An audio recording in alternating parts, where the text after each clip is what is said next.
Okay. Yeah. Sorry about that. It happens sometimes. Okay. Everything's working now. Hello again. Um. Yeah. We're gonna continue with this today. I'm hoping I can do a bit of a longer stream because I didn't stream yesterday, so I kind of want to make up for that. I don't think I'm gonna be able to go for like a full 4 hours. I don't think so. But at least if I can get at least 3 hours in, that'd be great.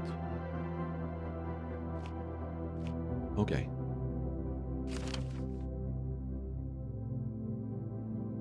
Oh, I also need. Wait. Give me one more second.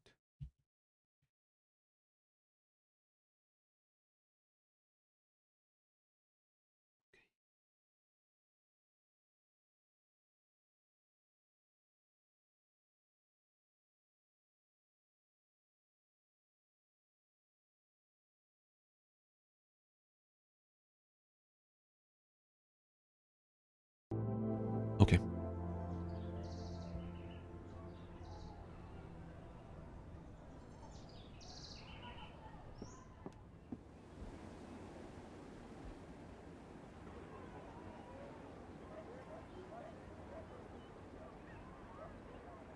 It's a German magazine. What year is this from? It's from Munich. It's definitely. Is it before the Second World War or?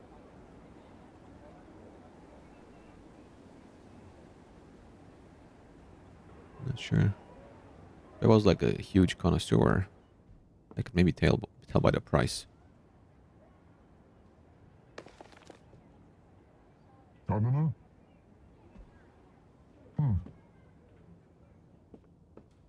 Okay. Let's get back into the book.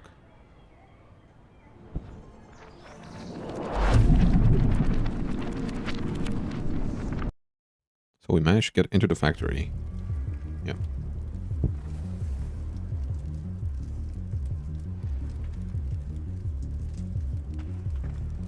Thor's office and the workshop gate. That's everything we can do. Can we get past this? Clear the way first.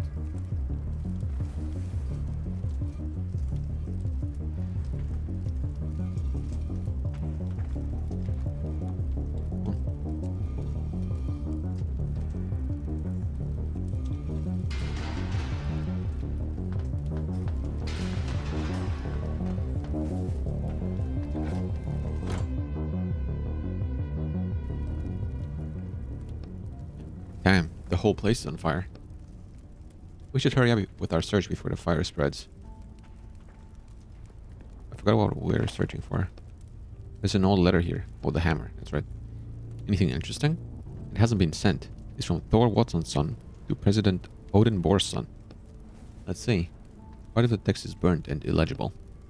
Since Sol was the first company to go when, shortly after being acquired by the Skull Group, it declared bankruptcy and disappeared from the market. Now my company is under a continuous threat of acquisition by the Jormungandr Group, and I expect this will lead to a similar outcome. All chairman and all ruler, if only I was still at the helm of the military production facility and not... My actions would be decisive, and I would not have to write letters like this. But as I am needed here and must act according to the laws of competition, no matter how hard it may be for me, I ask you... Give me 1 second.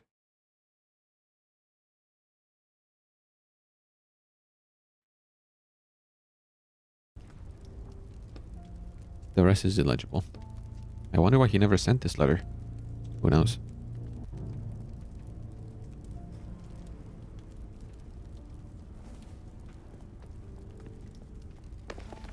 Damn smoke. These are profit reports and charts. You said you don't understand that kind of stuff. Well, these ones look pretty simple. A report on Thor's profits compared with Jormungandr's. It looks like Thor took the lead at some point and stayed ahead for about 9 days. The report ends there, though. I see. Come on, let's get out of here before you choke to death. One sec. See some blueprints. Oh, that looks like our hammer. The Mjolnir project. Developed by the Sindri and Brocker group. Mjolnir. What a strange name for a hammer. That's it. I can't survive another second in here. All too bad we're gonna stay here a little bit more.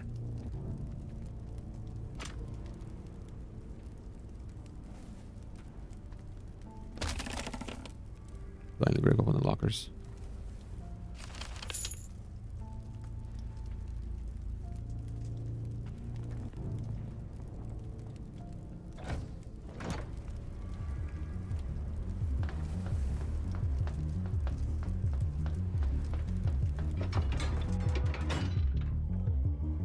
Oh, there's a lot of people. Okay. Oh, no. Let's go back. Sorry.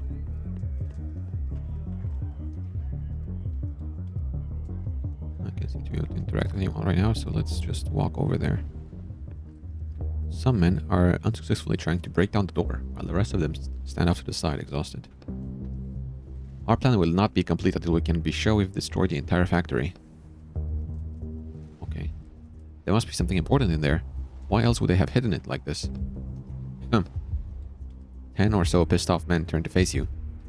What's this now? He doesn't look like a robot. Hey you, are you from the village too? No. Are you here to help us burn down this damn power plant? Nope. What the hell do you want? Tell the truth. Why would I lie? Listen, I just want the hammer. Men glance at each other. What hammer? That's what you're trying to destroy, right? The hammer of Thor.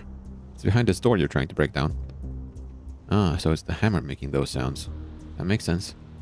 See? I told you. Hush. We don't need your help. We can deal with the hammer ourselves. Be on your way. Goes back to the door. No. I need the hammer, and I'll be taking it. Listen, guy. Or whoever you are under that mask. There are 10 of us here, so if you think you can take us, you're out of your mind. Now what? Fine. Just explain what's going on here. Maybe we can find a compromise. We'll take care of things ourselves. Extra manpower wouldn't hurt, boss. This door really won't budge. There's nothing to explain. This piece of shit here caused an avalanche that buried our village. We won't stand for this. It's time to take action. It's time for Operation Blackout. The mob shouts, but less enthusiastically than less in unison than before. We'll burn it all down. We'll leave nothing standing. Come on, think.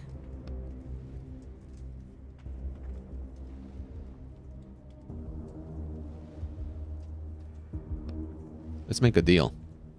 I'm pretend not to hear you. I'll open this door for you if you let me take the hammer. What do you mean, take the hammer? Are you going to take it to another factory? Make us burn that one down too? Bring it where? Quick, what country is this? One sec, hang on. I see Helheim and I see Asgard and Midgard. What do you take you to Helheim? I'm from Helheim. I'll take the hammer back there with me. Men turned to you in shock. Even the leader who had remained calm and collected until now. You're from Helheim? Yes. That's why his face looks like that. Makes sense. What do we do? Damn, never actually seen someone from there before. Let him take it and be gone. We don't need any more problems. Alright. Very well. Go and take your hammer, Helheim denizen.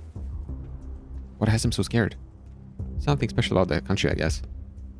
All I remember is that Thor's rival, Jormungandr, is from there. Okay then. Let's try and open the door now.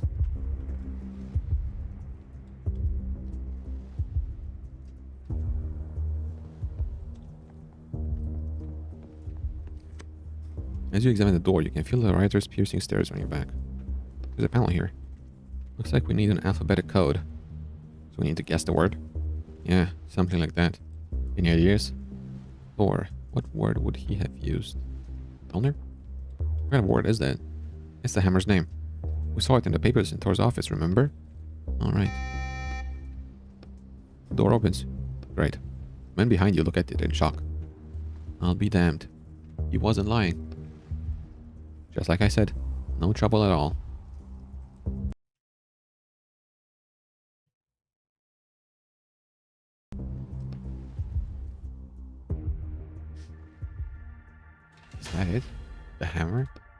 Looks like it. It's huge. I have to figure out how to get it down from there. You should hurry before the fire spreads here. There's no way we can take the hammer unless we stop that mechanism. I know. There's so many buttons here. And this weird head. Hello. Damn, not again. Human detected. 67% certainty. Running if function. If the human is Thor, initiate standby mode. If the human is not Thor, launch self-destruct systems. What? Hold on. I'm Thor. Everything is fine, it's me.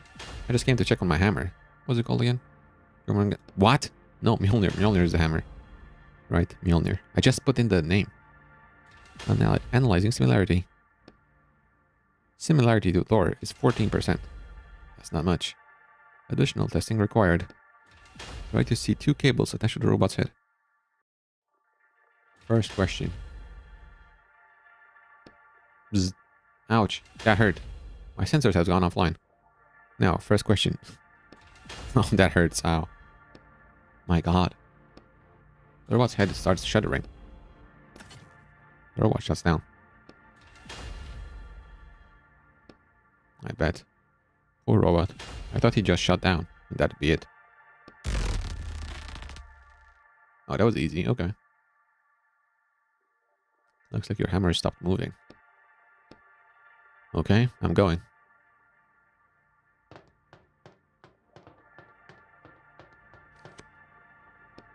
Up close, it looks more like a piece of factory equipment than a hammer.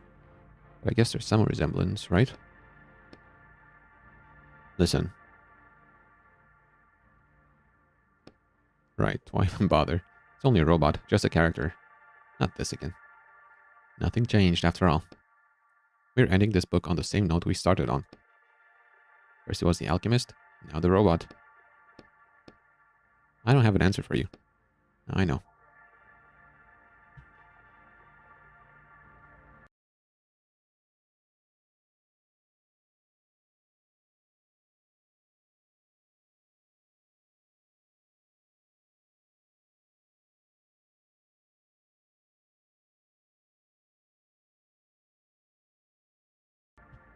But apparently there's a treasure that I missed. Okay, wait. No.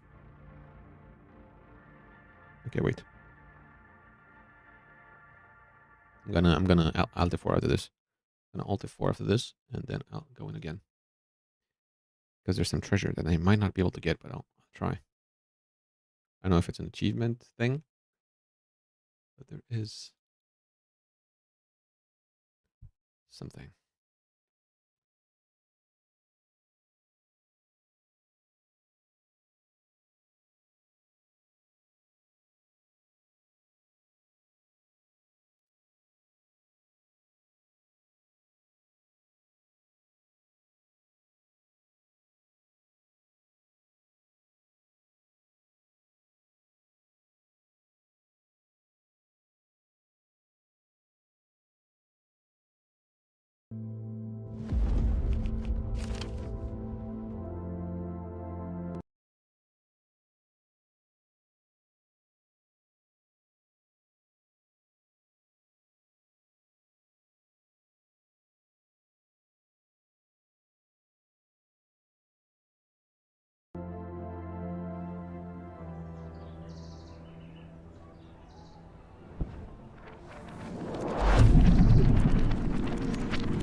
I hope I can still go.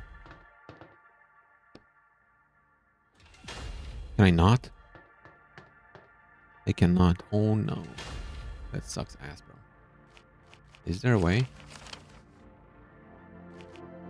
No, there isn't. That sucks ass, bro.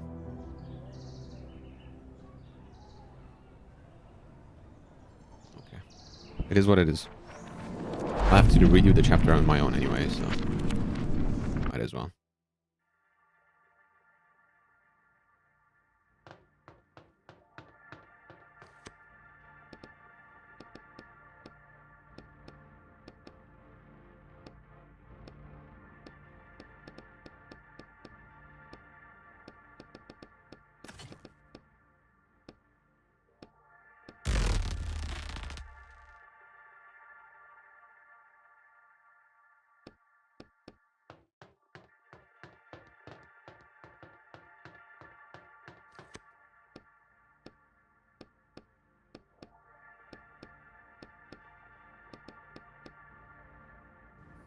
I tried.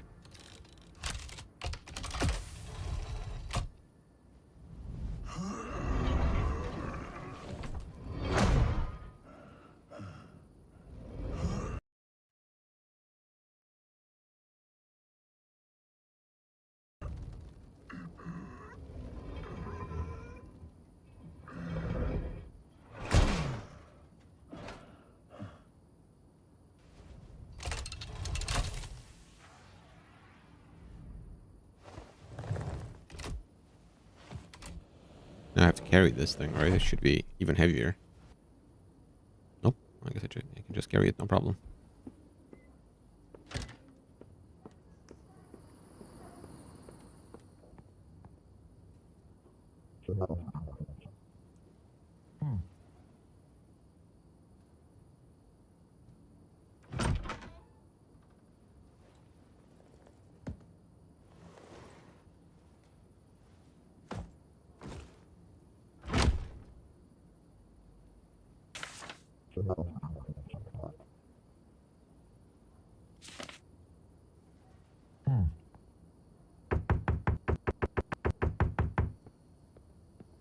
Okay, let's go sleep then.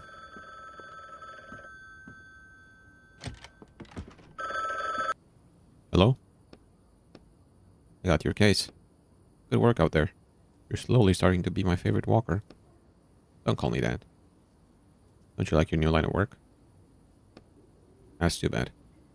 It's far more profitable than all your scribbling. Alright, I'll be in touch.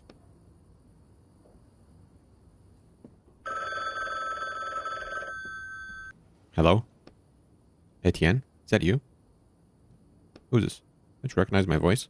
It's me, Vince. We used to ride together back in the day. Come on, I'm joking. Of course I recognized you. Oh, great. How's the work going? It's not bad. Thanks again for getting me set up with that client. He's not the world's most pleasant person, but I know a guy who finished working for him literally yesterday and got his shackles off right after that. Lucky guy. That's for sure. We're thinking of writing something together now. You seem to know a lot of people who end up in shackles. Well, the laws these days, you know? Or maybe you just gave them the same helpful advice you gave me. Hey, I told you what you were supposed to do. The police weren't supposed to get wind of anything. And I did everything exactly as you said, but the police got wind of it. To the tune of 30 years for me. Listen, I just told you what I heard. Alright. I'll call you back when you're in a better mood. Bye. What kind of buttons are those, by the way? Oh, they're labeled with numbers, but I don't get the symbols here. Play? What are these three? Anyway.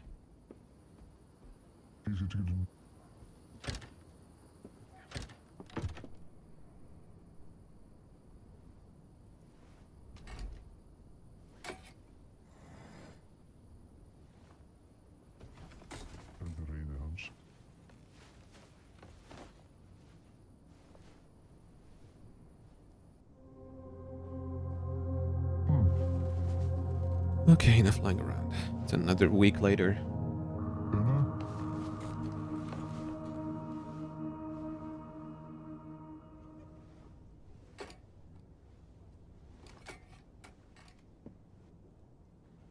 Just here before? It's in Russian though. Hello? I have a job for you. Mm-hmm. What's this? Mm-hmm. Are you ready or not? I'm ready. Okay. I'm as ready as always. You'll need to be even more ready than you usually are. I have a new partner. And if we pull this job off without a hitch, you can't even imagine what opportunities it will open up for me. I'm happy for you. So, we need to make the client happy. If he's happy, then I'll be happy too. And if I'm happy, a little of that happiness might trickle down to you. Get my drift? Like I've said before, I'm not doing this for the money. It's for my shackles. The client sent me an advance payment, and I spent it on my new office. So get ready, and don't let me down. Where the fuck did you go?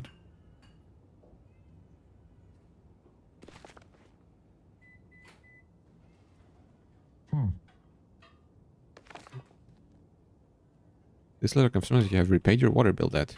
We ask you to please refrain from future late payments. Consider the water company. Awesome. Let me grab this. It's easier to get a new one.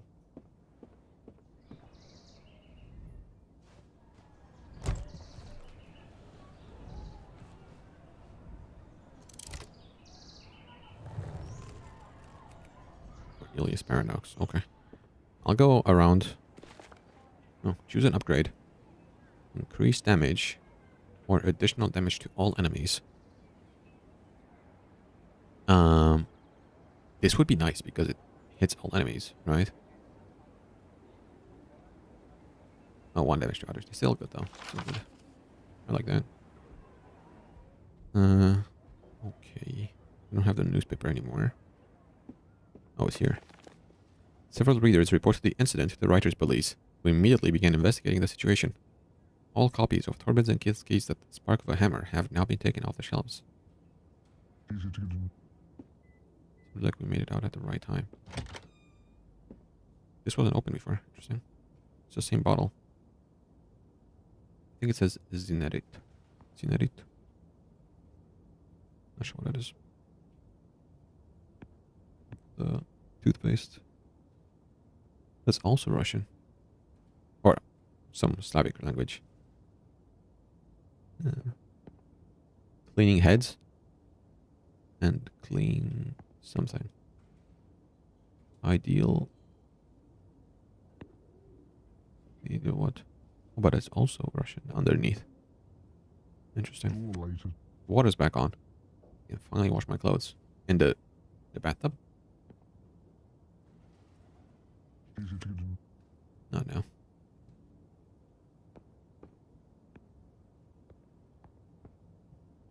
I did see a...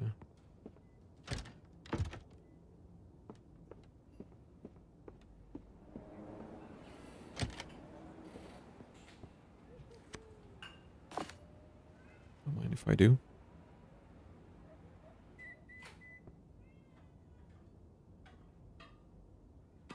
Who's been stealing food again? What nerve. My children are going hungry. I just took an apple, by the way. Maybe someone else stole, though. One? Okay. I hope my neighbors won't mind that I made a bit of a mess here. I'll clean up when I finish the renovations. Damn, I have money now. Like, actual money. Whoa. Do not cross. Writer's police. What happened here? Can I read that?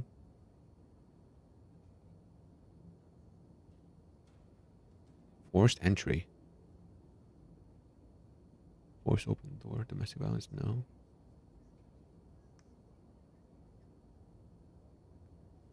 California Police Department. It's California.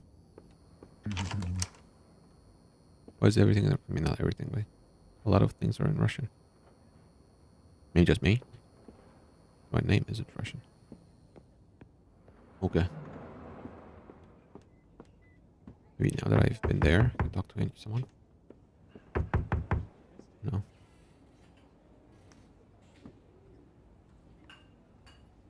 This Amsterdam. And Germany is in here. Interesting. The technological team that had been developing the system known as television is now defunct.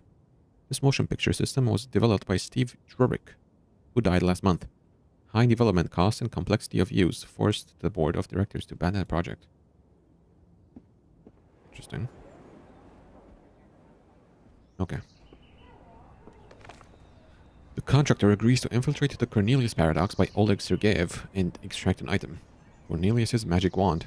That agrees to pay the negotiated sum, yeah. Okay. It certainly expands the universe, but new books in this series are published so rarely that this expansion seems more like mockery. However, I must admit I am intrigued.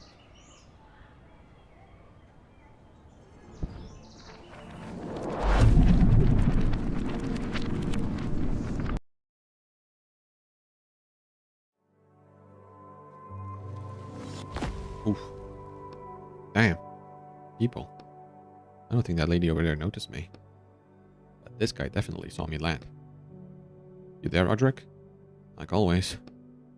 I figured out how I can convince you that I'm not cold and cruel. And heartless. Well, and unpleasant. And someone who couldn't care less about anyone else. Alright, fine. Keep it down over there. Sorry. So, here's my plan. Not only am I not going to hurt any characters, since you've done such a good job with that up until now, I'm actually going to help them. All of them. We're going to help every single person we meet in this book. Sound good? We won't abandon anyone. Sounds pretty suspicious. Oh, come on. I'm a completely different person deep down inside. You'll see. What's up with this guy over here? Hi. You need help? Me? No thanks. I'm alright. Well, that's one less we have to help. I said keep it down. Let's go find more characters. Hold on. What are we actually here in this book for? Oh yeah, I need to find Cornelius's wand. A magic wand? Most likely, yes. And it's a rush order. But I think we'll still have time to help everyone. Okay. I'm going to keep an eye on you. You're acting really strange today. I won't let you down. Okay, let me take a look at...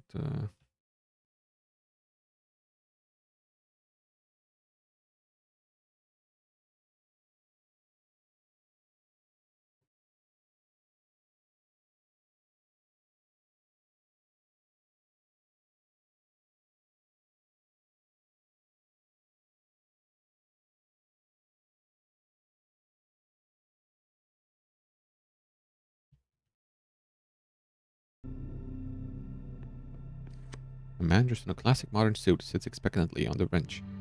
His outfit seems very out of place in this old-fashioned school of magic. My god. I notice you looking at him and try to avert his eyes as far from you as possible. What are you doing here? I'm waiting for my classroom to be free. Oh, so you're a teacher. What do you teach? Table manners? I teach a programming class here. What's that? It's hard to explain. With a dismissive hand at you and returns to his thoughts. You know how to get inside? I'm scheduled in already. You may have to sign up for an appointment or something. There are job openings on the wall over there. Let's go if there's anything good.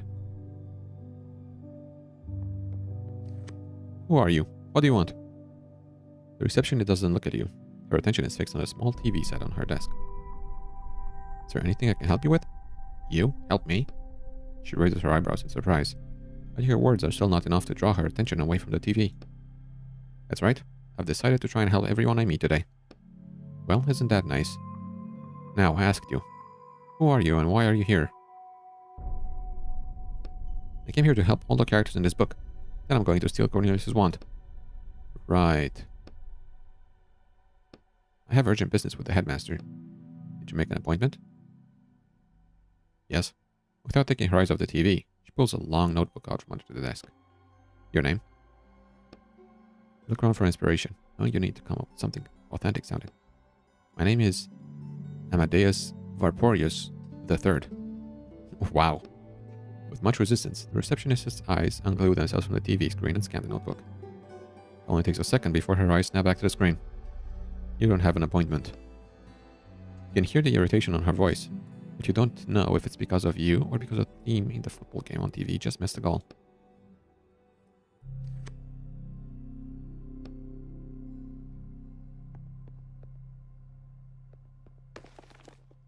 It's a message board packed with information. It's divided into several sections. Let's see. Part-time receptionist wanted. Requirements female, age 50 plus. Not quite a fit. Seeking system administrator. Hourly rate offered. What kind of administrator is that? Let's keep looking. Oh, this one's perfect for you. Janitor needed. Guess I have to try. It's in its own column. Written in large letters is Uniting Our Differences and Overcoming Challenges. Headmaster Robert Lemontier. Educational license number 0023. Hours 8 to 8. Visiting hours for parents 4:30 to 5. Take the slim worn book from its folder on the wall. There are insults written all over the cover. Yeah, so the locals don't like wizards very much. Stop taking up so much space in our city. Could have built a huge park here. No one in this cursed neighborhood can sell their houses, and it's all your fault. Big deal.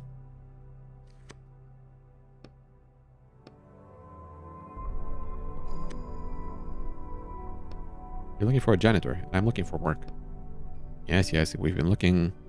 The receptionist rolls her eyes, but finally looks away from the TV and turns to you for the first time. Why are you all wrapped up like that? Is that paper on your face? That wasn't an accident. I'm very sorry. She isn't sorry. The receptionist opens the desk drawer and, with a sigh, pulls out a stack of pink, yellow, and green forms that puff out a cloud of dust as she drops them on the desk. Is this going to take long? Name? Etienne. Any allergies to cleaning products? Cleaning products? I thought you were all wizards. Answer the question. No allergies. Excellent. You're hired. Just like that? Here's a bucket and a rag. To the right of me, you'll find the entrance to the library. Wipe the dust off all the bookshelves, then come back here. Both those cleaning products. We're fresh out. She turns her attention back to the TV. I'll get it done.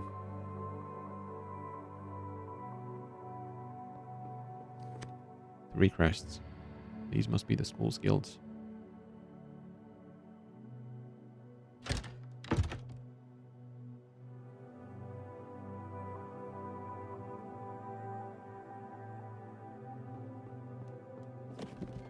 Old books and boxes. Bookshelves aren't going to wash themselves. And of course, they just had to be the biggest bookshelves I've ever seen in my life. I can go find water for my rag. Endless potential. You could fill this with anything in the world, but you should probably fill it with water.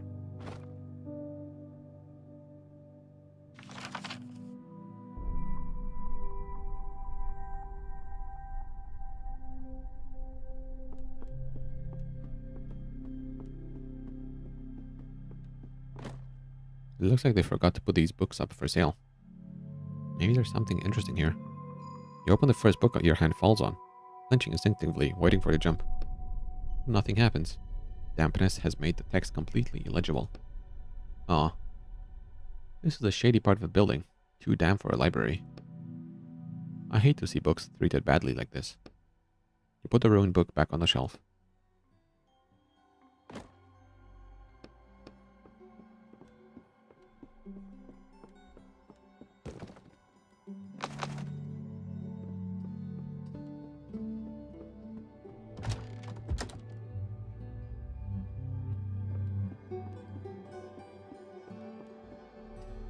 It's locked.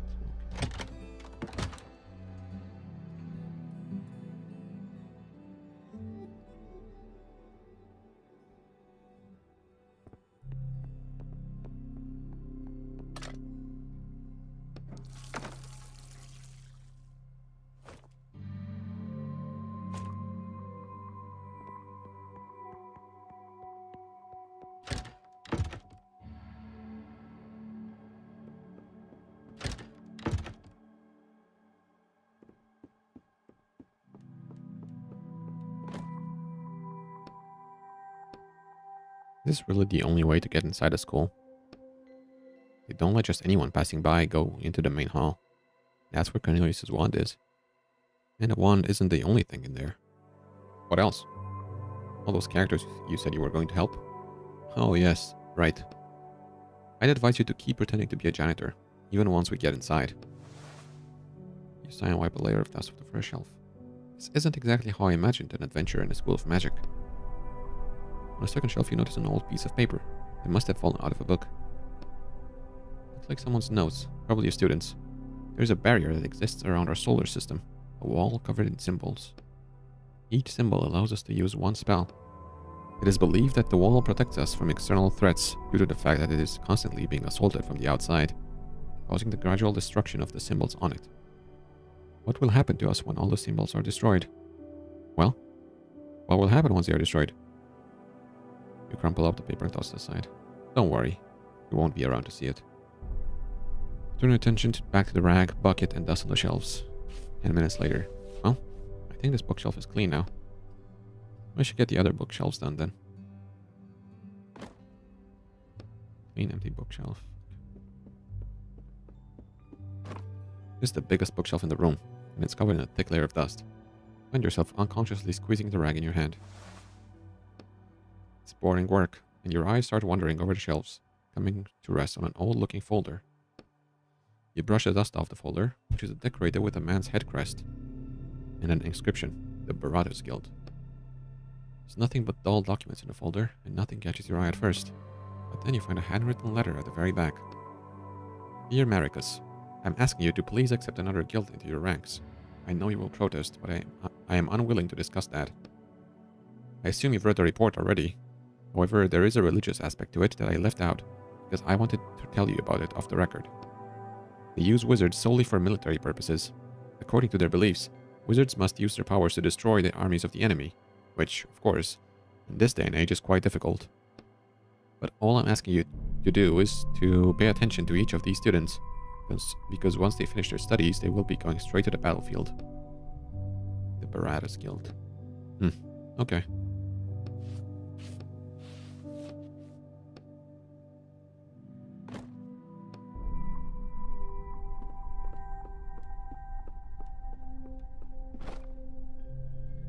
It's even dustier than the others. There's something scratched into the shelf. These look like runes. Oh no, they're words. It says, second shelf, third book from the left. Alright.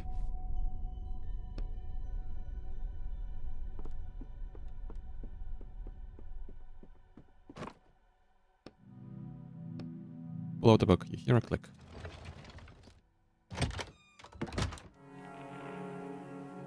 Whoa, okay.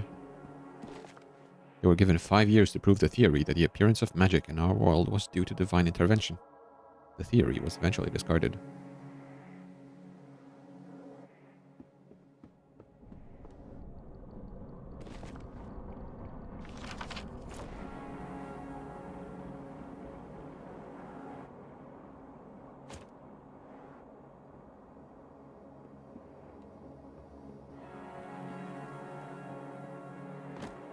There's an elegant writing desk under the staircase. It's seen better days. There's a small lock on the desk drawer. This tells me there's something valuable inside.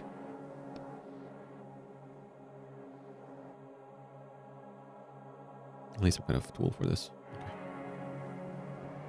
The lockpick probably would be the best option here.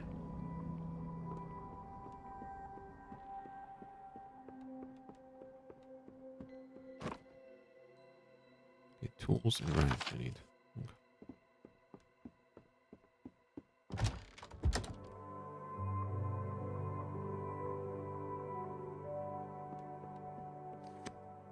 You finished dusting? All done. We'll see about that. The receptionist groans as she stands up and goes to check your work. Not bad at all. Happy to help. Give Roderick's cage a satisfied glance. Get going. Now. You have a new task. I wanted to ask about the wand. No time for that. Go straight to the headmaster. There was a spill in his office that needs cleaning up. Straight down the hall, then to the right. I unlocked the door for you.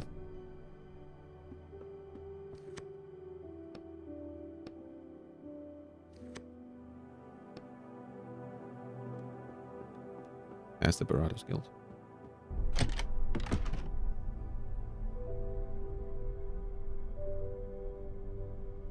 Portrait hall.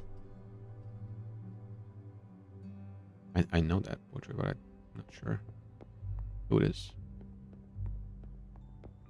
You see an opulent, though slightly shabby altar with a magic wand sitting on a pedestal in the middle of it. I didn't think we'd get to it so easily. To what? That's Cornelius's wand. The one you were supposed to find, remember? Oh, right. Well, I guess I'll just have to help the characters in the next book. There's nothing but a thick glass pane separating you from the wand. A heavy lock hangs below the panel, keeping it shut. There's not a soul in the hallway. You can hear some people arguing loudly behind the door on the right. Continue scanning your surroundings, and you eventually notice a surveillance camera watching you from the ceiling. Is that thing working? What is it? That thing is watching us, recording everything that happens. What do we care if it records?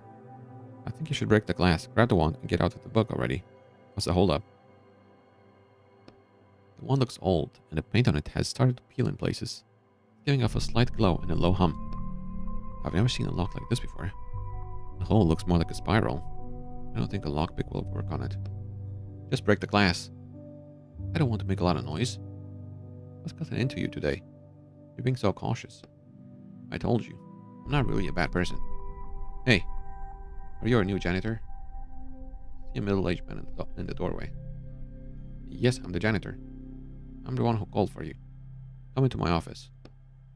I really think we should just break the glass, grab the wand, and... The man starts to reach for his belt, where his own wand sits in a holster.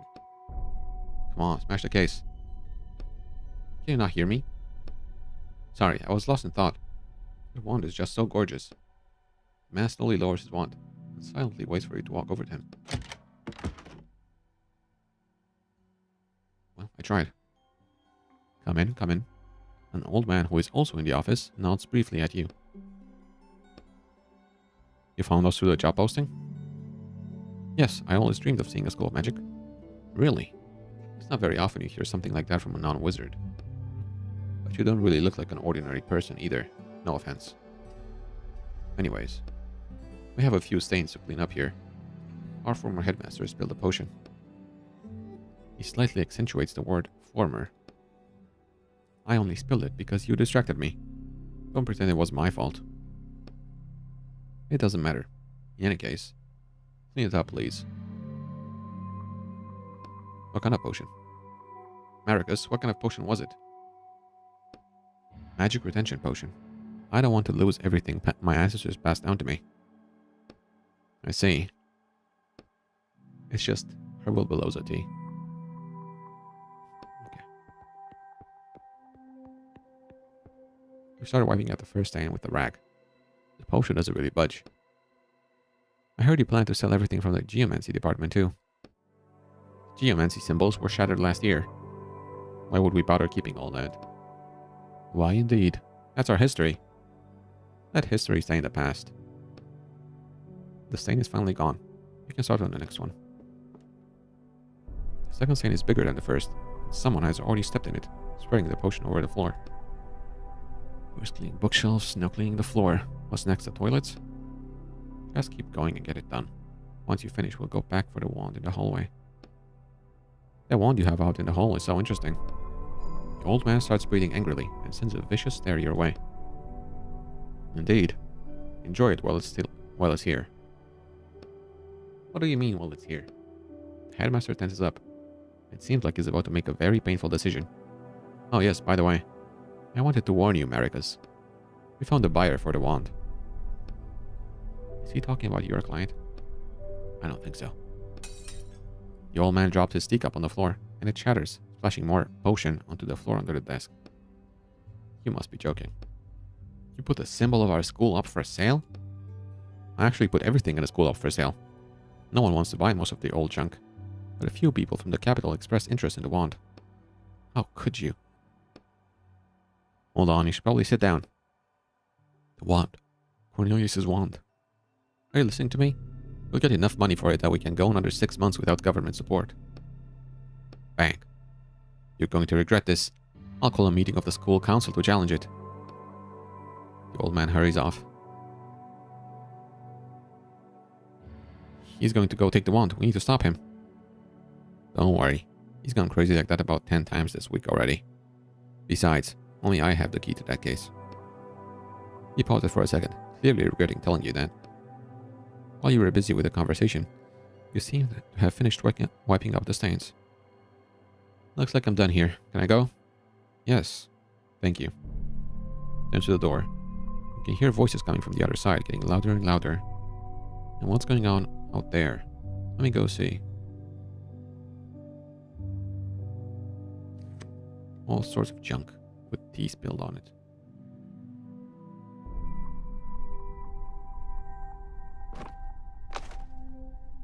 Great, I just need rags now.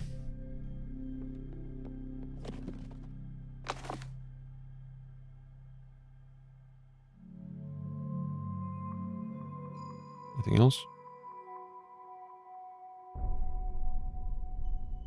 Get it, interact with the computer here.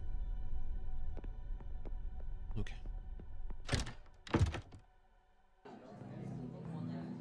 Damn, someone stole it. What's going on here? A crowd of people has gathered in the hall. They're whispering among themselves, looking at the altar in the middle of the room. It's the wand, headmaster, sir. Cornelius's wand is gone. Fucking hell. Fuck. Damn it. The client asked me not to lose track of it. I told you. Everyone looks at you, not speaking. Alright then. Who saw it last? I think it was you, right, Sir Maricus? You left the office, and then you must have walked right past it. It was there at the time. That's if we can take your word for it. You have any reason not to believe me? Indeed, especially when it comes to the theft of school property. You think I don't know about your secret stash under the library? Only one stealing here is you, giving away our heritage. Just admit you stole it and put it back where it belongs. I didn't touch it. Well, we'll see if that's true. But for now, take note. I'm ordering a total lockdown of the school. No one goes in or out. And all the teachers present, you as well, ma'am. And you too. But definitely not you. Points at the former headmaster. All of you, start searching for the wand. Yes, sir. Alright then, everyone. Get to it. I'm going to check the surveillance camera footage, but that will take some time. I'll be in my office. If you so much as try to leave the school, I'll have the police after you. I'll be in my office. The crowd disperses. So now what do we do? We're going to find a wand.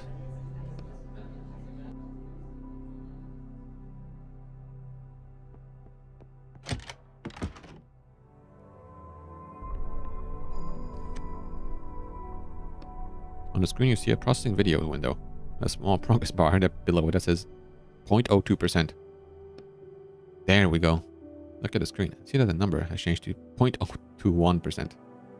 It's going to take some time. We'll probably know who stole it in a week or so. So we should probably get back to the search. Indeed. Where's the old headmaster? Isn't the old director our chief suspect? Why isn't he here? He's in his office on the second floor. I gave orders not to let him out, and if he does manage to escape, then at least we know he was somehow involved in the theft. Isn't that dangerous? He might have a really powerful wand on him. No, he's more afraid of that wand than anything. Even if he did steal it, he wouldn't risk using it. That doesn't mean he'll get away with it. If you find out that he has the wand, let me know right away.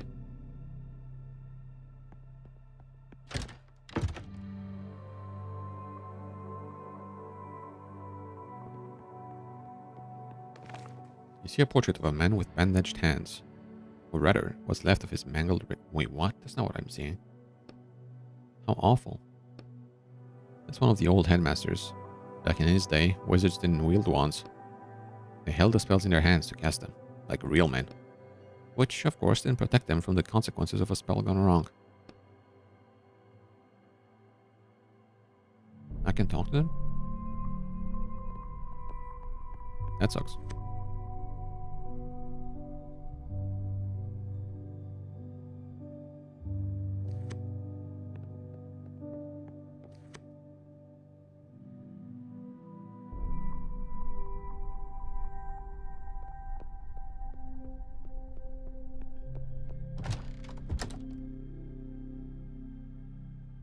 Teacher isn't here anymore. I don't have time for you right now, young man. I'm incredibly busy. Have you seen anything suspicious? Yes, a janitor who keeps poking his nose into things that aren't his business. He should help me find our missing student instead. A missing student? A second year, and one quite lacking in the wits department. Mendes. Last name? He's part of the Ziblik Guild. They don't have last names. What does he look like? Like an ordinary student? Got it. Who might know more about him? His friends are always smoking in the bathroom. Try asking them. Smoking? You let them do that? It's not my problem. My job is to keep unwanted types from walking into the school. Is there anyone else who might have seen him? I don't know. Maybe the movers outside. Why are you so sure he's in the school? Because the school is locked down until we locate the missing wand. Oh, right. So he must be someone on school property. The headmaster tasked me with finding the wand. Congratulations. A soap opera is now playing.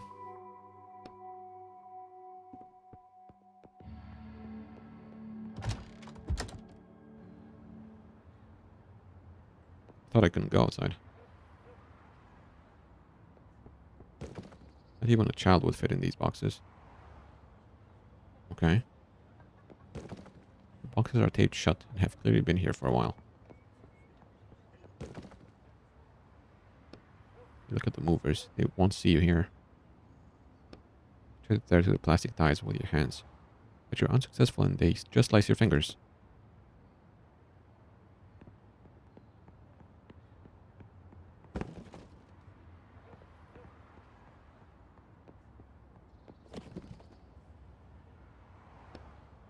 There's no one here. Just ordinary boxes. Hang on. Look at that one down there. You notice the tape on one of the boxes has come off. It seems to have been opened already. Hey, what are you doing? Hands off the boxes. Yeah, you were. I said hands off. Someone stole a priceless artifact from the school. It might be the thief hiding in there. I'm getting sick of you. How about we beat him up, Nikki? Yeah, sounds good to me. Headmaster ordered me to find the wand. Should I tell him that you were poking around the boxes out here? Alright, Nikki, calm down. Let him look. What's it to us? Am I supposed to fight them?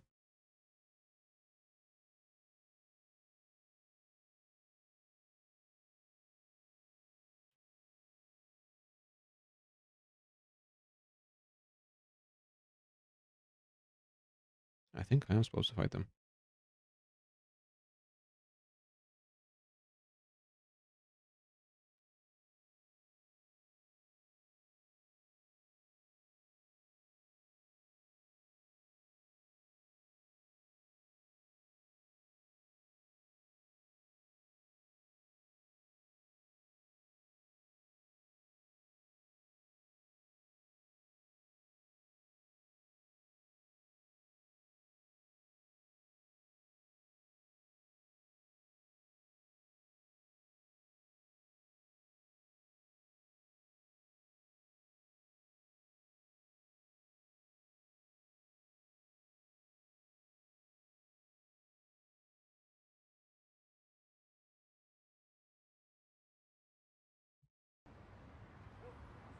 Yeah, I think I'm supposed to fight them.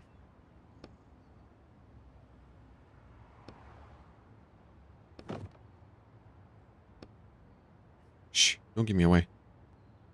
Scrawny, scared-looking boy sitting in the box with a frightened look in his eyes. His robes are covered with crumbs and sawdust. I think I might be supposed to fight them.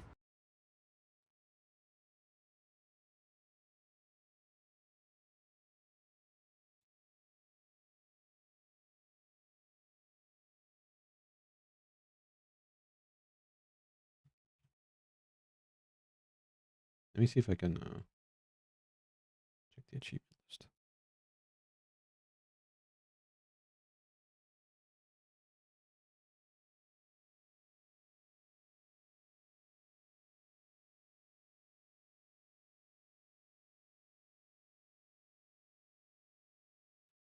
Oh, you have to win all existing fights. Okay.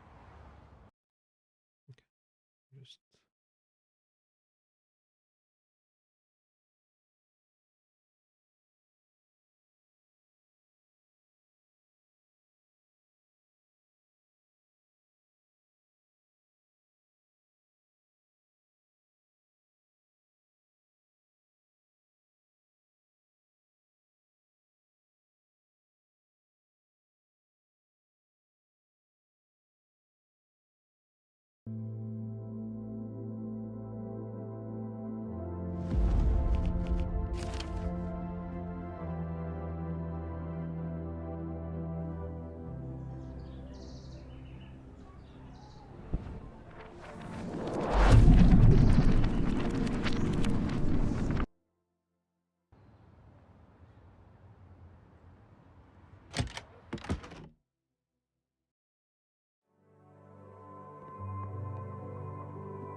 several students are smoking in the toilet stall.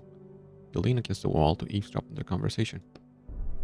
Apollo is such a traitor. The whole school was talking about him yesterday. What'd he do? He lit a candle, if you can believe it. With his wand. Yeah, no way. Even the headmaster can't do anything like that now.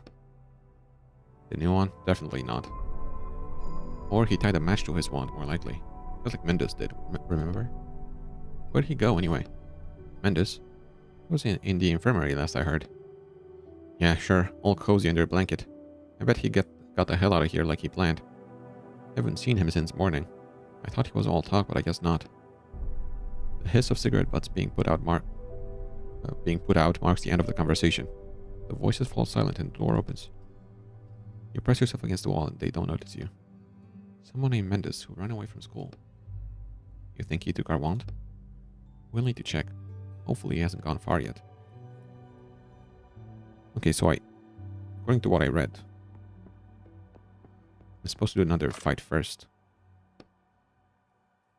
Before fighting the movers, so.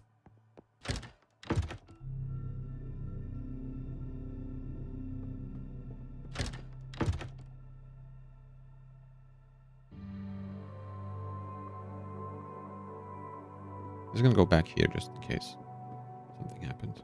I don't think so though.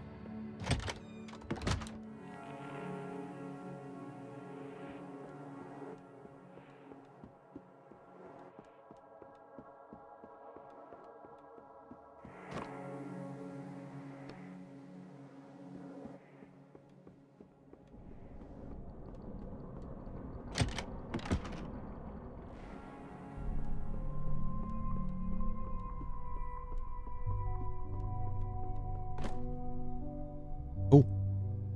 Okay, I need pliers would be better. I'm gonna hold out on that for now.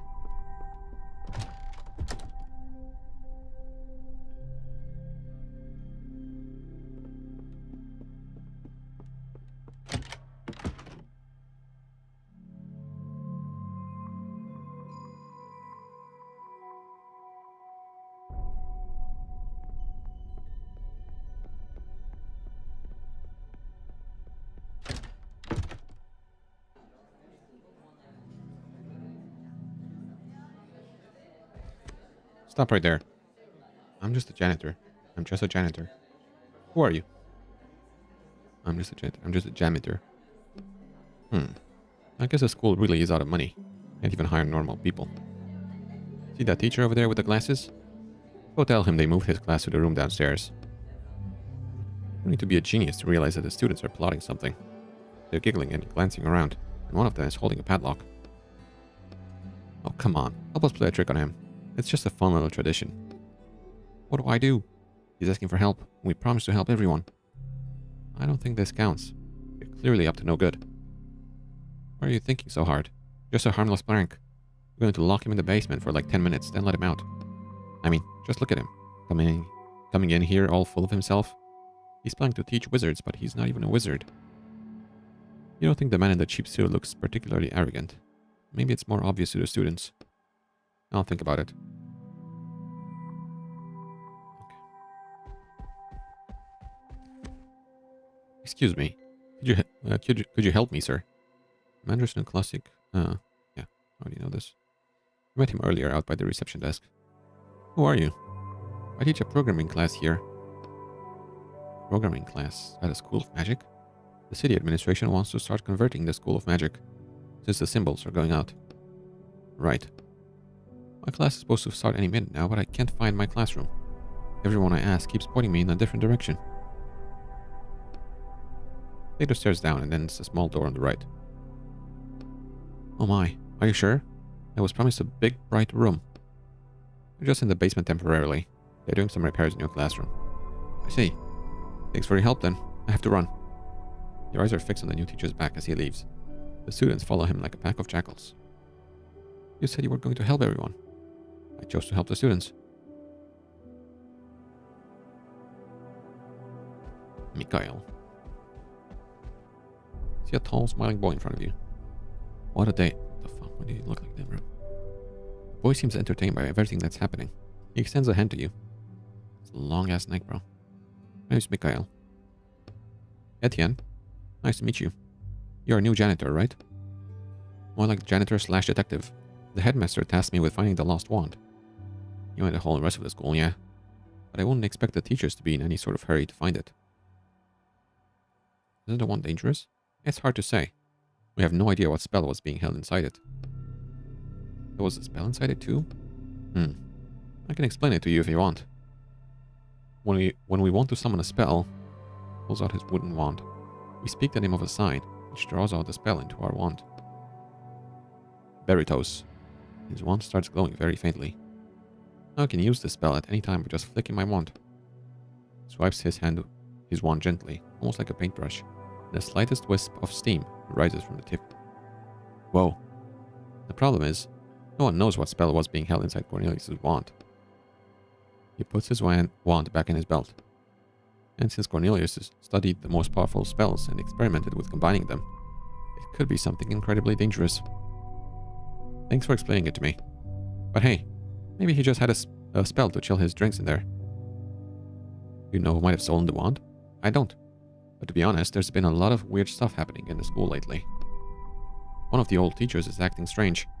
This morning, one of the second-year students disappeared. There are rumors going around about undead in the walls. All kinds of stuff. Did he say undead? Tell me more. Sure. What do you want to hear more about?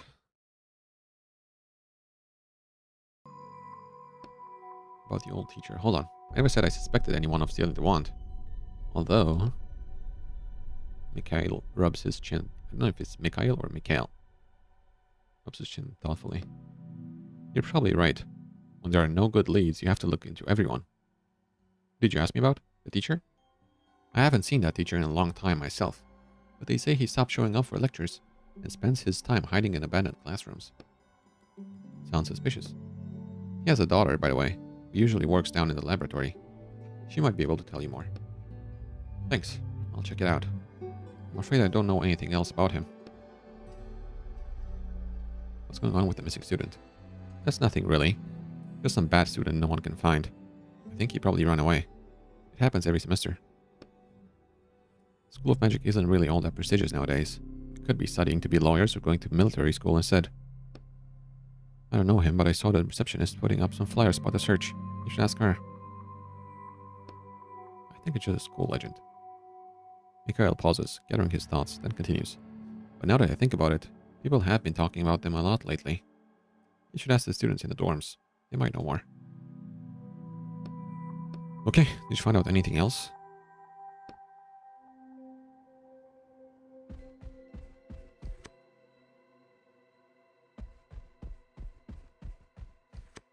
Some nerd.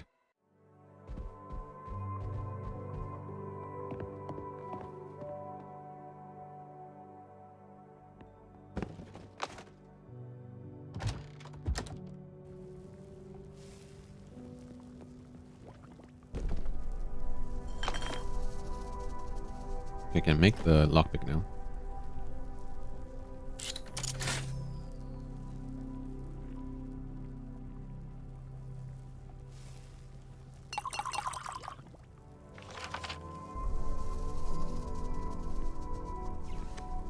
I wouldn't touch that. So I back away from the large flask full of a dark colored gas. What is that? Ammonia gas. What's it for? I'm studying it. You're studying smoke in a jar? Actually, it's quite unique. It's the only cyanogen gas. What kind of gas? Gas that originates from signs. On the wall, covered in symbols that create spells. Well, not so covered now. They allowed us to create fireballs and lightning bolts. All those party tricks that wizards are so interested in. And boring, strange ammonia gas. Practically no one has studied it. Okay, whatever you say. Gas is gas, what's so special about it? Casually jab at a finger at the jar. The fact that it turns people into dull students? No, into the undead. Their skin gets all covered in something charred looking and black. Oh my god. They're overcome by a mysterious and highly contagious disease, and according to my calculations, it might even start a whole epidemic. Fine, I won't touch it. And therefore, I'm petitioning for use of the ammonia sign to be forbidden, just like the signs that have been shattered already. She adjusts her glasses on the bridge of her nose. How did you get it?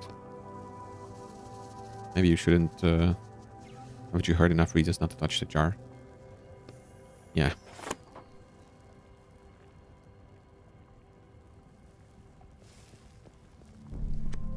Sorry, the laboratory is occupied right now. Ernestine unfreezes. 1/3 of her concern is at your behavior. Another third is at your appearance. But there's something else there underneath.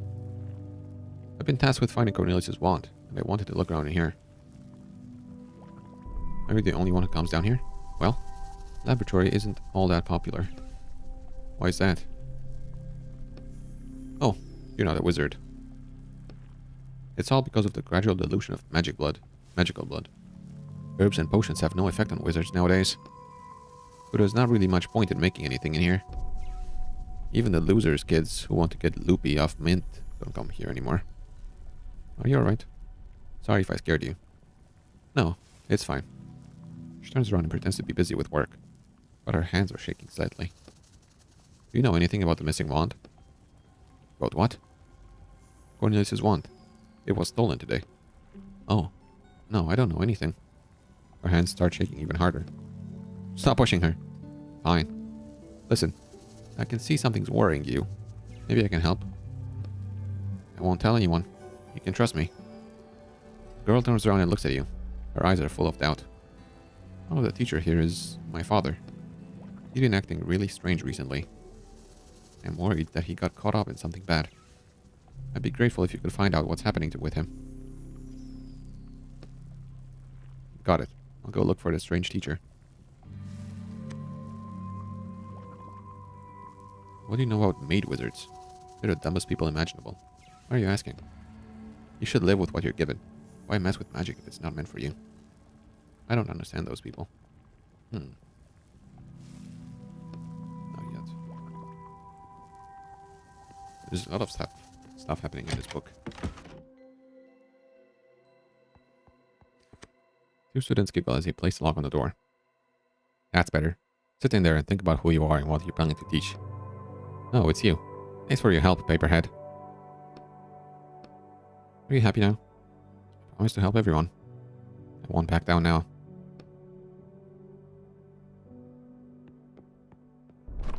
Rags, yes.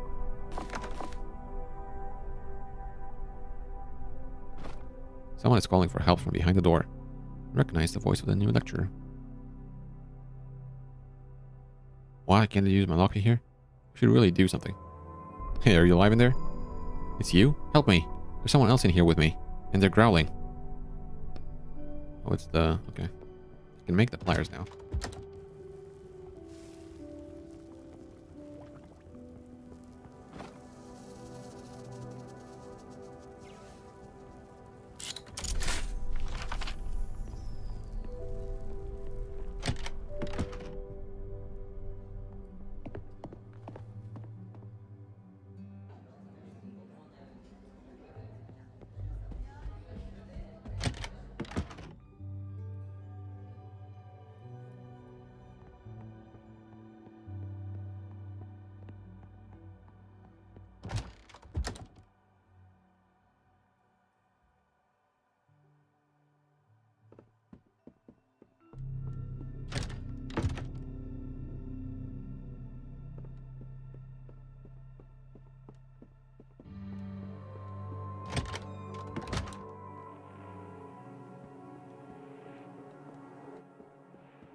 Okay. Not great, but that's fine.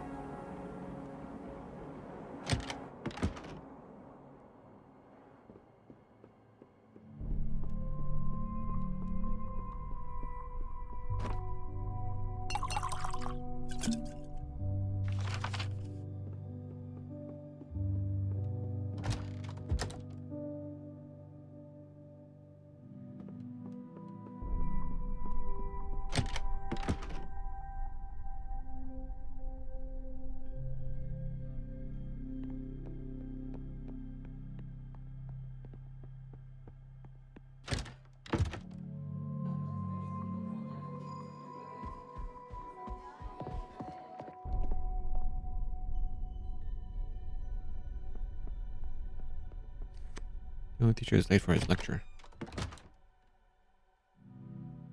Whoa.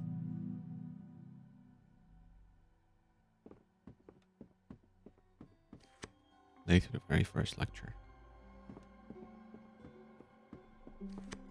Don't have anything to light the candle with.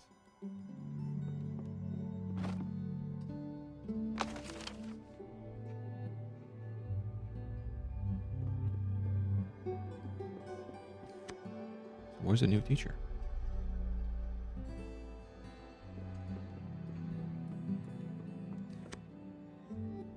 The key?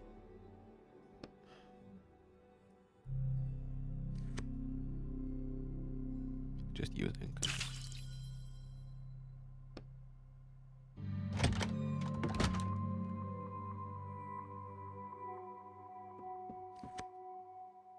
But it's already lit now.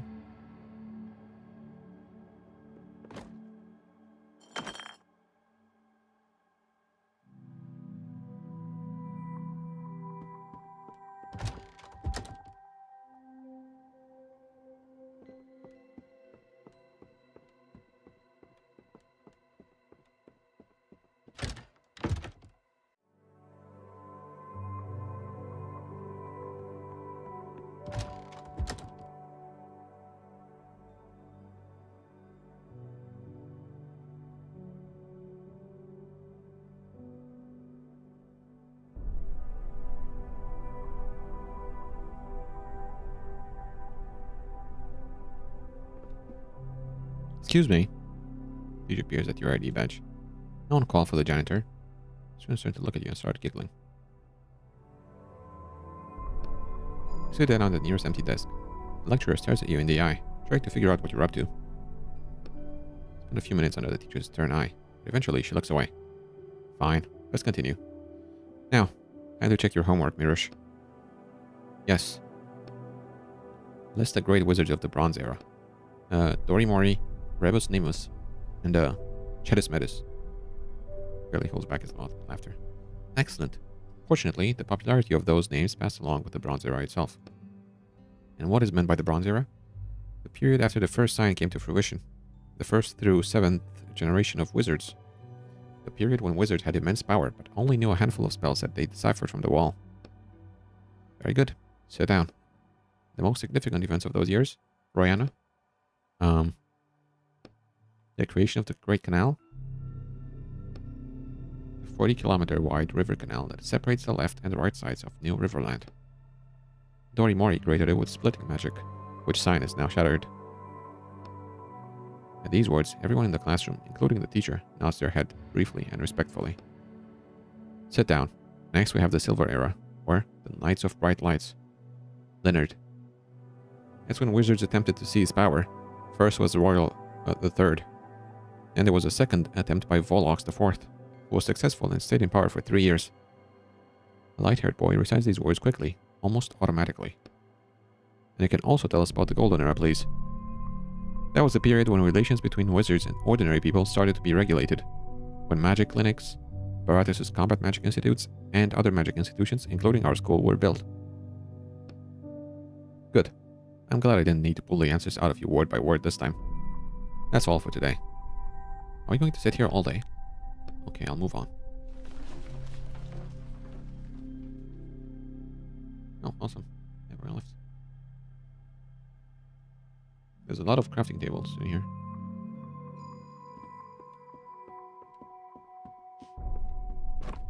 The drawer of the teacher's desk catches your eye. You pull on it, but it's locked. Now what? Stealing from teachers? Why not? If the drawer is closed, there must be something useful in there. Yeah, probably students' homework or something. Lockpick won't be of any use here.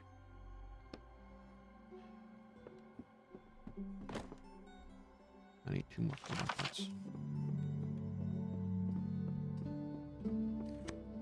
Door is locked. And it's also unopenable. Unlike other locked doors.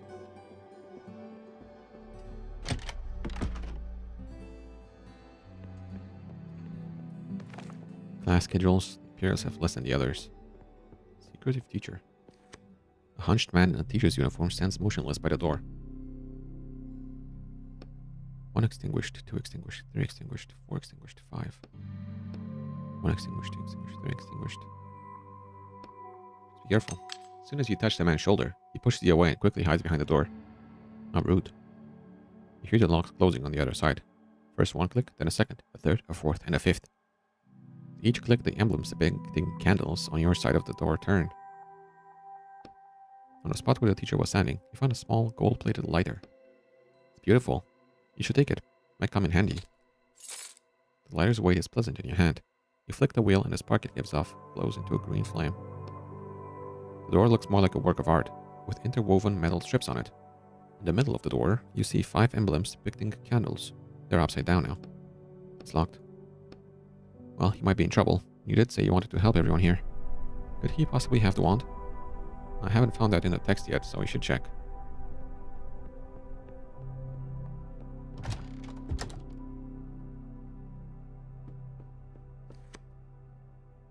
Only the candle catches your eye. Look, that candle looks like the ones we saw in the strange teacher's door. Flick the lighter and the candle starts burning with a green flame. Impressive. Let's go take a look at the door and see if anything has changed. Yeah, it definitely has. I wonder why you would use ink, because you couldn't interact with them before anyway. You flick it, produces a magical green flame that quickly dissolves into the air.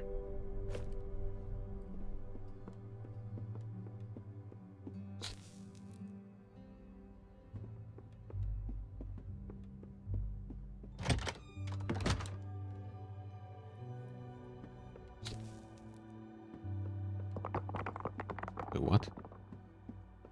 Barrel of alcohol. Ooh, a bottle of wine. I'll hang on to that. I was wondering, did you avoid spending money on food in the real world since you can eat and drink in a book? Like I said before, everything I take out of books doesn't last, I remember. You should be taking the food out of the book inside you. It still works the same way. It just is all inside of me. Which doesn't feel particularly pleasant, by the way. So you've tried? Only with alcohol.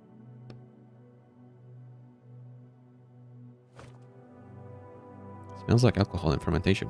You will have an unprepared taster on the floor in one sip. Really? Damn.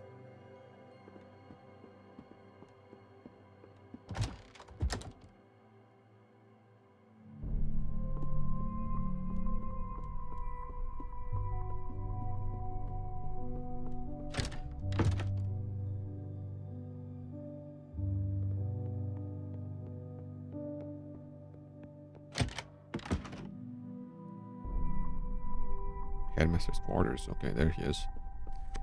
This briefcase has to be here for a reason. All habits die hard, huh? Decided to steal the headmaster's papers? Call it writer's intuition. There's something important inside. Not every prop is Chekhov's gun. You know that? You try to force the briefcase open with your bare hands, but it makes a traitorous creaking sound. Shh! You want the headmaster to hear you? Damn. Wow, really? Actual trash, okay.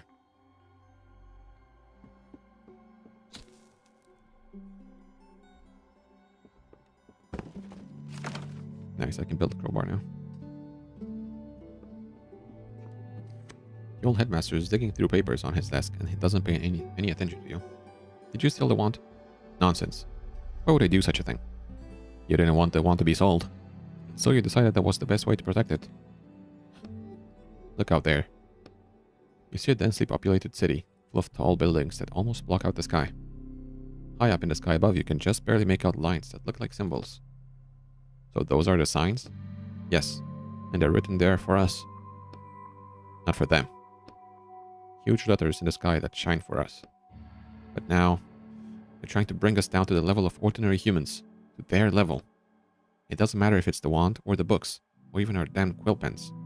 I don't want to give them anything. Because we were made for great things, and they were not. This was our world. Headmaster turns away from you, and continues digging through the papers on his desk. What do you know about the undead in the walls? It's an old school legend. They're just made up. For made up creatures, there's been a lot of talk about them lately. Well, you know.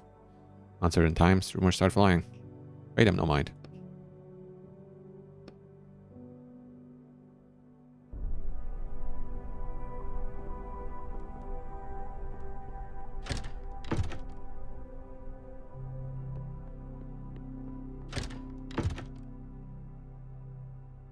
teacher's quarters. Okay. Where's the last candle?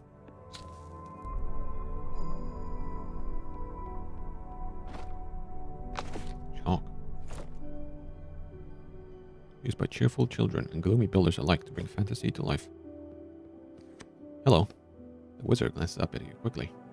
Are you a teacher here? I teach the first years the sign alphabet, and I conduct my own research in my free time. What's that you have there? It's just an ordinary astral linograph. We use them to decipher the signs. Are you trying to discover new signs since the old ones are being shattered? It's more like I'm trying to combine them. Combine them? You see, the signs are on the barrier. I insisted be called a barrier, not a wall, because the primary function of these structures is protecting the world inside from the destructive force outside. Some kind of creature or being is trying to break down the barrier of symbols and supposedly bring an end to all life inside. All 9 planets will perish, including our own. So, I believe that all the symbols on the barrier are a kind of message, and it may be an answer to how we can stop the destruction. Our goal is to decipher this message, and not just use its power letter by letter as we are used to doing. And you're the first one who realized that the letters on the wall, barrier, the letters on the barrier might form words? No, it was also Cornelius, but I think most wizards are too busy studying what the symbols can give us right now, in the moment. Long-term effects and tasks have always just been passed off to the next generation. Did you say Cornelius? I just so happened to be looking for Cornelius's wand. Have you heard about its disappearance? Yes. Cornelius was the last wizard I can remember who was interested in the meaning behind the symbols. I was never able to find his work, and his wand itself has no inherent value. It's a paradox. Yes, I've heard of it. Cornelius paradox. The wizard nods respectfully. What have you managed to find out? Firstly, that the radius of the barrier available to us is not all that big. We only see a small portion of the symbols. The sun alone blocks half our field of vision. All the symbols beyond -1 degree can be viewed without going blind. It's possible that the creators of the barrier were expecting all 9 planets to work together to decipher the message. But despite all these difficulties, I have been able to decipher 2 words. Wow. Property of. Is that all? Yes. Property of. Property of who? He shrugs. Maybe it's what's written on the physical book. Property of a library, for example. Okay.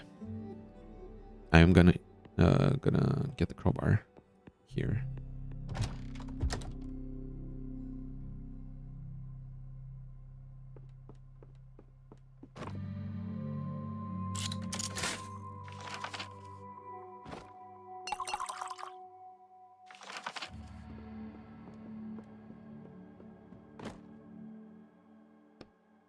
Well.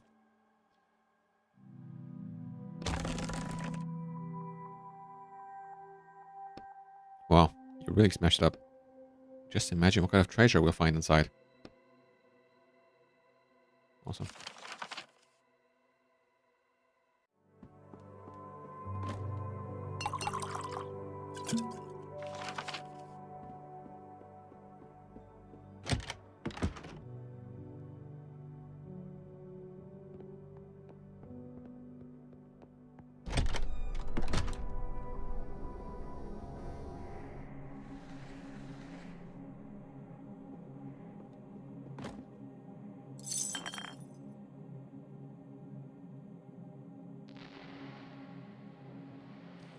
The man is on his knees amidst scattered papers covered in different variations of the same symbol.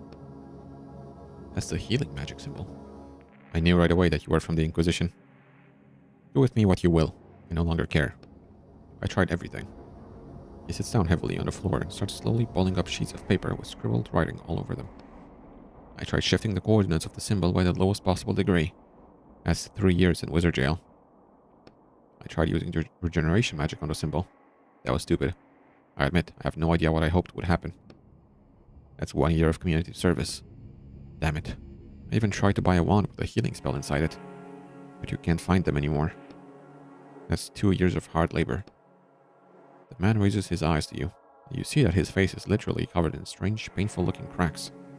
I never saw a disease like that in all of my years of practice. So you're a doctor? I believe so. The man notices your janitor ID badge and freezes. Wait a minute. You're not from the Inquisition? No. Just who the hell are you? Your daughter is worried about you. She asked me to check on you and see how you were.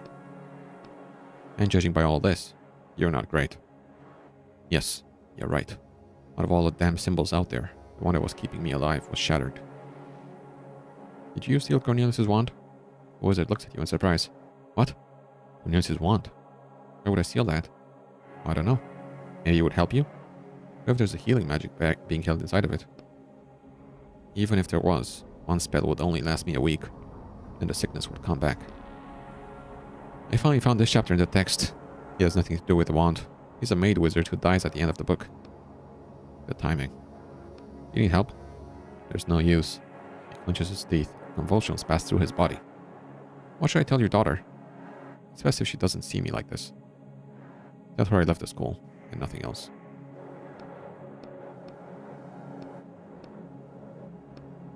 What's wrong with you? This is a process that affects a rare type of wizard. They call us maid wizards, since we weren't born with particles of magic in our blood. We obtained that blood through artificial means, and now my body is rejecting that blood. There's nothing that can suppress the reaction. Can't you just drain the magic blood back? It's been inside me for 37 years. I can't get rid of it that easily. My whole body is infused with magic. Now I'm going to pay for that. Are you sure it won't be easy even with ink? I want to try. The wizard sits down on the floor, eyes closed. You slowly approach him and sit down next to him. I'm not sure anything useful will happen. With these shackles on me, I can't... A drop of your blood falls onto the wizard's hand. What the? Don't move. Let me finish. You concentrate. A stream of ink jumps from your fingers onto the teacher's hand, where it is instantly absorbed. Suddenly, the shackles around your wrists give off a burning coldness. What kind of magic is this? That's still not enough. He needs more. Are you sure you'll be alright? I hope so. Squeeze your hand shut, and blood starts flowing along with the ink. You can feel all memory of this illness being wiped from this world. The cold emanating from your shackles is becoming unbearable. But you're finished now. What did you do to me? It's not important. I hope you get better now. The wizard is still staring at you, shocked, trying to understand what is going on. You notice the cracks on his face starting to dissipate slightly. How are you? Are you alright? Yes, I think so. You did the right thing. I hope so. You rub your wrists. Icy pain shoots through them. The skin starts to dry and crack from the cold. I don't know what you did, but I feel different.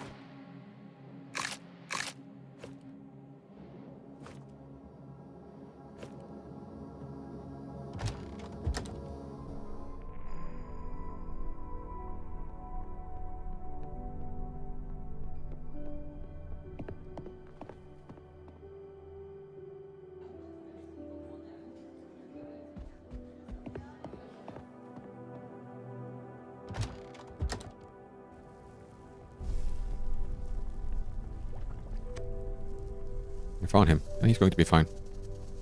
Where is he? The door with the candle emblems on it. He's in there. Alright, I'll go see him. What do you mean he'll be fine? Was he in danger? Some minor health problems, but he took care of them. Alright, ask him for the details myself. This is for you. Thanks for your help. Glad I could help.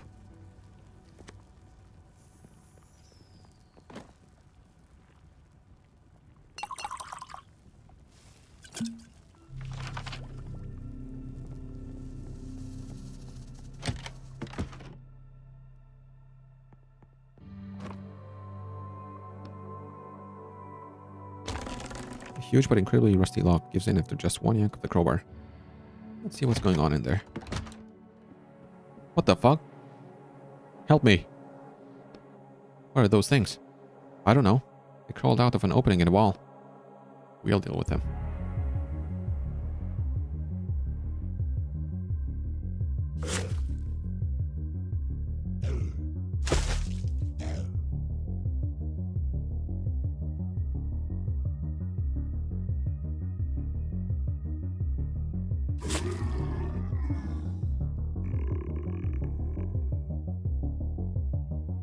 Wait, what?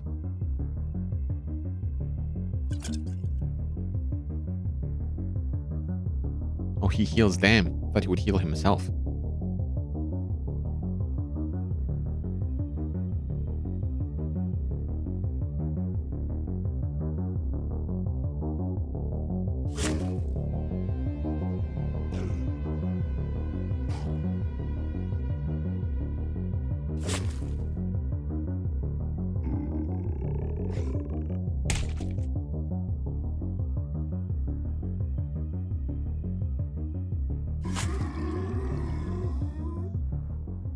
My god. I had no idea going to school could be so dangerous. Are you alright? Yes. After I was locked in here, I started looking for a way out. When I touched that wall lamp, those creatures crawled out of the wall. That lamp, you say? Yes. I'm sorry, I have to run. My lecture is still about to start. Right. Good luck with that. And don't ask anybody else for directions.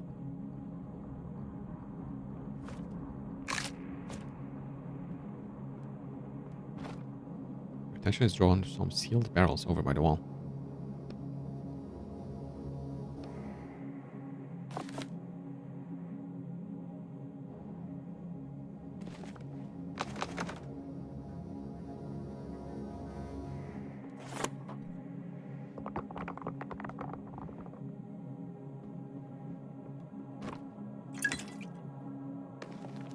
These are students' names. Some are crossed out.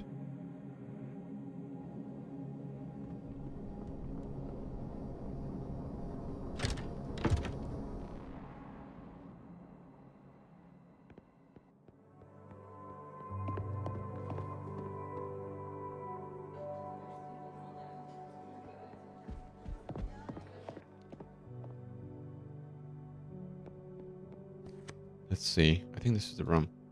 He checks the papers he's holding one more time, then goes into the classroom.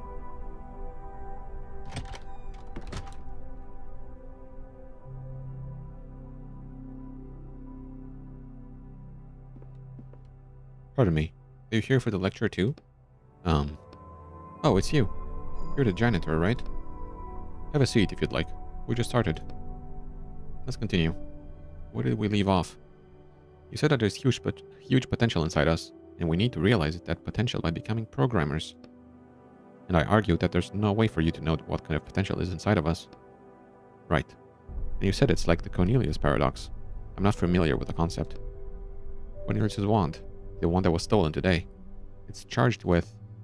Hey, let me explain. I was the one talking to the teacher in the first place. Don't interrupt me. Please, I'm willing to listen to both of you. And since the young lady already started, let her continue.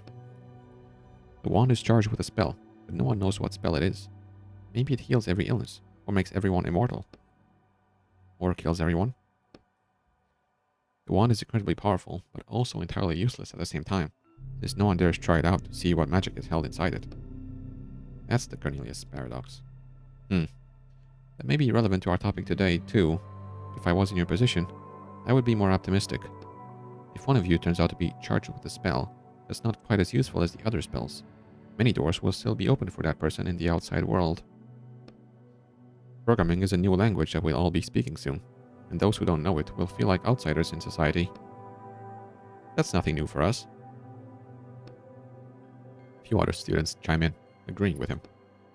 I understand, but it's one thing to be an outsider and have the ability to rely on your magic. It's another thing to find yourself in a world you don't understand at all, and have to face it alone. To this end, we're planning to start holding elective classes at your school that will help you transition into this world. However, if I understand the laws here correctly, this will need to be approved by both our current and former headmaster. Then I wouldn't count on it happening. Our last headmaster doesn't really respect this technology of yours. Yes, I've met with him. The new city administration plans to reduce the power held by School of Magic headmasters, so I don't think he'll be a problem. Well, that's all I have for you right now. I'll see you soon in our first transitionary classes. Sparse applause fills the classroom. The students start to disperse.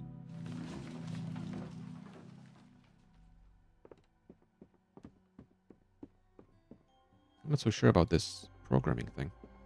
The teacher is stupid, and so is his lecture.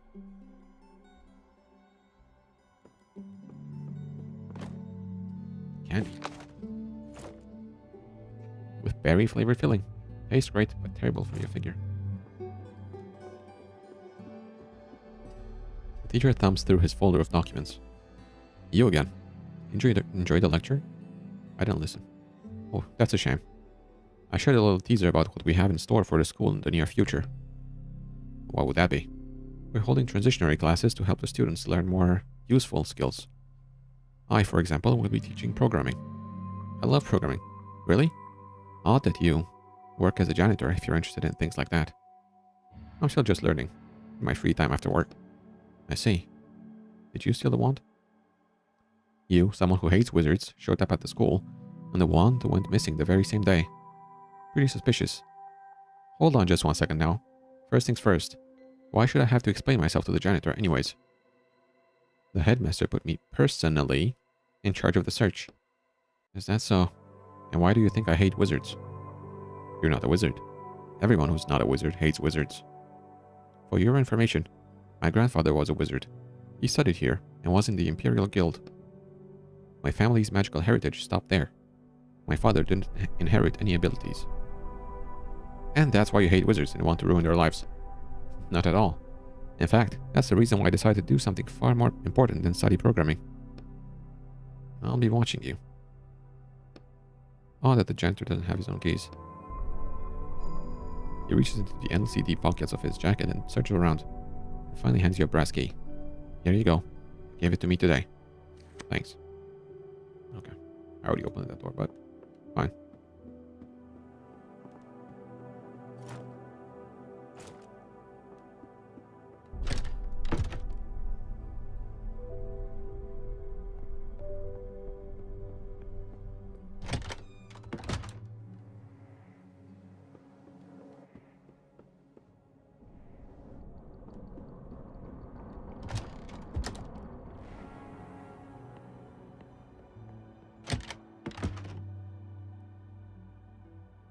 Yo, I fought the undead. What the fuck?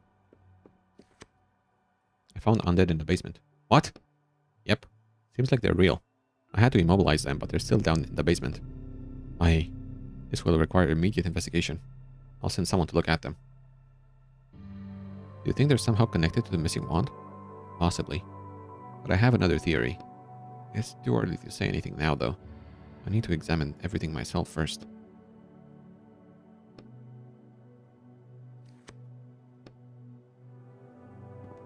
That's the same portrait.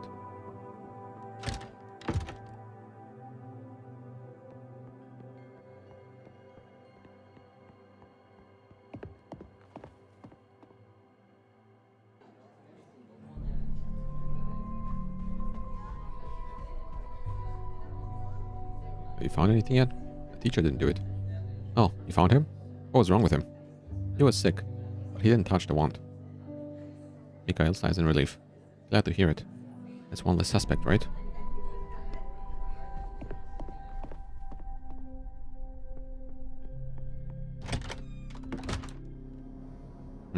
They're gone.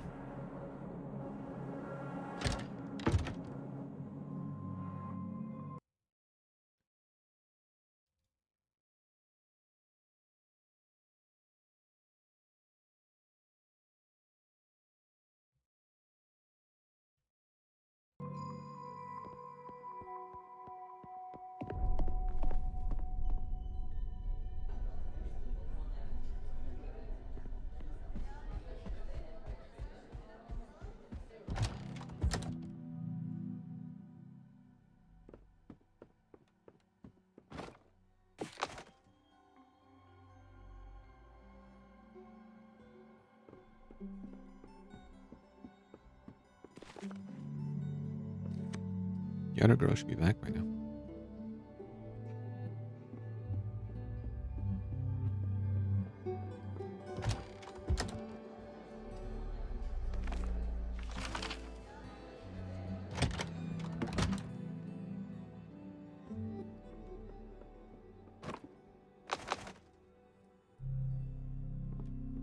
Shady student, okay. Ziblik. Don't have last names. What do you want? You see a shifty-looking student. The frame of a giant portrait is sticking out from under his bed. What's that you've got there? Nothing. It's none of your business. Decided to steal a painting from the school. So, what's with the picture? Get lost. I said it's none of your business. This isn't the first thing you've come across who thinks he's out stuff. Rolling your eyes, you tilt the bucket and splash dirty water right into his arrogant little face. What is wrong with you? Are you insane? The insolent student is shocked, but still looks at you intently and blocks your way to the painting. Get the hell out of here. Alright. What else has to know? Did you find something interesting? What's the deal with the painting? You wink again. The student looks around nervously. Marty swore this painting would open some kind of secret cache. Marty? The guy in my guild. He came back one evening with the painting, all scared, and asked to go home right away. I think someone, or something, bit him. A secret cache? You have to hang the painting somewhere, but he didn't say where exactly. So, you didn't see the huge space in the wall of the main hall where a portrait was clearly missing. How about I go find where to hang it, myself? What if there's something valuable in there, and I miss out on it? What if there's something dangerous in there? You can deal with it yourself. Fine. Tell me what you want in exchange for the picture. Oh, now you're talking. Give me a strong drink. Want me to get drinks for underage kids? I'm 25. Then why are you still in school? Figure it out yourself. I was held back a few times my second year. Fine, I'll think about it. Yeah, you do that. With one final shove, he pushes the painting all the way under the bed. Here you go. Took you long enough. Are you going to take it or am I leaving? Yeah, I'll take it. What was it you wanted? The painting? Go on. It's ugly art anyway. Thanks. Careful with that wine.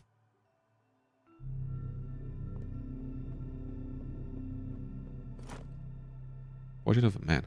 Should open a secret. That's a man? Wasn't for nothing you got that student drunk off cheap booze, right?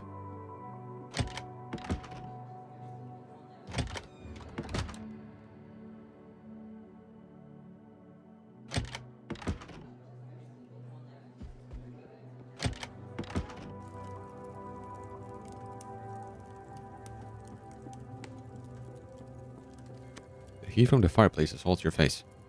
It's so stuffy in here. It's summer. Where would a fireplace be lit? An ordinary fireplace. Above it you see a symbol that looks like a lion. I wonder what that means. Angry flames burn in the fireplace.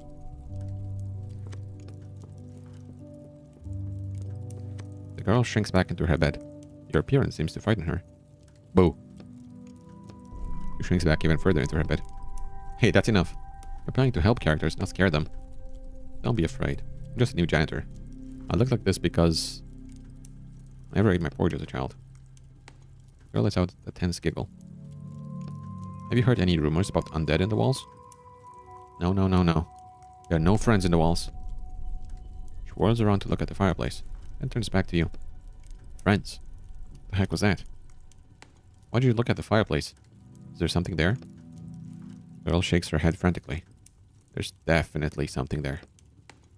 We should check it out. Sitting in the same spot, slowly rocking back and forth. The papers on your head start to curl up from the heat. The sparks are flying dangerously close to you. You can't see anything beyond the bright flames. You can't make out anything to the bright flames, but you suddenly hear far-off voices. What's this? How did I get here? There's someone there. Hey, can you hear me? Silence. All you hear is the pop and crackle of the unburnt wood in the fireplace. I don't know how, but we need to get inside.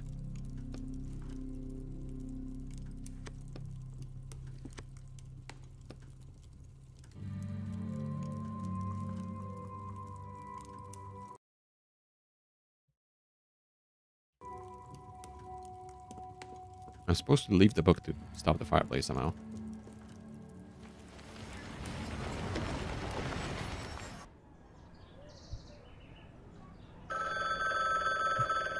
Hello?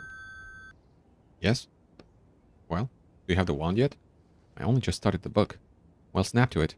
The client's been calling me and asking about it. Why such a rush? There's a lot of money at stake, Walker. A lot. It's better if I don't hurry. I need to be careful about what I do. You know what's even better? Hurrying and being careful. How's that for a plan? Alright. Try and speed things up. Get going. How do I,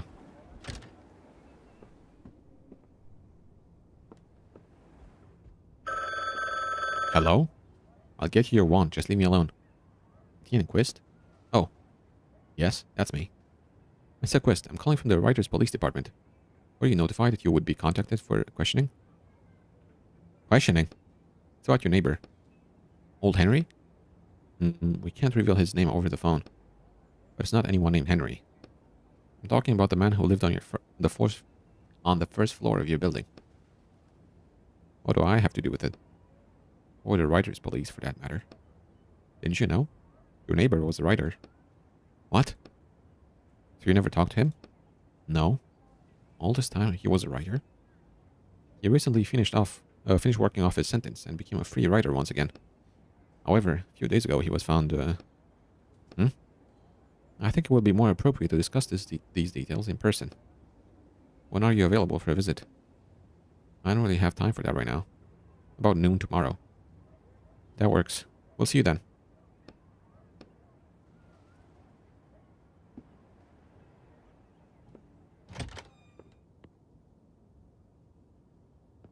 Oh, bucket of water, obviously.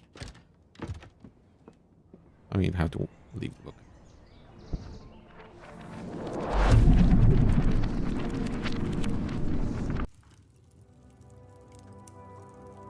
It just popped into my head when I saw that sink.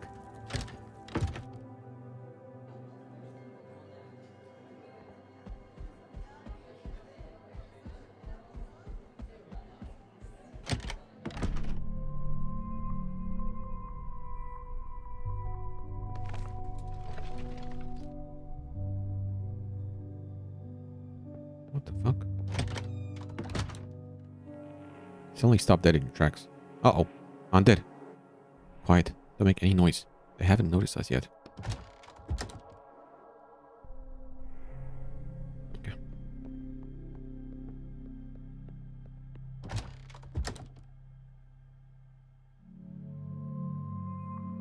I have to go fight the,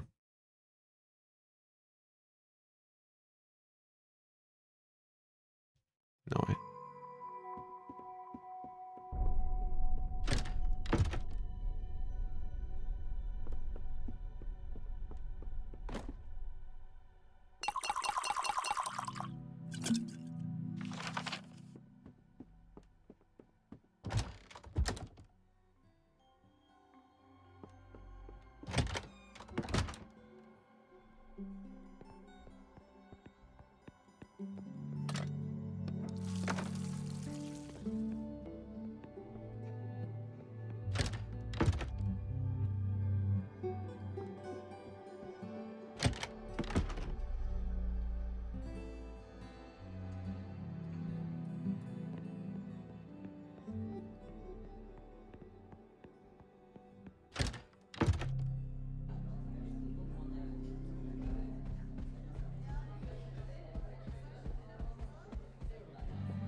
It's just a fire. You have a bucket of water. Put two and two together and you'll have an unlit fireplace. The stream of murky water flows straight into the middle of the fireplace. The flames spark and hiss, but don't go out. It's as though the fire is absorbing the water with no consequence. This is a gas fireplace? A what? There's clearly something fishy about the fireplace. I'll give you a hint. There's a spell on it. You can't put it out with water. Well, what can I use? Actually, anything you want. As long as it's not water. What about a fire extinguisher? A who? Never mind. I think there's one in my building. I should go back to reality and check.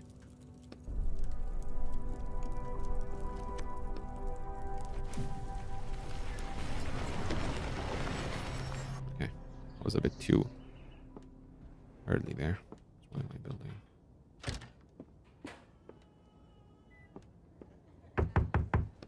Excuse me, are you home? Seems like the old man's not home. Hello? Sorry to bother you. Excuse me, I really need the key to the storage room. Please, I can hear that you're in there. I need the fire extinguisher. It's inside the locked case. I tried to help you too. Time is running out. We're all going to burn alive. What are you shouting about? Oh, hello. I don't smell smoke. What is this fire you're going on about? My apartment. It just started. I'm not lying. I think something happened with the wiring. What, do you want me to wait around while my apartment burns down? Then will you believe me? When the flames spread into the hallway and your apartment catches fire too? Alright, you don't have to yell. Just bring it back later.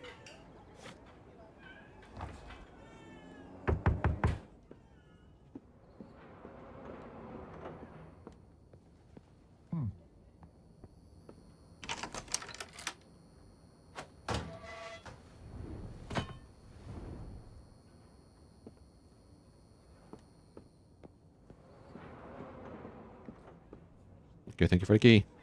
Are you there? I brought you your key back. Listen, we've been through this already. It's me, your neighbor, the writer.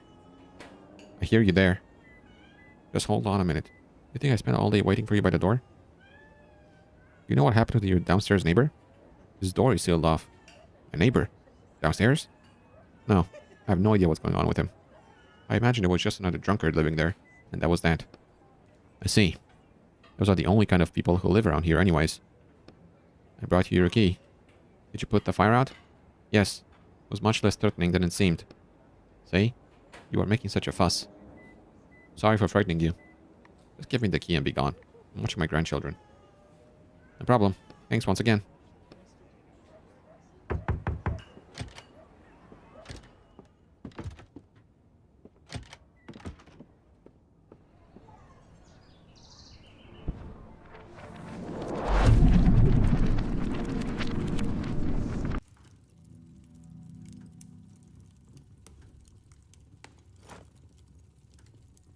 Junk.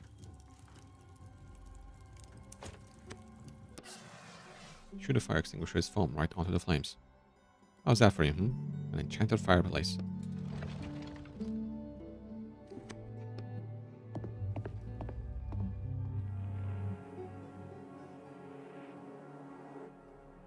What the fuck is this place?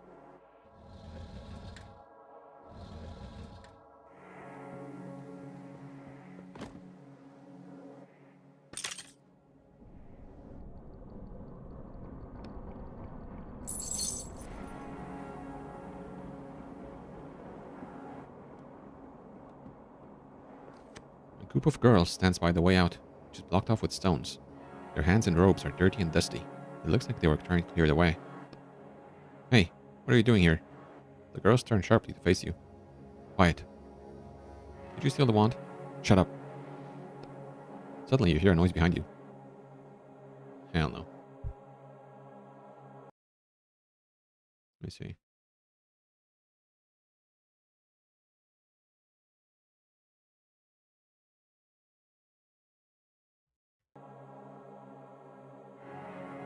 Okay, I'm not sure if I should do this. So I'm just gonna not do that.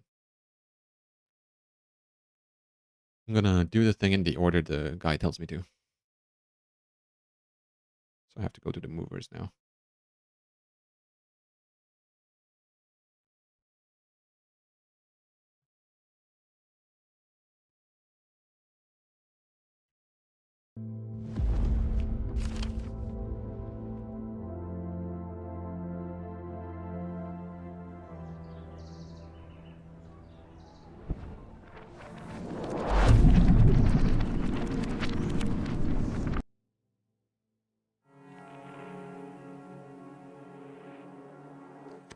No! Don't tell me I locked myself out of it. I really hope it's not the case, bro. I really, really hope so.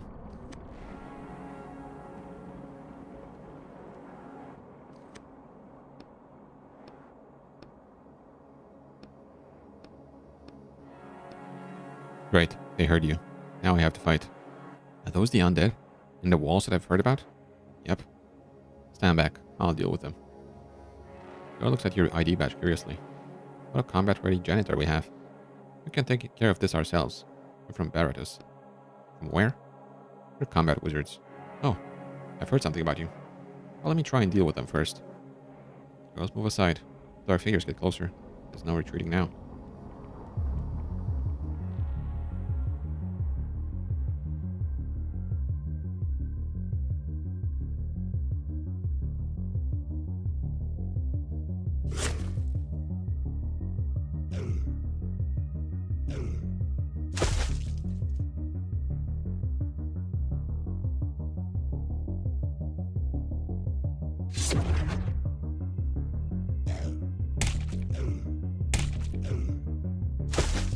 I forgot it only has 2 HP. I don't know why I thought it would just protect me from everything.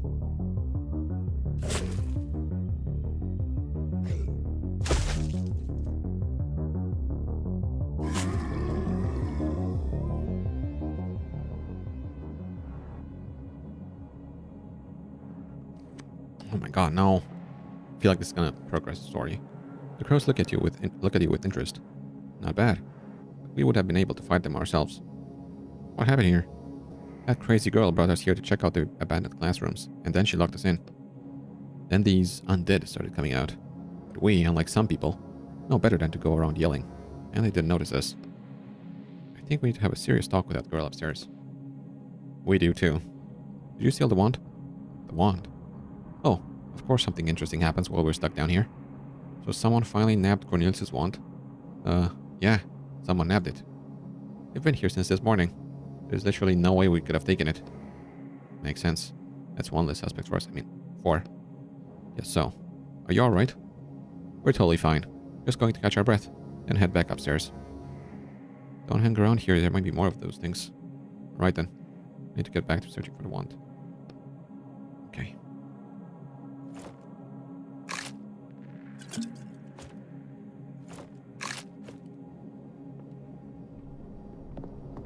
I hope I'm not locked out of this.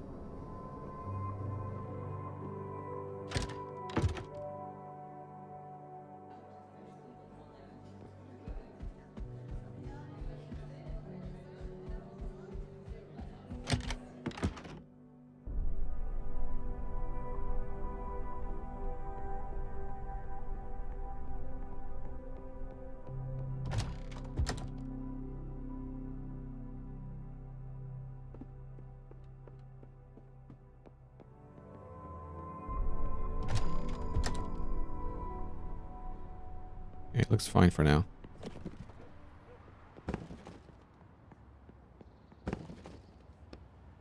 The box contains someone's belongings wrapped in paper. And a few useful items among them. Rope? Interesting. Too worn out to be used for its intended purpose. Still might come in handy.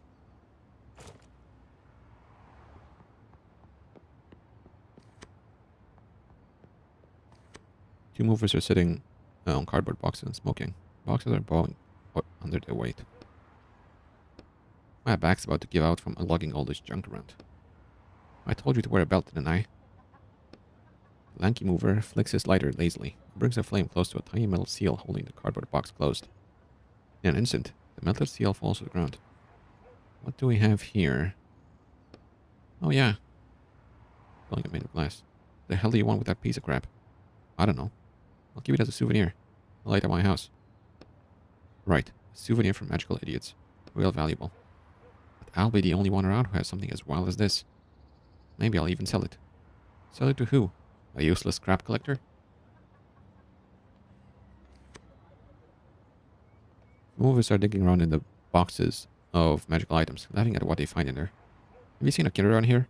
A kid? His name's Mendes. He ran away from school and might have taken something important with him. The lanky mover coughs loudly. Nope, I haven't seen him. Students hang around out here sometimes. They go around the corner to smoke, but I haven't seen any today. Yeah, look in the boxes? Yeah, right. Who's gonna be held responsible if something goes missing? I'll take responsibility. You wink and give the movers the glass artifact he had been planning to steal before. Well, if anyone asks, I didn't see anything.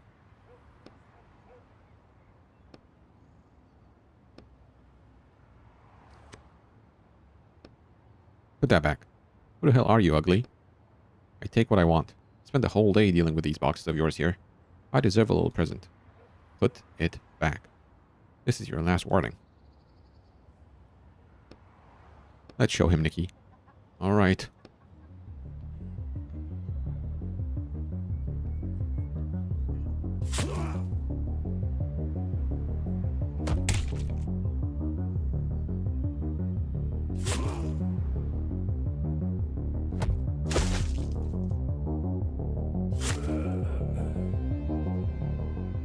You're one tough idiot. Damn it. Fine. You win. That's better.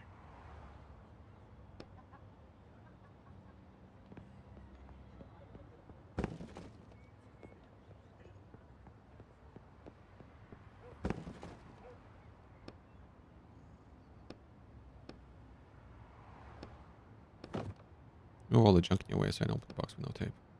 Don't give me away. A scrawny, scared-looking boy is sitting in the box with a frightened look in his eyes. His robes are covered with crumbs and sawdust. You're Mendes, I assume. Huh? How do you know my name? What are you doing in there? I'm hiding. I see that. Why? I want to get out of this call. Give him a reproachful look. All we do here is waste time. Everyone else is doing real stuff, going to college or work or whatever. Just my luck I was born with these powers. Where's Cornelius's wand? What wand? What's that got to do with me? Stop playing dumb. Why did you steal the wand? I didn't take anything. The student opens his robe and starts showing you his pockets, revealing nothing but half a loaf of bread. Looks like he's telling the truth. Just a student who wants to drop out of school. Well, I still had to check. Alright, come on out of here. Wait, why should I come out? Don't make me go back. Glance over at the movers. They aren't paying any attention to you and it doesn't seem like they heard anything. Leave me in the box. Let them take me away from the school. Are you sure you thought this through? What do you know about it anyway? You've been here for 2 years. You want that all to be for nothing? 2 years, 3 years, what does it matter? Even 10 years here wouldn't get me anywhere. You at least have some kind of plan? Of course. I'm going to go see my uncle. He'll help me find work. Said I should have no problem getting on my feet. Okay, Mendes. It's your choice. Since you don't have the wand, I couldn't care less about the other stuff. That's one less mystery now. Plus, we definitely helped him, wouldn't you say? Well, according to the plot, he ended up having a pretty good life outside of school. Mendes said have a snack. Okay.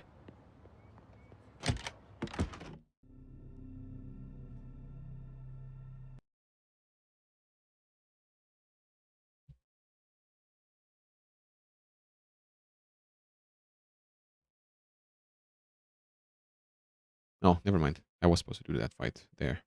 Then this is the third one, and there's a fourth one in the secret room.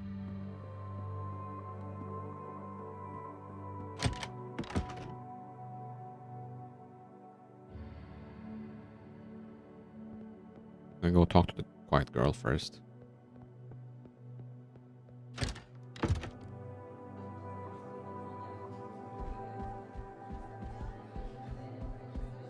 Hey, how's it going? Have you found out anything yet? The missing student has been relocated. Oh, where is he now? He ran away from school, but he didn't have the wand. I feel that.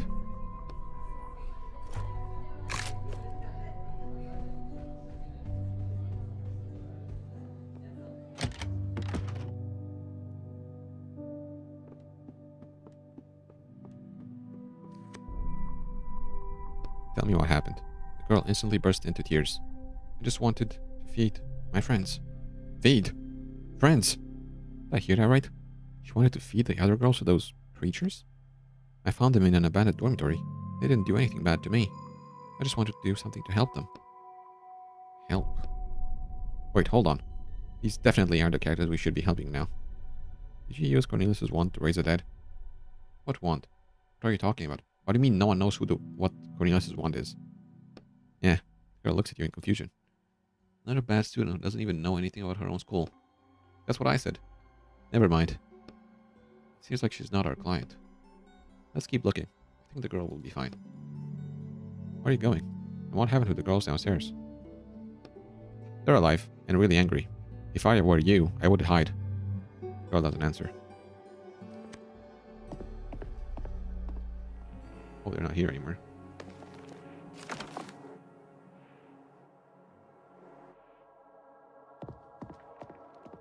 Oh, she's not here anymore.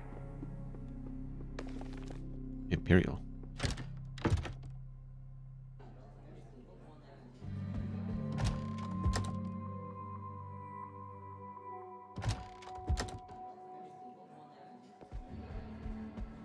Oh, he's not here. Two students are whispering excitedly to each other in the middle of the main hall.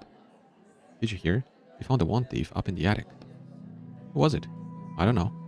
I think it was one of the students. Both the headmasters are up there now. Did you hear that? Let's get to the attic quickly. No. You say that like you haven't already read the ending and found out who stole the wand. The truth is you changed the plot a little with your actions, so I don't actually know how it ends yet. Can you tell me how to get to the attic? I know that. No, no, no, no, no, no, no, no. Don't lock me in. Thank God, bro. Thank God.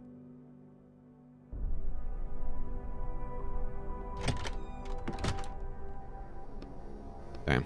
They ended up heading straight for you. Okay.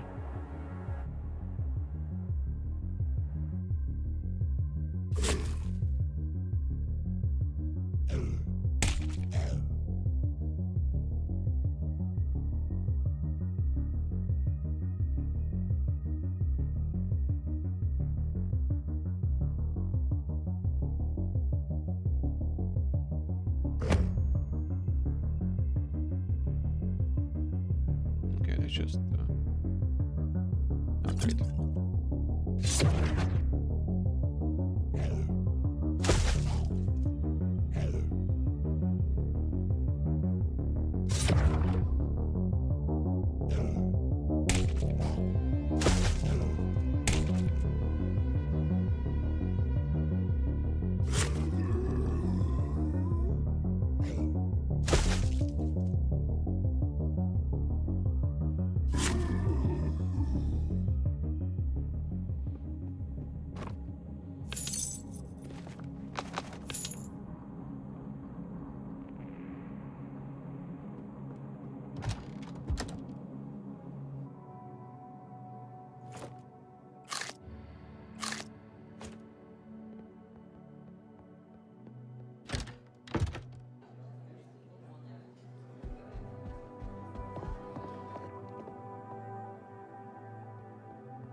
Interesting.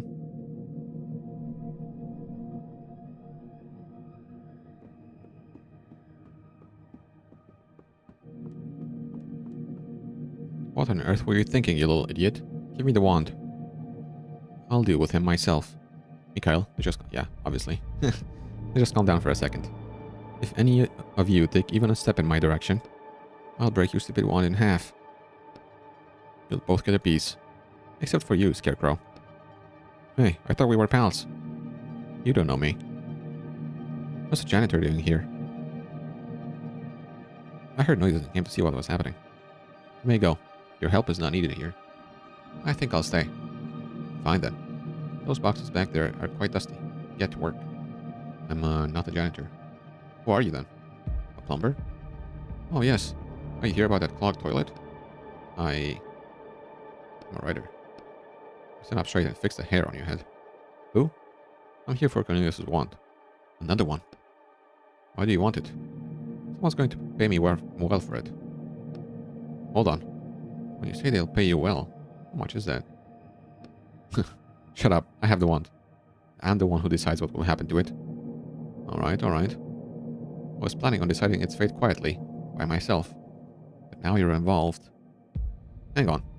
I understand us three. But why do you even want it? None of your business. Stay where you are. And just calm down and... Nobody move. The old man suddenly pulls a revolver out from under his robe and starts waving it around in all directions. Either you give me back the wand, you little cretin, or you'll be sorry. Oh, damn. Where the hell did you get a gun? Calm down, just calm down. I thought you were opposed to technology, old man. Give it to me. He reaches out for the wand, keeping the revolver aimed. Quickly take the revolver from his grasp. Mikhail flinches. Mikhail. Expecting you to attack him too. Stop waving that thing in my face. Hey, give that back. Mikhail bends Cornelius' wand enough for it to crack slightly. At the same time, you hear an echoing noise ringing out from somewhere up above. Everyone freezes. Do you think this is a joke? I'm so sick of your sniveling. And you're panicking. You little... And you weird head. There's no more magic. We all realized that long ago. Stop clinging to the illusion that it's still around. I know why you care about this wand so much, old man. But it's time to move on. Stop being indecisive. Stop living in the past. Stop lying. Any last words from you three? You're going to regret this. Who do you think you are, you brat? Mikhail turns his gaze to the new headmaster. I understand how you feel, and I also want to move forward, but can we find a way that doesn't involve breaking wands?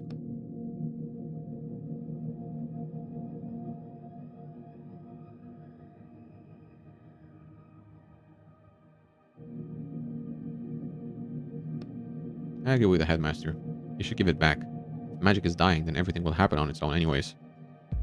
That's what I'm talking about. Why... I've had enough of this. Time stops. Your eyes fall on Cornelius' wand. First on one, then on the other. They're both falling through the air. Why am I seeing two wands? Slowly it dawns on you. Huh? What are you talking about? The left and the right halves of the wand land on the floor at Mikhail's feet. The old man stares at the floor, mouth open, unable to speak.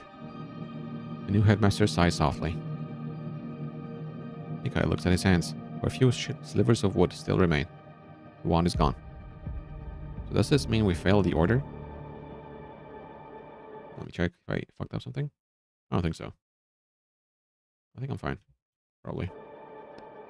I don't know. A phone call from before pops into your head. Conversation about how it was absolutely essential that you complete this order successfully. The old man falls to his knees, trying to piece the wand back together. You prod him aside with your foot and pick up what remains of the wand. Give it to me. The old man seems to have gone completely insane. The rumbling sound gets louder. What's happening? We need to go. The old man starts laughing loudly. The rumbling completely drowns out his laughter. We need to go.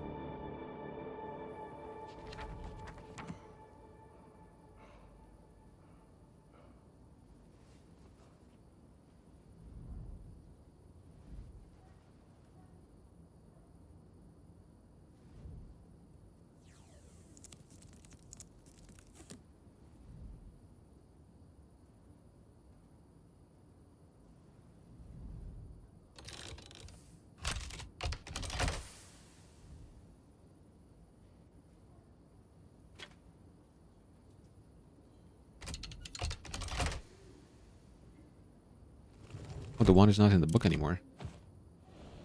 I just realized I didn't check that on the other covers.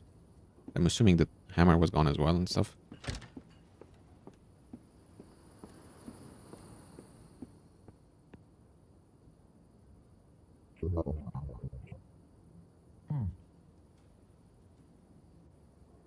Anna?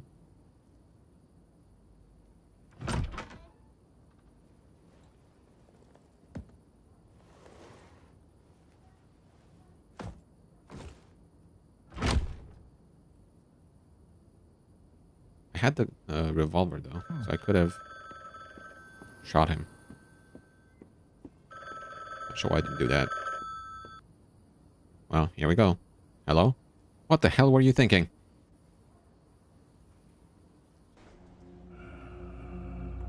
A month later. Beer rum? It's beer with rum. We have nutrition facts here as well. Damn, my head is killing me. I'm an alcoholic now.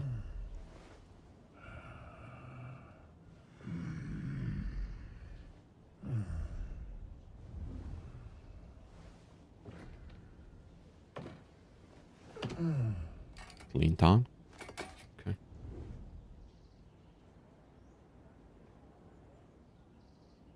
Anna? Thanks for joining me, friend. Hello. Leave me alone already. Hi. I heard you were having some problems with the client. Oh, it's you, Vince. No, nothing too bad. I can try and talk to him again if you want. I don't know. I feel like this work just isn't right for me. Hey, what are you saying? You have to do this and get your shackles removed. Your fans need you. I know. I'm just not sure this is the right path. It's bringing me nothing but suffering, and I'm not the only one suffering because of it. Just have to put up with this a little longer.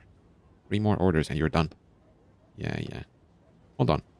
Did I ever tell you how many orders I had left? Yes, of course. Did you forget? Hmm. Alright. Okay. I'll call him right now. Maybe he'll change his mind. Alright.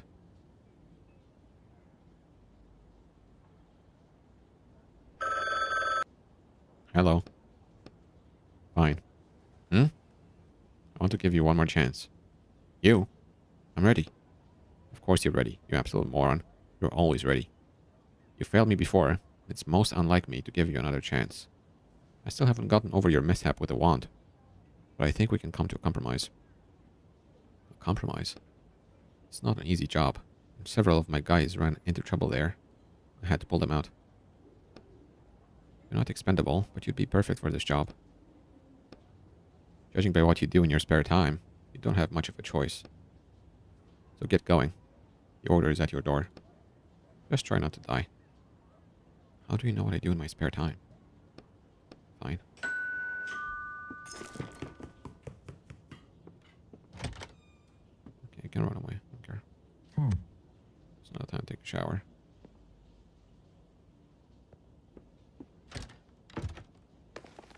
Carl Martin is selling his share in the independent publishing agency, Germany, and investing in a large share of Morog Publishing Agency. Morog Publishing Agency.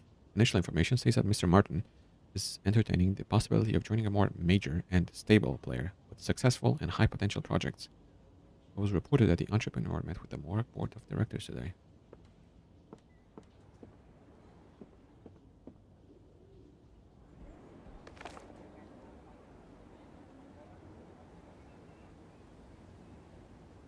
I like the increased damage on this one.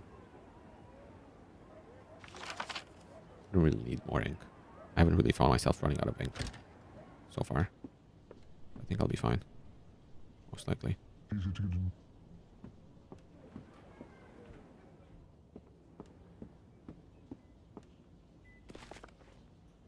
Bar tab. Red wine bottle. British pounds now. So I'm in broken 2% table. Damn. Moral damages. God fucking damn, bro. I'm in big trouble. Financially. It's easier to get a new one.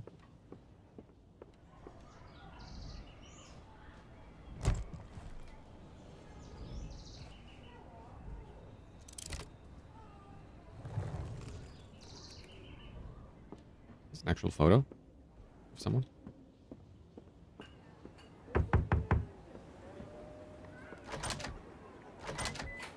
Easy to get in.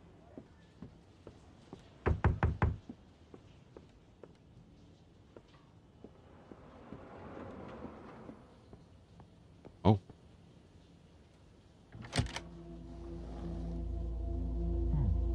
It's open.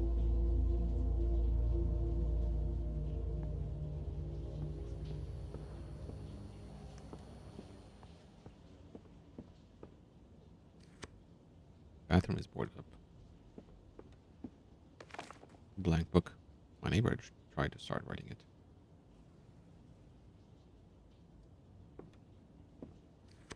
Cut cable coming from the ceiling. It's a sturdy one. I can put 2 and 2 together. So that's what happens to writers as they work off their sentence.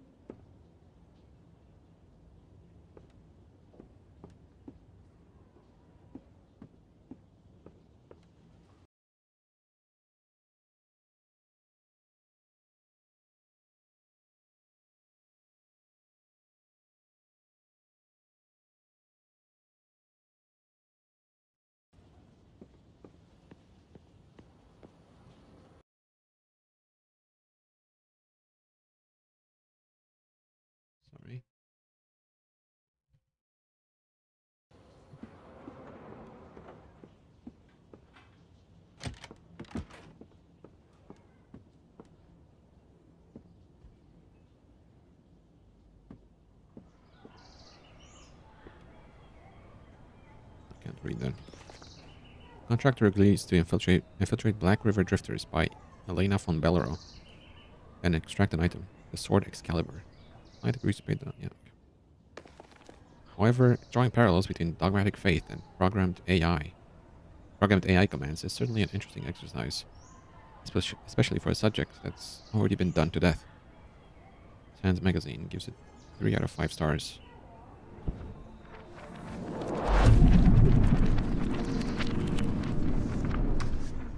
That was a different animation than usually. Ouch. Landing on a metal floor isn't all that great, I'm guessing. Oh, hi, Jack. I'm Roderick. Right. It's just been so long. It's been a week, hasn't it? Like usual. Oh, it's been a month. Well, it was a little setback with the client. Is it booze I smell? No, I just haven't washed this jacket in a while. Did you have problems because of the wand? Yeah, kind of. But we're back in business now. Today we'll be looking for Excalibur. A sword? Are you sure we're in the right book? If we're looking for a medieval sword? We'll find out once we take a look around. Intruder alert. Identify yourself or you will be punished by the might of the Seekers of the Worthy. The voice is coming from a strange face on the wall that peeks out from the cables like a spider in its web. With the blessing of the Worthy, I punish all who oppose our mission. Speak your name now. Etienne. Etienne. I shall hear the will of the Worthy and decide your fate. Have patience. What the hell is going on? The short version is, this is a pilgrim ship, and they're very serious and strict, so cut it out with the jokes. I'm not making jokes. Shh. So where is Excalibur? What's this Worthy have to do with anything? What do you think the Worthy is worthy of? Worthy of Excalibur? The Worthy is the one who can pull the sword from the stone. They're flying around the universe on this ship looking for that person. I remember there was an old legend, or tale.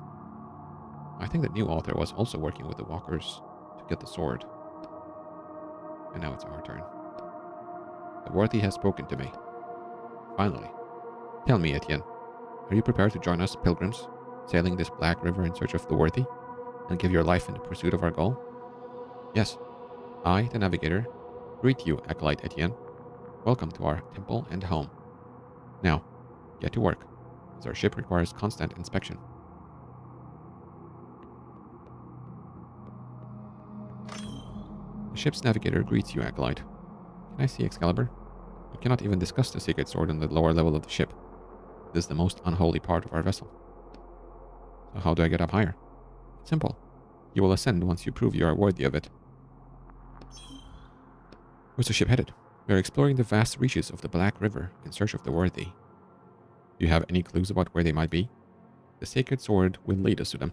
When we find the Worthy, they will draw the sacred sword from the stone and guide our people to a brighter future. So the Worthy could be anyone? Even me? Let me try and pull the sword out. I know I'm the Worthy you're looking for. First, you must prove you are worthy of attempting to prove that you are worthy. Study truths, inspect the machinery, and help your brothers. That will guide you to gradual understanding of the truth that will unlock the path to the sword.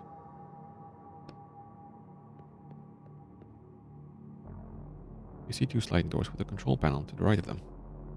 This looks like the elevator that connects the different ship decks. Panel beeps indignantly. Acolyte Etienne, step away from the ascension shaft. You must prove your faith to labor on this deck.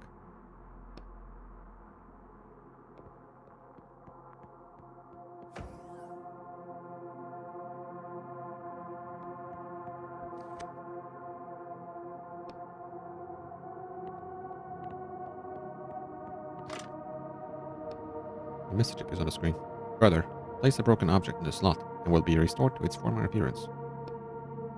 An object creation menu appears on the screen. Space multi-tool.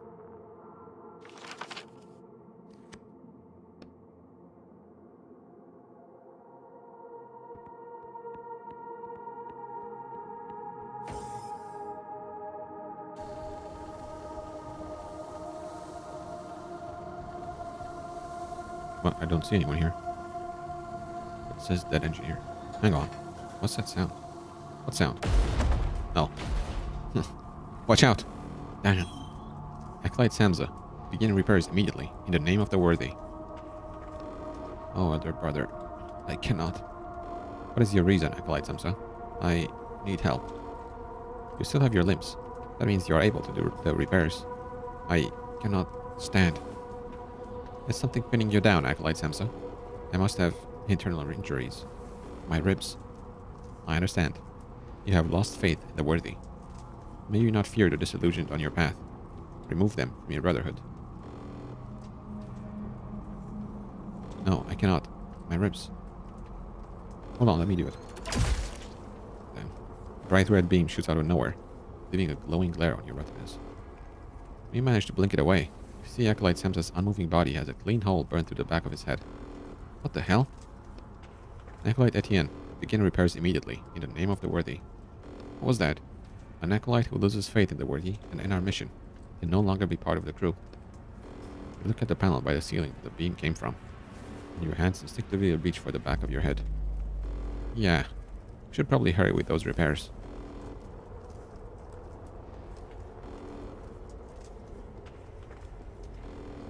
Poor guy. You examine the body, trying to avoid looking at the head wound. You don't notice anything of interest. There's something in his hand. Huh? You unclench the dead man's hand and see an electronic access card. Unfortunately, the explosion damaged it too.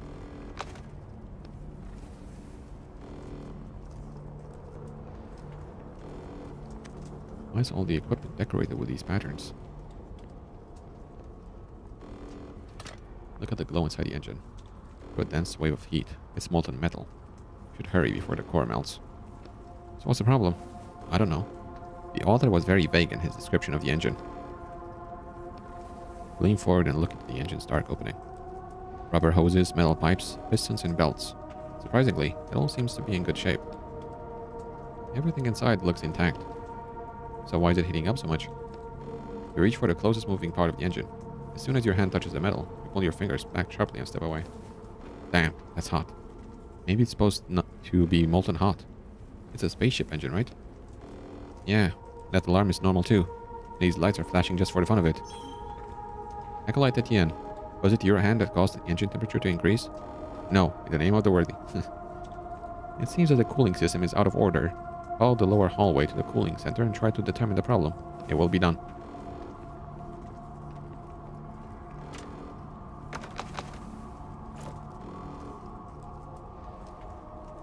Access card A. Ship is almost entirely made up of silver. Interesting. Not what you would expect a ship to be made of.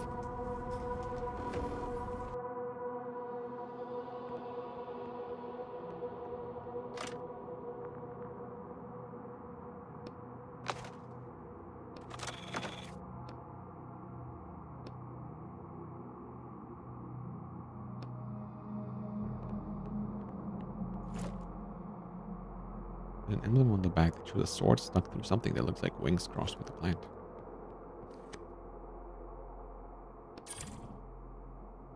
Access granted. Whoa. I need one more silver bar. A woman is lying in this tightly closed capsule, eyes closed and lips rapidly and soundlessly moving as she recites something. The woman looks absolutely exhausted, which makes it hard to guess her age. She could be 40 or 18. Her outfit is an odd blend of medieval style and futuristic materials. Her hands are folded across her chest and she's holding something, but you can't see what it is. Some sort of amulet that looks like it could be a cross or a sword. The capsule is full of electronic equipment and tubes leading from the woman to a glass vessel that is slowly filling up with a glowing liquid. Among the unintelligible labels and symbols, you see only one you understand. Capsule temperature 24 degrees, manually set. Nothing of interest. That's what we're looking for. We call it faith. Is it coming out of her? Don't think about it. The vessel is almost full. You can take it. What will happen to her? She'll be okay. Slowly pull the glass vessel of liquid out of the machine. The woman in the capsule pauses for a second. A new empty flask appears where the old one just was. The woman returns to her original state. faith starts gradually filling the new vessel. But it happens very slowly. Knock knock. No one doesn't react at all.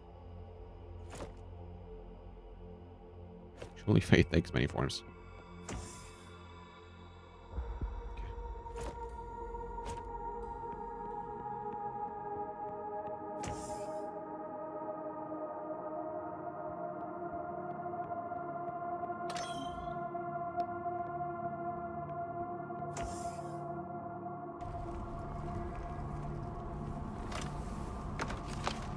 Okay, here's the last that I need. I'm sure I'll need the space multi-tool to fix that.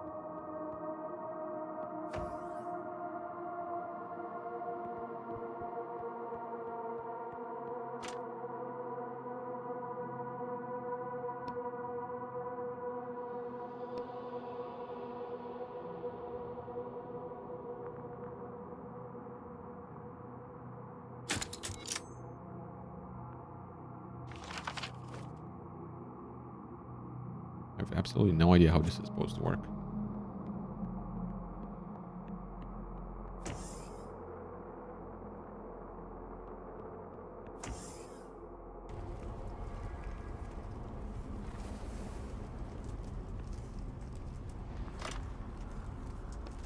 The pipe is broken and the water is turned on. What do we do?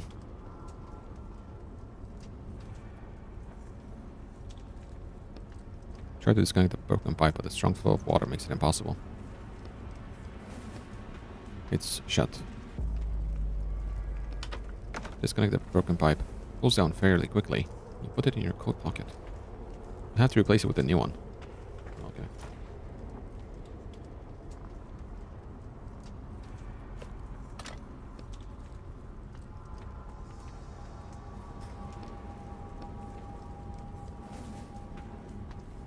The broken pipe has been connected. No, it hasn't been.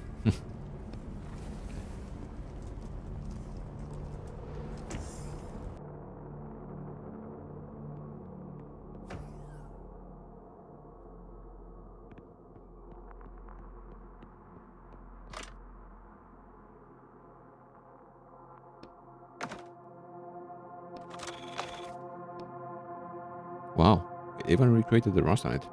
I guess that's how it looked like before the explosion.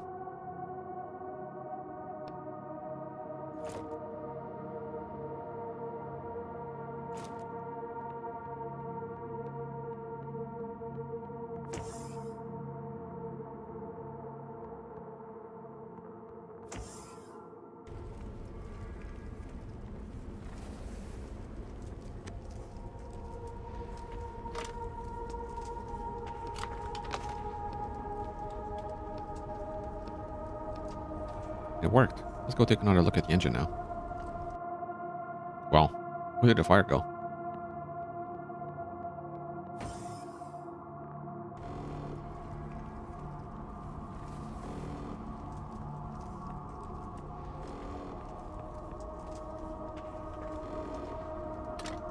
The cooling system is steadily pumping the ice mixture through the pipes. The engine isn't radiating heat like before. You can even touch the outer panels with your bare hand. We fixed the cooling system, but it looks like that wasn't enough. Maybe there's some kind of button we need to push.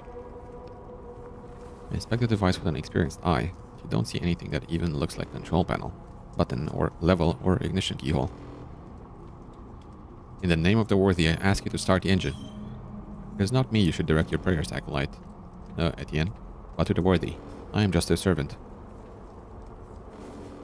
Worthy, I pray, start the engine. You clearly have not managed to learn the holy litanies yet, so I will help you, newcomer. Repeat after me. By the will of the worthy, I pray for the flame to obey my will and activate this mechanism. By the will of the worthy. Okay. Something inside the engine starts rumbling discontentedly, gaining momentum. Suddenly, a shrill noise fills the room. Acolyte Etienne, you do not have enough faith. Oh, come on. My faith is stronger than ever. I believe in the worthy with my whole heart, my whole soul. With every cell in my body, I believe. Suddenly, a compartment opens on the side of the engine. With a soft hiss and a cloud of white steam, an empty compartment designed to hold a cylindrical flask appears. I speak of something else. Place a full vessel of faith in the compartment so that our temple may continue its journey. You take the flask of faith you got from the cryo chamber out of your pocket. Is this enough? Indeed it is, Acolyte. Push down a little harder and gently settles deeper into the machine. As soon as you take your hand out, a thick round hatch cover slides over the compartment. Something about flame and mechanism. Oh, don't forget the worthy. Just find that part. By the will of the worthy, prefer the flame. Yep.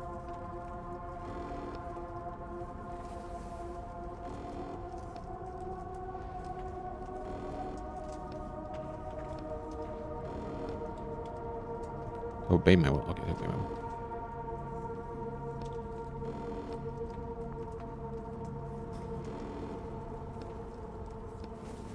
Roar starts building inside the engine, and suddenly bursts out. The pistons start moving. A steady hum fills the engine room.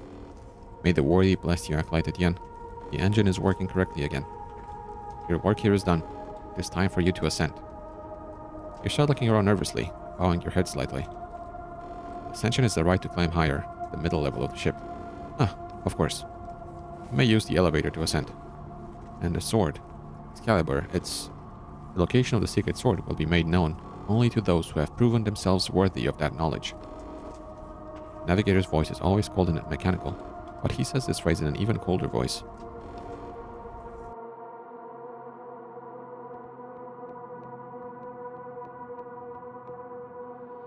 The acolyte lies motionless on the metal floor.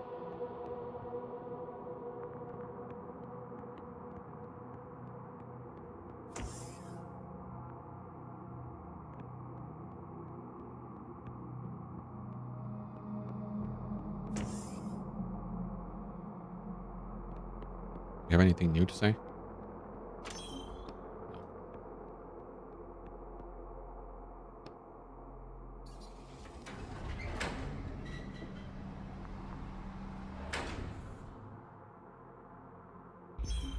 Welcome to Earth, brother. Earth. We call the lower decks Hell, the middle deck Earth, and the upper decks Heaven? Correct, brother. I see you have already studied our scriptures. If the will of knowledge guides you, visit the library on this floor. Okay, and is Excalibur there, on the top floor? Every acolyte who ascends from Hell must first serve 5 human years on Earth, before they will be permitted to touch the sword. What? Only after 5 years have passed can an acolyte grasp the highest sacred truth, and then the worthy will permit them to ascend to heaven and touch the sword. In your service, your 5-year countdown has begun. So what am I supposed to do? How should I serve? Study truths, inspect the machinery, and help your brothers. Only routine will guide you to gradual understanding of the truth. We should look around and figure out a better plan than mopping floors for 5 years.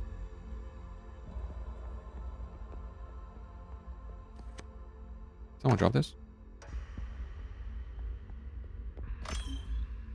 I really want to see Excalibur. You have not earned that right, Acolyte. Has anyone ever earned it?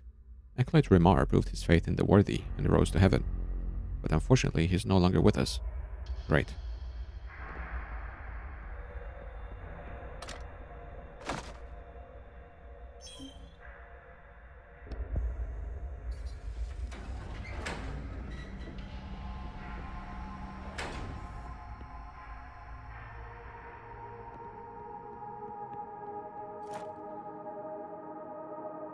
Sword struck to a circle. Okay.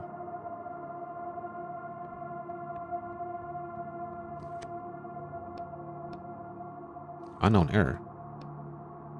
This is denied.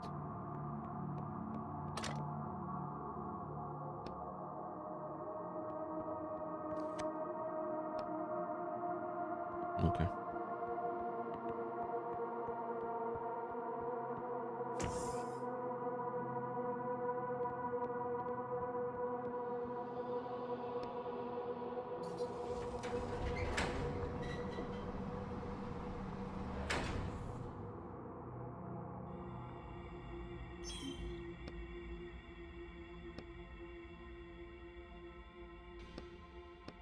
But what if I try and understand the truth sooner?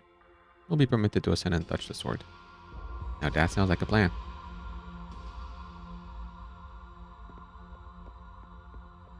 Let's start with the round table room. Whoa. The device connected to the prayer chamber is on fire. You won't be able to get to the vessel of faith. Don't stick your hands in there. You need to find a fire extinguisher first. Put your hands in the flames. The man inside shows no signs of life, just like the equipment surrounding the capsule. The flask of faith was filled up before the fire and is almost unscathed.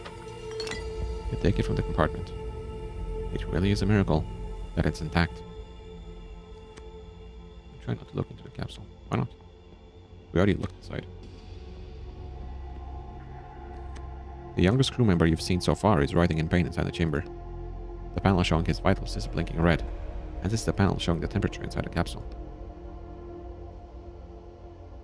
Looks like the chamber overheated. Should cool it down so that guy doesn't die. On the side panel, you notice that the thermometer is set automatically. It says, controlled by the navigator. I guess the navigator has problems understanding what the room temperature is. Hey, could you lower this guy's temperature a little? He's about to burn alive. My data shows that the capsule is currently at optimal temperature. I see. Damn, it's stuck. If a crew member is in danger, extracting faith or interacting with the capsule in any way is forbidden. That's what I was trying to say. You said it yourself. He's in danger, so lower the temperature in the capsule. My data shows that the capsule is currently at optimal temperature. An elderly woman. She's dead. The flask that usually holds faith is empty. There's an old man inside the capsule. His whole body is shaking, and his hands are grasping the chest of his suit as though he's trying to rip it apart. There's a phrase flashing on the panel. Heart failure. Stabilizer injection required. This flask of faith is filled to the brim. What kind of monster are you? The guy inside is clearly dying and you're only interested in the flask? Alright, just wanted to check it. Let's go find his medicine. The dead man lies motionless in the capsule. The flask of faith next to the capsule is completely empty. Looks like the crew started to lose faith in their mission. After so many years of fruitless wandering, I'm not surprised. Alright, let's move on. Wait a second. Look what he's holding. You open the capsule and as steam escapes, you can see that the dead man's hands are grasping a tape reel. We should listen and see what's on there. A middle-aged man. The flask that usually holds faith is empty. A reel containing a mysterious recording.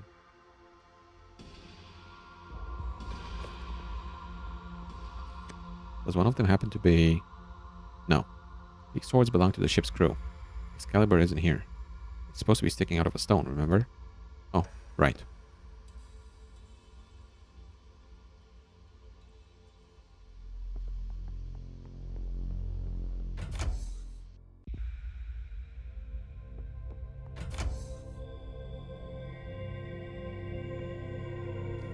Another slot for faith. I thought they only needed it on the lower level. Faith is what moves our ship forward. Without it, search for the worthy would be impossible. It is needed on each deck of the ship, as well as in each stage of our lives. Alright, I get it. You must say a prayer. Speak your request to the worthy. I just want to activate this device. Your desire, Acolyte, has no higher meaning. All that we mortals can do is send our requests and prayers to the worthy. If they hear them and answer, we can receive what we desire. Okay. Worthy, I pray to you, turn this on. Poke a finger at the device in front of you.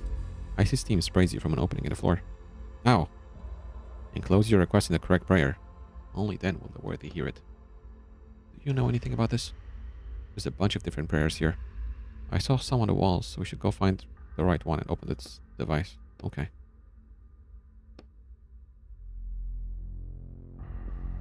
Restroom.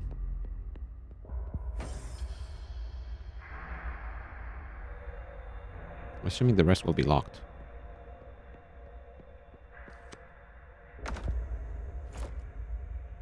So we're stuck through something that looks like an oval-shaped shield. I don't have to go right now.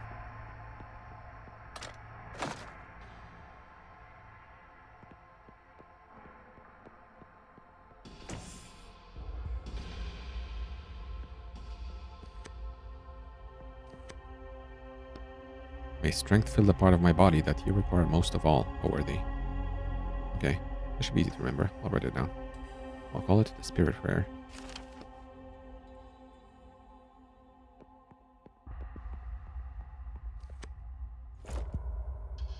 May strength fill the part of my body that you require most of all, O worthy.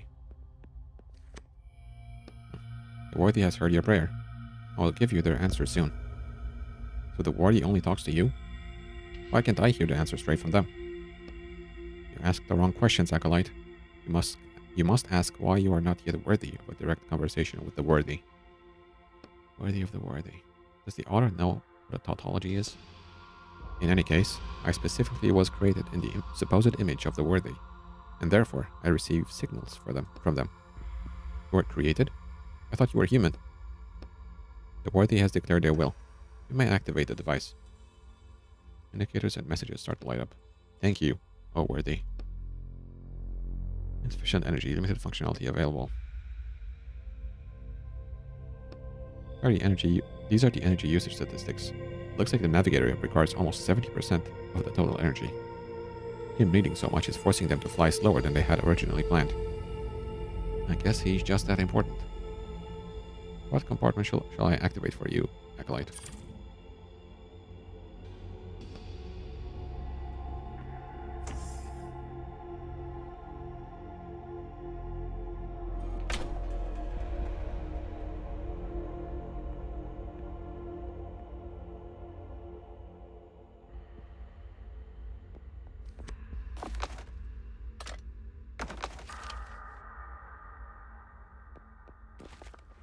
It underlines the fact that there was a sharp increase of suicides on Earth after our crew took Excalibur off the planet.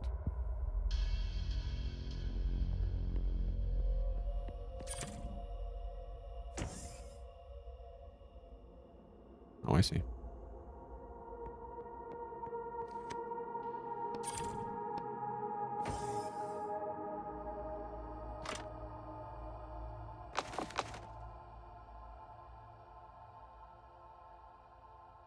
That's it? Oh, no.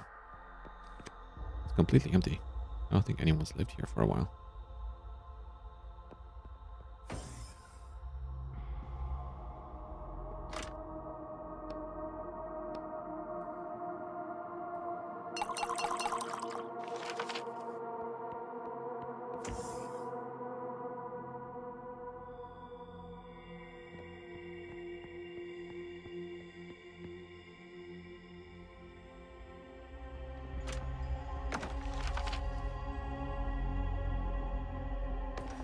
Another prayer. The voices of their disciples will resound along the Black River, from shore to shore, from source to mouth. Pull out the voice meter. Side of the cannon, massive cannon, you see a control panel. The panel is inside a decorative metal frame with a floral motif. How does it turn on? Maybe it runs on faith, too. You look under the panel and see a familiar empty compartment, designed to fit a flask of faith. Damn it. Fine. Your finger slowly reaches towards the velvety-looking black surface of the control panel screen. You're sure that's a good idea? The tip of your finger slides across the screen. But for a second, it seems like nothing is happening. In the next second, a substantial static shock runs through your finger. Ow! As soon as you pull your finger away, a message appears on the screen. Insufficient faith. Of course. The way forward is blocked by buzzing beams of energy. I won't touch them.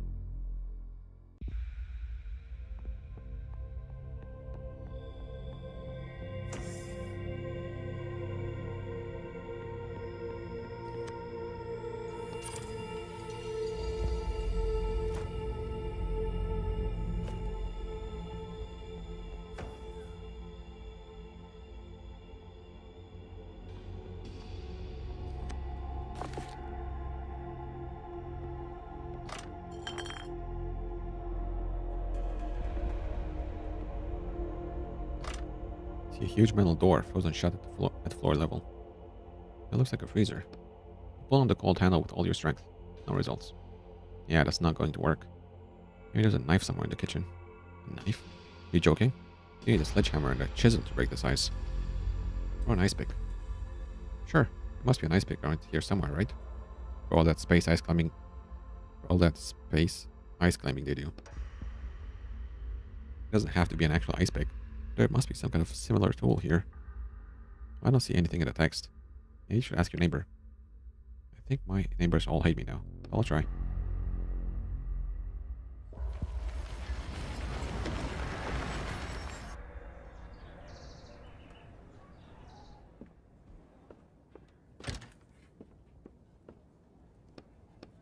Who's there? It's Etienne. Oh? Etienne, your neighbor. I see. I'm looking for a pickaxe. Do you happen to have one? A pickaxe? What the hell is going on in your apartment? Renovations? More renovations? And where's my sledgehammer anyway? And my shovel? They're fine. I just knocking down a wall and your sledgehammer got stuck in it. I borrowed your shovel to dig it out, but the shovel got stuck too. I think a pickaxe is just what I need to fix this. What an idiot. Let me go look. Here, just remember to bring it back. Thank you.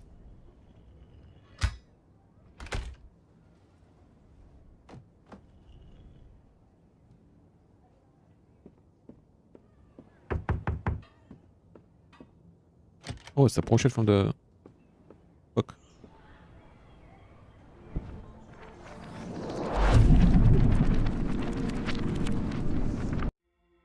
I wonder why the portal screen changed.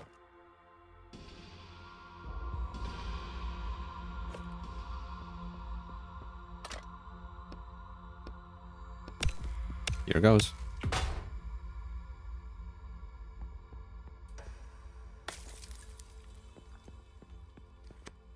Nice. That might come in handy. What for? To cool something down later. You'll find out.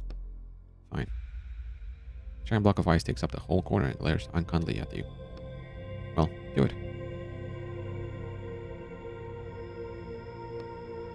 Swing gently, and the sharp point of the pickaxe sticks into the ice, giving the tiniest notch. Only as much strength as needed, that's your motto. With a measured swing, you raise the pick over your head and drop it onto the ice block.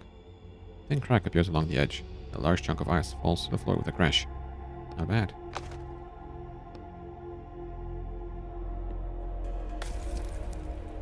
You break the ice, but all you find inside is frozen food. Slowly melting pieces of ice, chipped off with a pickaxe. Might be useful if you need to pull something down.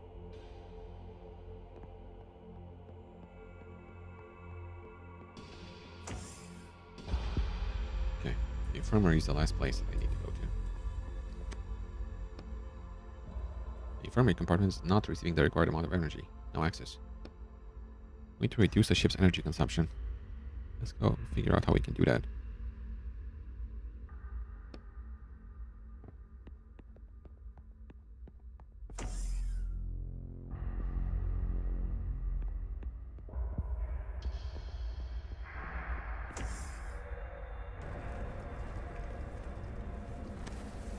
There's damage here too. I guess the engine must have really flared up. You should hurry. The fire spreads to the library. All the scriptures could be ruined.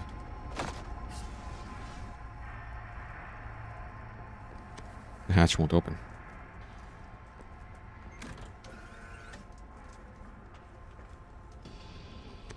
The capsule is stuck, but you see a twisted chunk of metal keeping it from opening. If only you had some kind of tool. You find something on the multi-tool that kind of looks like a screwdriver. Use it as a lever to move the piece of metal.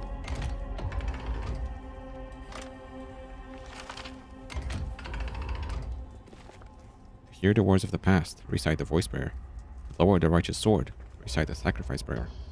Alter the electric river's current, recite the spirit prayer. Interesting.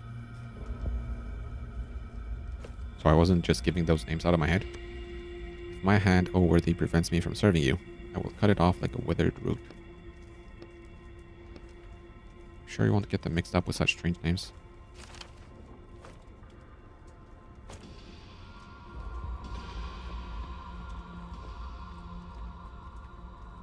Oh, put a hash there. Audio playback device, okay.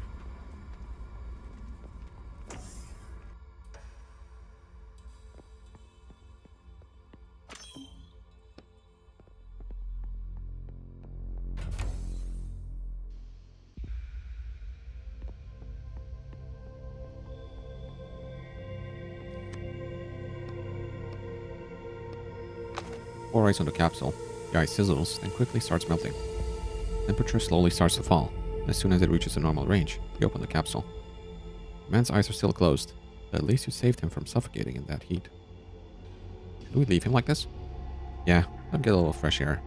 Take the flask. Thanks.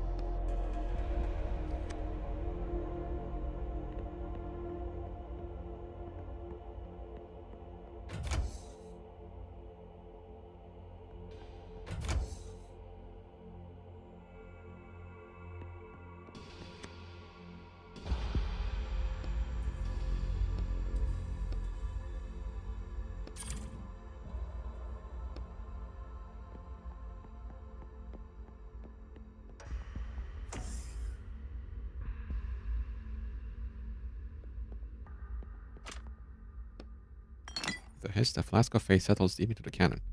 The panel starts flashing almost immediately. Blue and green symbols form patterns and then fly apart, forming several rectangular buttons. Okay, what now? Try touching the words. That seems to be how they do in the book. Touch the message and say a prayer. 3 greenish blue rectangles are lit on the weapon control panel.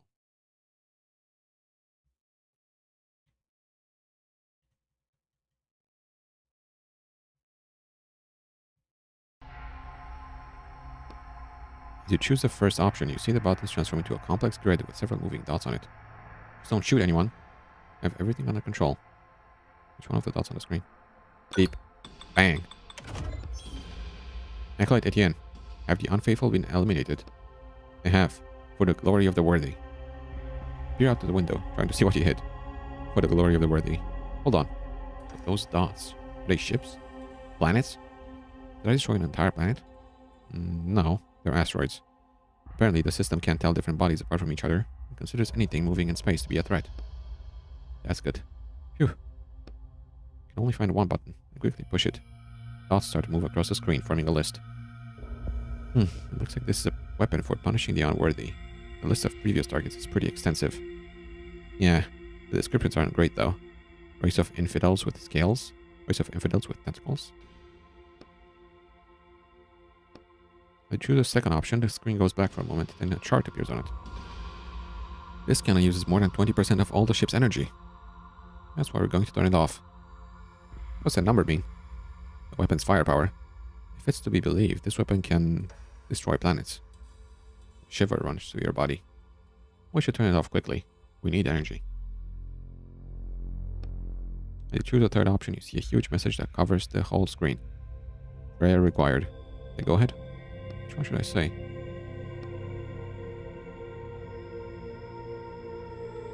The words sing a prayer flashing insistently across the screen. Prayers must be sung. However, we are currently in our 453-day mourning period for Acolyte Rimar. The mourning period includes a ban on singing. I say.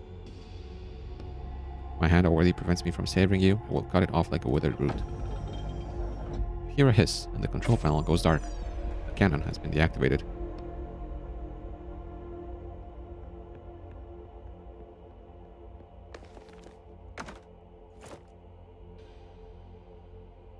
There's an emblem on the back that shows a sword stuck through something that looks like a big leaf.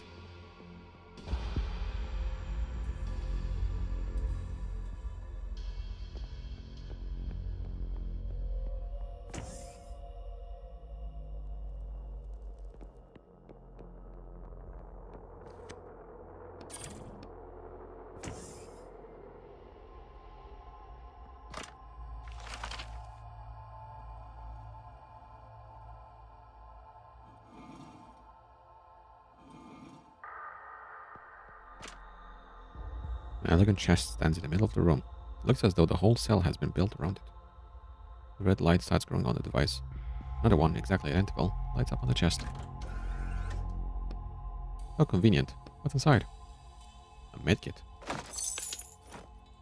Whoa. Futuristic first aid kit. Hopefully designed for human use. That's my entire health bar, basically.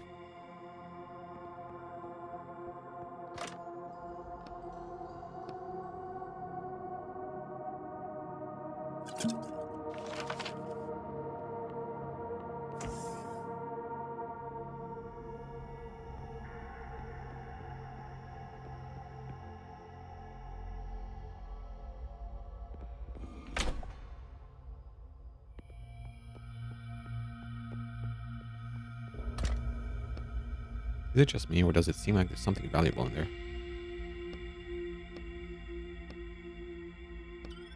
Find a multi-tool. Looking for something that will help you, but you accidentally hit something that causes a red laser beam to shoot out from it. Whoa. Blinking. You see that the lock on the container has melted open. How did you do that? What the heck did I push? Try examining the multi-tool from all sides, but you can't find anything that looks like a laser. Fine. There's the bottle, bro. Needed that. Oh well.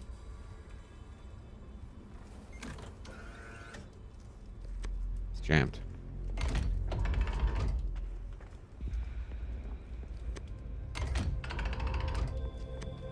Like someone already took the audio reel. Real 369. What was recorded on this? Activate the playback device. Insert Faith into the compartment on that panel, brother. Why is it always Faith?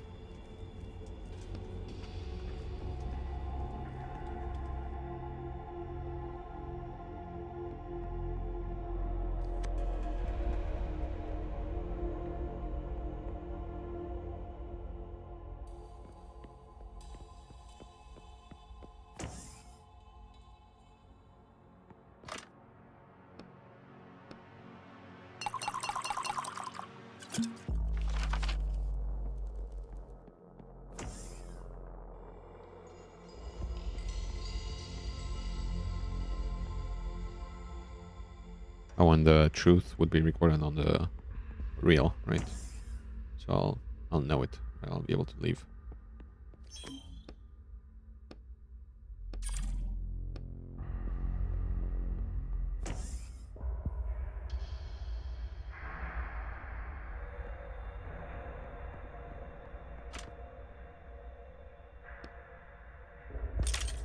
Find a long probe on the multi-tool that you might be able to use as a lockpick. As soon as you insert it into the lock, something clicks. The lock opens on its own. It picked the lock itself. Another medkit? Damn. Medical chairs, stained with something red. Standing in front of a huge shelving unit. The control panel next to it is illuminated. First thing you notice is 3 blue numbers in the middle of the screen.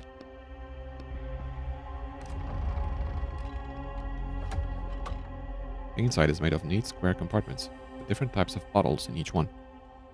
Pick up the closest one and read the old-fashioned paper tag, dandelion leaf. Folk medicine, in the space age. It's empty. But we check the other compartments.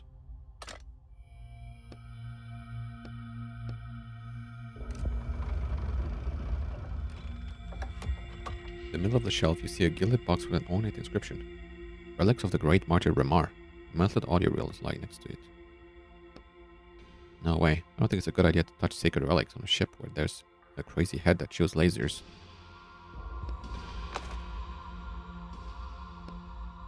Something written here, but it's hard to sacred truth. Yeah, okay. Is that what the navigator was talking about? Yeah, sure.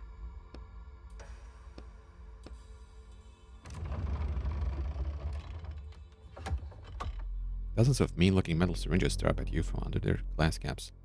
They're each filled with a greenish liquid. Label on the inner wall reads stabilizer. I don't know how to inject people.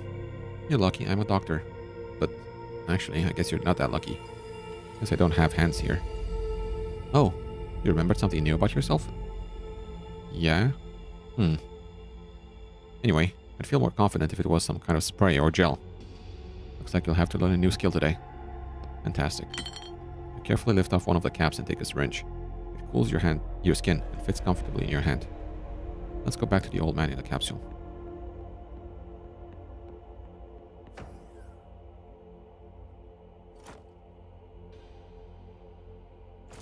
Plunges you into blissful oblivion. Is that what we want?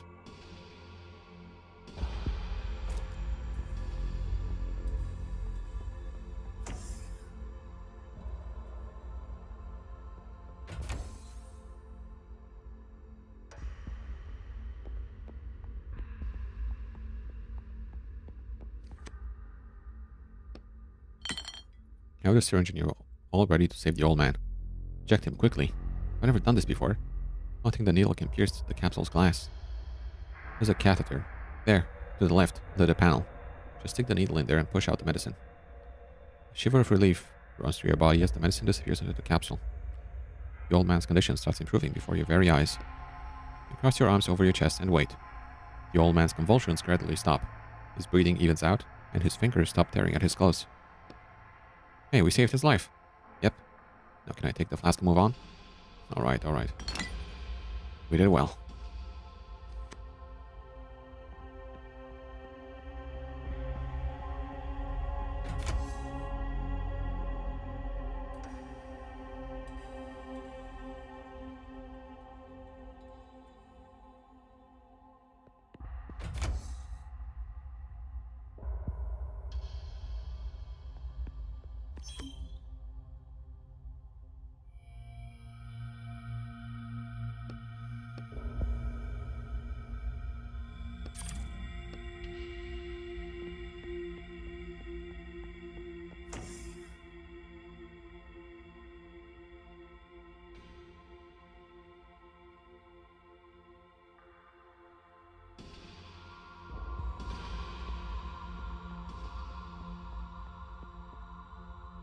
Oh fuck, wait, I need to go repair the capsule.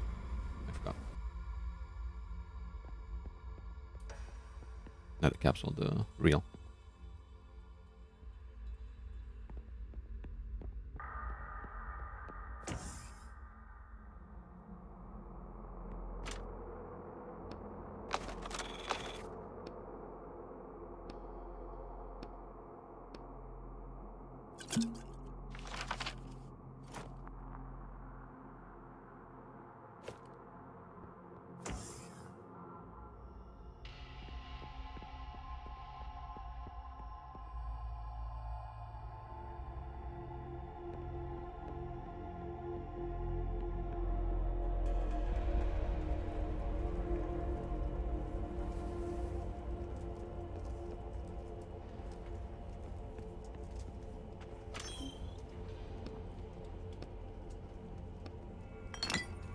I say a prayer. Speak your request to the worthy brother. How did the people on the ship ever manage to do anything with all these issues? Worthy has heard your prayer, brother. You may activate the device. Thank you, O Worthy. Looks like we can use this machine to listen to audio reels recorded by members of the crew. There might be useful information on them. What wonderful technology. Just an ordinary audio player. Was there anything like it in your book? No. Although considering where we are now, nothing should surprise me. Rule number 1. You hear an old woman's voice coming from the crackling speaker. I remember reading an article criticizing our mission, even before we set off. I want to record the author's thoughts before I forget. He wrote about how the sword, which he blasphemously called a hunk of metal stuck in a stone, led to the idea of dividing us into the worthy and unworthy. Gradually, people who understood that their chances of being found unworthy were extremely high found ways to avoid the test, coming up with crazier and crazier excuses to keep from being stigmatized as unworthy. This hunk of metal, which allegedly got stuck because of shifting stone slabs, caused a general acceleration in the development of interplanetary travel, which eventually led to our departure. However, sometimes even I begin to wonder. The recording cuts out. Warning. The material you're about to listen to was recorded on Earth, and we consider it to be against our faith and our mission. You hear a middle-aged man's voice coming from the crackling speaker. In my attempts to analyze the influence of faith on our technology, in light of recent events, I came upon an interesting detail. After all, behind all technology stands the lint machine, which has a proven 2% error rate. That means there's a 2% chance that the base algorithm that every machine, every computer is built on, is capable of making a mistake or failing. The uncertainty and unpredictability that this fact imposes on seemingly faithful and reliable machines creates space for superstition. What if I pray and the mistake doesn't happen? What if I perform a ritual, cross my fingers, and the mistake doesn't happen? The recording ends. You hear an old man's weak voice coming from the crackling speaker. O worthy, I pray to you. It is not your strength I desire. All right. But the responsibility that falls on one who is bold enough to raise a blade above themselves. The voice cuts out, and you hear the sound of the elevator opening, the navigator's voice from far off. If it is, then we won't have to work here for 5 years. Alright, let's go to the elevator. I think we'll be allowed up to the sword now, too.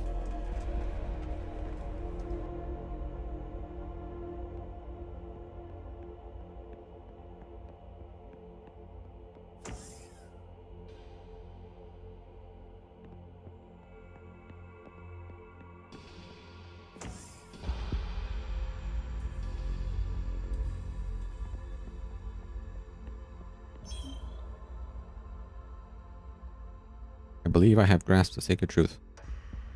I'm listening, Acolyte. You clear your throat, glancing surreptitiously at the paper in your hand. O worthy, it's not your strength I desire, but the responsibility that falls on one who is bold enough to raise a blade above themselves. That is, indeed, the sacred truth.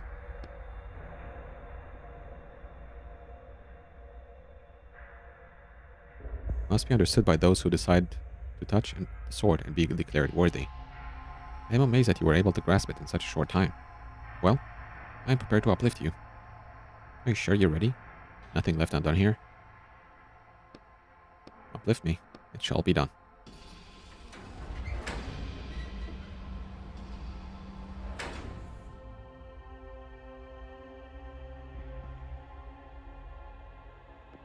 Server room.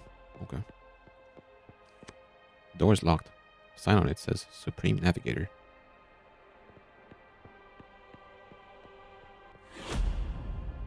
Acolyte Etienne. What now?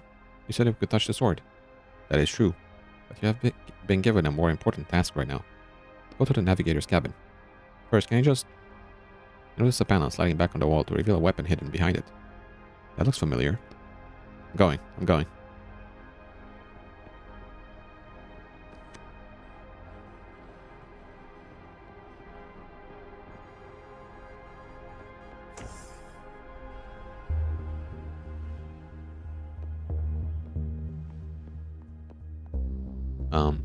Navigator? That thing's huge. Why did you summon me? Well, besides to kill me, obviously. I need you to change the ship's course. Change it? Can't you do that yourself? I do not have the authority. Only the crew members can confirm the decision to go back. Go back? What about the search for the worthy? Most of the crew has lost faith in our goal. Is that why you killed them? I simply made several harsh decisions based on purely economical reasons. To reserve food and oxygen for the more useful crew members. Listen, the only thing I'm interested in is the sword. I permit you to touch it if you confirm our course change. Okay, fine. What do I need to do? First, confirm your bloodline by stating your ancestral code. Code. None of the characters ever see a code in the text. Hold on. I forgot my code. If you do not remember your code, say the names of your ancestors and I will confirm the code from the database. I doubt I'm in that database. And how did you get on the ship? If you are on the ship, you are part of the crew. You are an acolyte. There can be no outsiders here. If you are part of the crew, appears us give off a wisp of smoke. You must have a lineage, or else you would not have been accepted onto the crew. Can't there be an exception to your rules? There are no exceptions. The conclusion is simple. You are a member of the crew who refuses to confirm their lineage. That means you are in opposition to our mission, which therefore means you must be eliminated. Well, I say that's not far from the truth. Damn.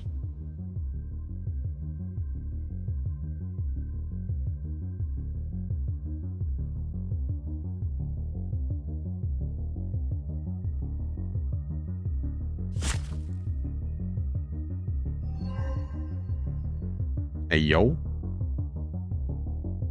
I am going to get hit, at least.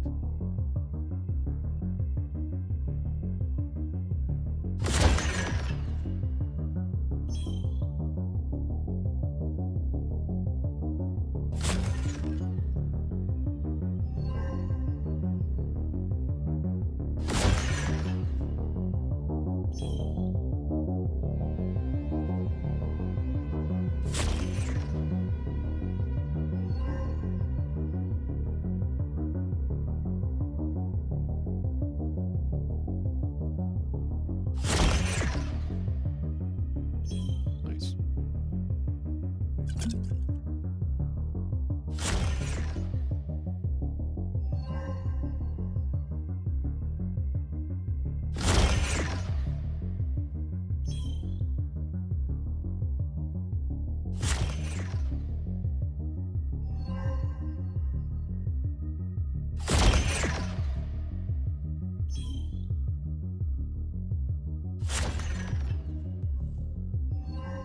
Sinner, the worthy will punish your soul.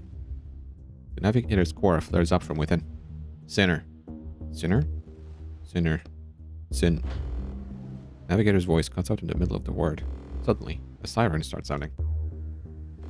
Get to the sword now. Awaken the whole crew and they'll be here soon. Reserve power activated. Whole system reboot in 3 minutes. Hurry, Etienne. I'm not really hurrying when I walk like that, but okay.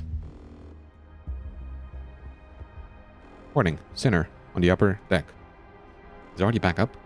No time to waste thinking about that. Head for the sword. Try and call the elevator, but it doesn't work.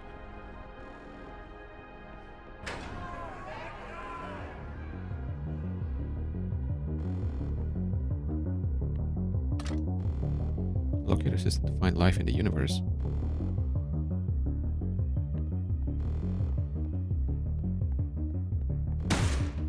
Bang, bang, bang.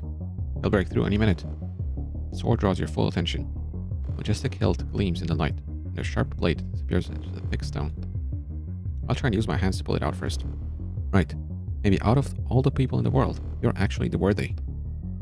You lower your head, take a deep breath, and walk up to the stone. That was sarcasm. Find out a way to get the sword out quickly. Your hands feel like they're filled with strength, and the lightning seems to flash inside you. You're wasting time. I am worthy. What are you mumbling over there? Can we use a laser or something to cut it out of the stone? I am worthy. Your legs lead you forward of their own accord. Your hand grabs the sword's hilt. It fits perfectly. It's your sword. All you have to do is pull it out, and... Damn it. Your muscles burn, but the sword doesn't move an inch. Can we please find a laser? Try jiggling the sword. There's no way it can be stuck so tight in this damn stone. You jump up on the stone, grabbing the sword's hilt. Use your full weight to try and move Excalibur back and forth. They're getting desperate. They'll blow up the whole ship. A high-pitched squeal from behind the door drowns out the siren's wail. They remember that they have an automatic chainsaw, diamond-coated, from page 142, and we really don't have time. Damn it all. Staring at a stone, you fumble around in your pockets. It's a pickaxe. Glints in your hands. You wind up and strike the edge of the stone.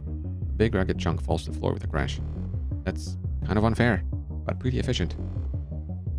They didn't have pickaxes back then. Or with that? I need to get that sword at any cost.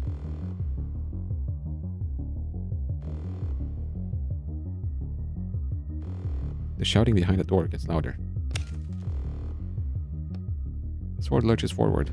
You throw your pickaxe aside and manage to catch it at the last second. There are still bits of stone on the blade, but all in all, Excalibur is free. You're fast. Seems like the stone got pretty worn out over the course of the journey. You try to raise Excalibur triumphantly, but it's too heavy. Besides, Assault's sharp teeth are tearing apart the thick steel door right before your very eyes. Time to get out of here? Time to get out of here. Yeah, it's gone. How's it gonna fit in this case?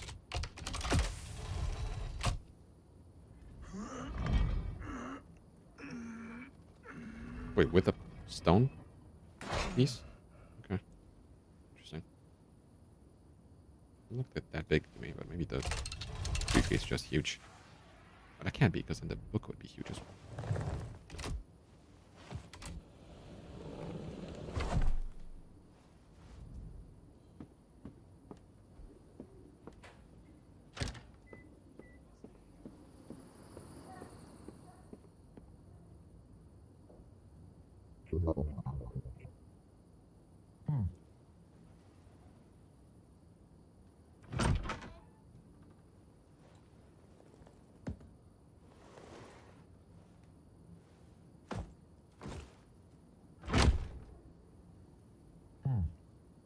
I need to get some sleep now. I'm exhausted.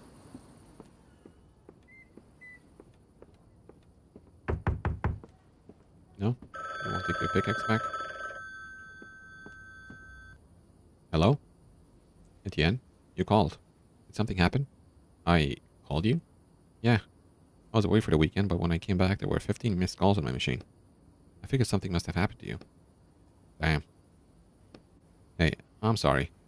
I don't know what came over me. I apologize for bothering you. Don't worry about it. Well then, goodbye, I guess? Yes, goodbye.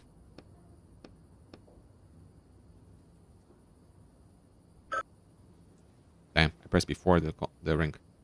The order has been accepted. You may go. There was no envelope. What envelope? You know, one with money inside that you usually give me after... Last time you ruined an order that cost me 600,000 pounds sterling. How much? You think I'm going to pay you for that? Think of it as compensation for my losses. Hold on. You paid me 1,000 per order. That still leaves you with so much money. That's all I have to say. Ugh.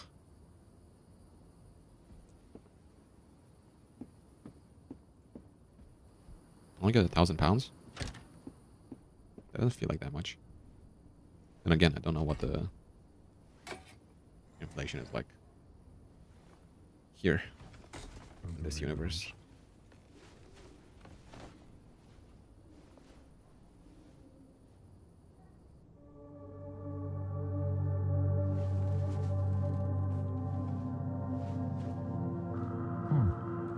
What a wonderful day.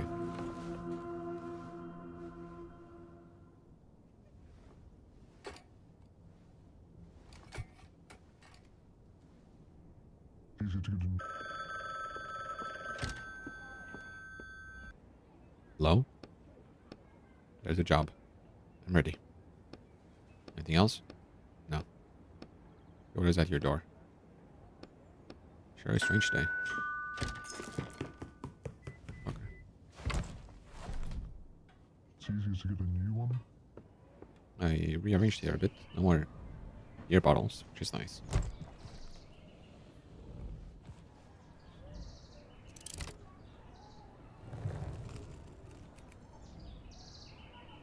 Some haunted mansion, maybe?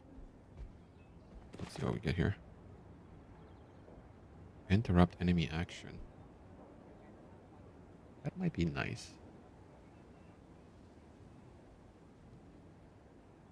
Nah. Increase damage.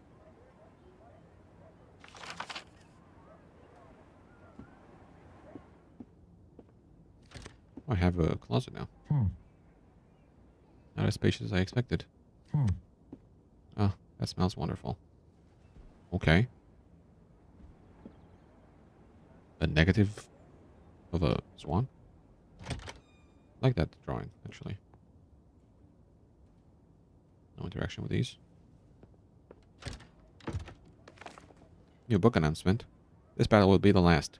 Ulrich the Giant and Gaston the Decapitator finally meet on the battlefield. Each one has total faith in his victory, and each one possesses a mighty artifact. Can Excalibur take on the Hammer of Thor? You'll find out for yourself in the latest book from the author behind the bestsellers Sweeping Strike and Sweeping Strike 2, Tig Torf. May these heroes strike the win. Wow. Oh lord. Can they come up with a better story for these artifacts? Oh wow. I decided to do some gardening too. Can knock on this door. Okay. No one home. Can I steal some more food?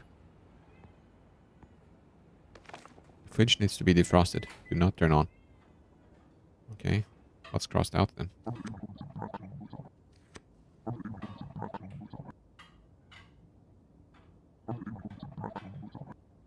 We're not being taken advantage of.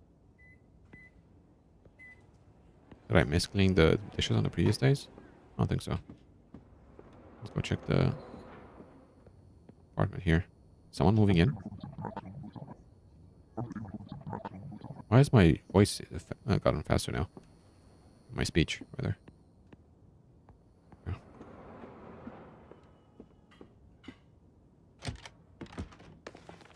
Mr. Quist, I would like to congratulate you on your purchase of an apartment. You were not the best of renters and were constantly late with payments. However, when you told me you were prepared to purchase the entire apartment, I was overjoyed. I am delighted that you have a new source of income, since, as far as I understand, you no longer write for a living. It seems you made the right choice. I wish you good luck, Mr. Askold Bermendal. What name is that?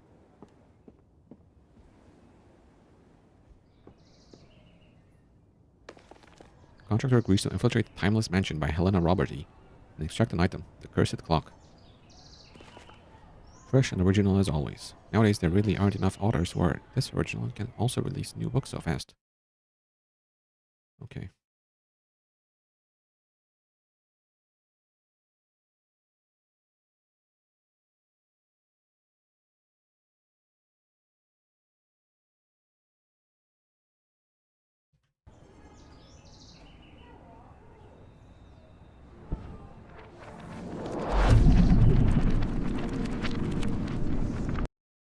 And the cutscene is back to normal. Oof.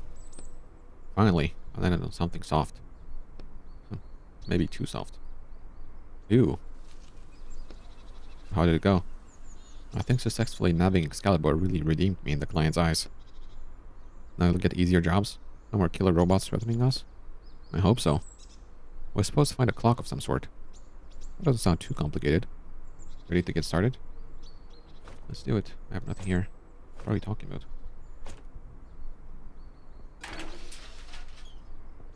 Okay. What? Hey, it's a cute place. Etienne? Are you okay? Yes? Is that the person we talked to, maybe? What the? Oh god. Oh god. A woman runs past without even glancing at you. I trapped him. I trapped the monster. Run away. Monster? But the jobs didn't get easier.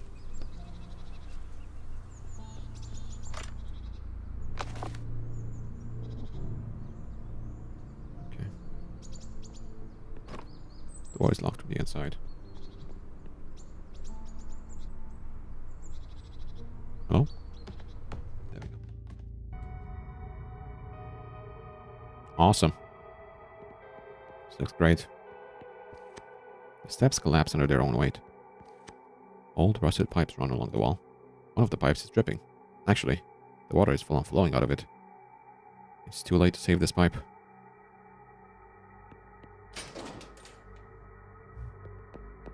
Oh. Awesome. Damn girl. Get back here and let me out. I'll find you, and your friends too. Do you really think this cage can stop me? Is this the monster? Or... Damn. Etienne? You know him? Etienne. The man's eyes seem to burn through you. You look away, but not before noticing that the man's hands are trembling with anger. I think we should get out of here, quickly. Stop right there, you bastard. Answer me. What did you do with Amanda? Where is my wife? Hold on. What does all this mean? Not now.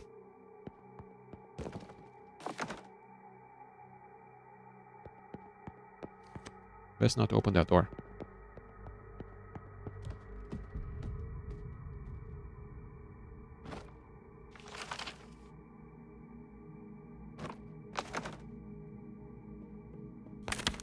Window was boarded up tight. It's locked. It won't open without a key.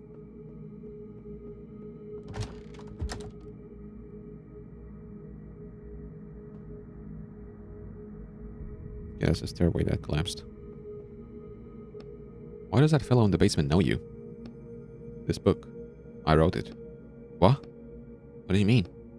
I created this mansion. I was arrested before I had a chance to finish the book. So how did your client get this book then? We've only been stealing from books that are on the market. I imagine the rights to it went to my publisher, and they decided to have another writer finish it. So that's why the dreadful man in the basement knows you. You created him? Yes, but not like that. It was a story of a generous aristocrat who lived in a beautiful mansion with his wife. You definitely wouldn't catch me writing about a murderer in a blood-soaked basement. You think the new author changed a lot? I think so, yes. Who's this Amanda he mentioned? Is she here somewhere too? She's not here anymore. It's better if we talk about that later. This clock wasn't meant to be here either. Let's take a look, since it's what we're here for. You see an ancient clock. The steel frame around it is covered in small inscriptions, some of which are impossible to make out. There's something written here. The clock master's lifetime. Something something. With a time on the clock itself. It's too bad it stopped. I'm guessing we need to bring back a working clock. Etienne? Yes, a working one. You notice 3 huge holes in the mechanism. There are 3 gears missing. We'll have to search the whole mansion. Well, you should know your way around here pretty well since you created all this. Are we at the end of the book? That's right. The plot has ended, and the heroine managed to lock the monster in the basement and escape. Nothing else happens in the plot after this. A happy ending. We need to go back to somewhere on page 150 or so. That's where the mansion will be in the best shape for us to search it. Even the staircase is in ruins now. I didn't know you could do that. So are we going to jump between pages? Jumping is the easy part. The hard part is landing on the same spot on another page. If I miss or land between pages, without my powers it could end badly. Should we risk it? Leave. I'll check around first a bit more. You open the front door from the inside.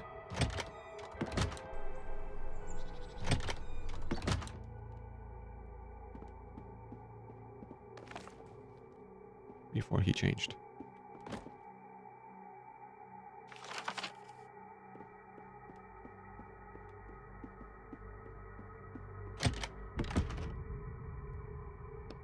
This was a room for entertaining guests. Looks like the master of the house became less social. And his definition of entertainment changed too.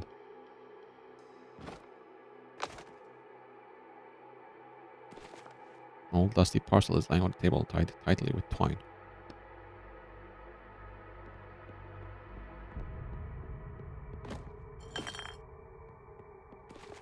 The master is clearly not a modest man. Can't I move this away? He's not.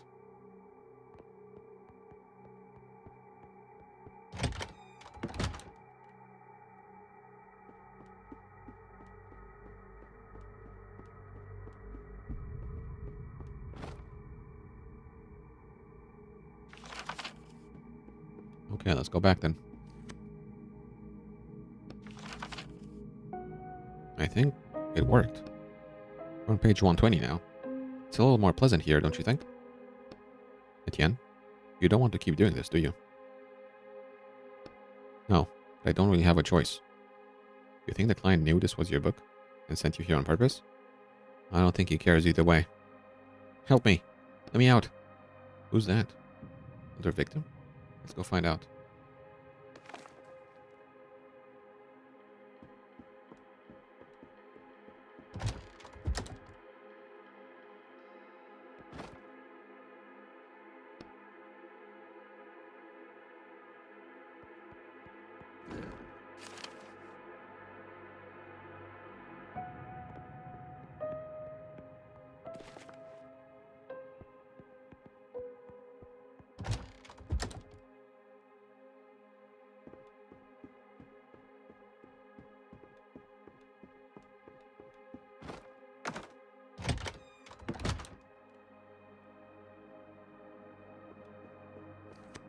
An empty box that smells like tobacco.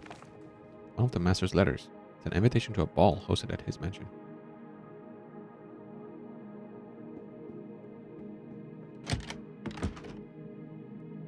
This is the mansion master's study. It's so sparse. Apparently, whoever wrote your book didn't know much about creating pleasant settings. I don't think it's all that bad. Oh.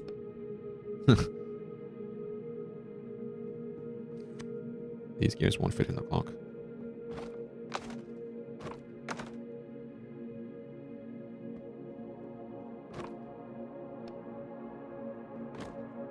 This is the mansion master's desk. Old documents are scattered across the desk. The desk's only drawer is completely empty. There's nothing here.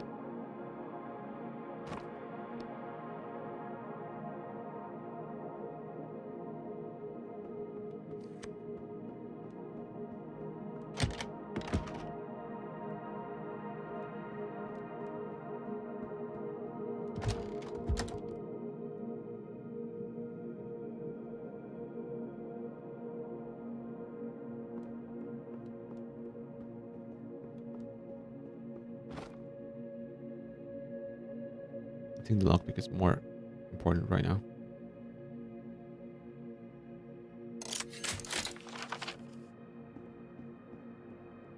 There were two things I could lockpick. And one that I can use pliers on. That's it.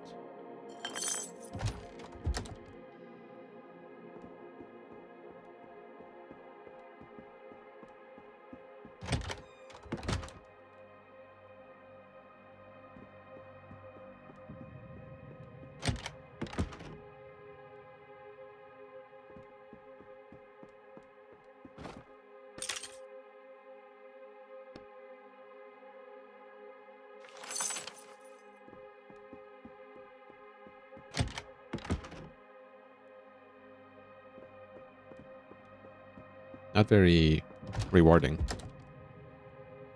But it is what it is. I can at least craft an ink bottle now. Almost get two.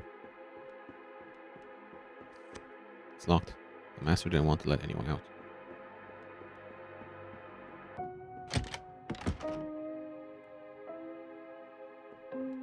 Hey, anybody? Hey, Jonathan? Guys?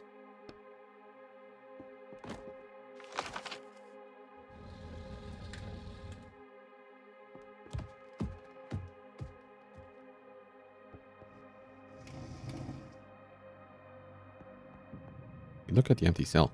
The scratches on the floor and chains hanging from the walls make this a frightening place, even without... I wonder where our monster is in this time. I think we're better off not running into him. It looked like he was ready to kill you right there and then. You think the new author made him like that? No. Nothing's changed there. Oh. But he's not supposed to hurt the other characters. Examine the manacles on the walls. This change in him bothers me.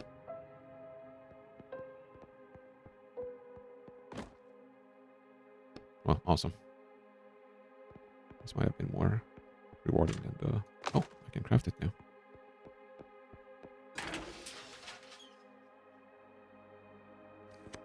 Here's what's ruining the staircase in the future. Looks like there's a water pipe leak. Pipes are indeed leaking badly. The smell of dampness lingers in the air. Examine the small crack in the pipe. Instinctively clench your fists, preparing yourself for the burning pain from your shackles. Just in a little bit. It's not a huge haul. Place a small drop of your ink on the crack in the pipe. The ink slowly takes on the appearance and properties of metal. Come on, faster. You grit your teeth as the pain from your shackles burns you. I think that's it. The crack's gone. Are you alright? Yeah. It's best not show what you see to Roderick. You push your sleeve wet with blood back into place. We should go check on the staircase in the future. I hope this works. It's locked. The master didn't want to let anyone out. Let's go craft a crowbar.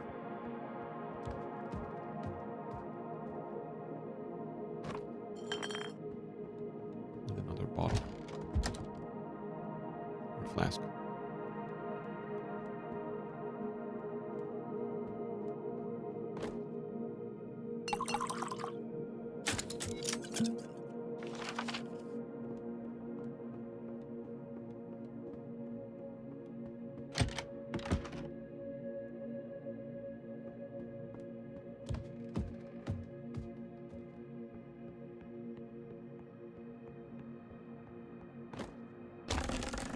Not standing on ceremony, you pry open the boxes with a crowbar.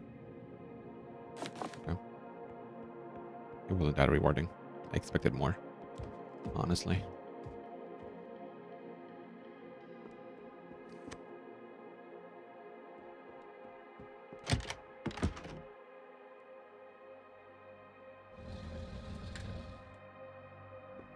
Is anybody there? Help me! Jonathan? Voice is coming from behind those shelves. I hear it.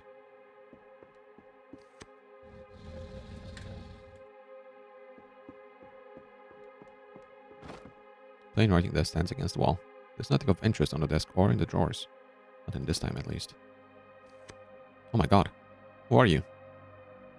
I'm here to help. Help? My hands. Shows you the handcuffs behind her back. Hands are up front, though. How did you end up here? My brother and I were looking for something. Oh my god. Jonathan. He's still around here somewhere. I promise me you'll find him. Promise. Thank you. By the way, you haven't seen any gears around here, have you? Big ones for a clock. No, sorry. It's okay. Although, when I was searching the study upstairs, I found a secret compartment in the desk, but it was empty. What do you mean, searching? Did I say searching? Must have misspoke. I was there earlier, but I didn't find anything. Did you check the false bottom in the desk drawer? No. Well, you should. Well, I think it's time to get out of here. I'll take care of your brother. The girl nods briefly. She looks around the room for a second, and with barely noticeable disappointment, disappears behind the door. More of your characters? They seem fairly well written. Really bad at lying, though. No, I don't know her.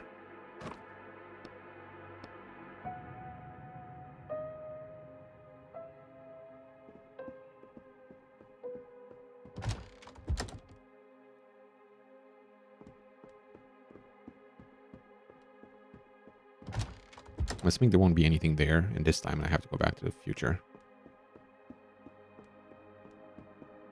I'll go check anyway.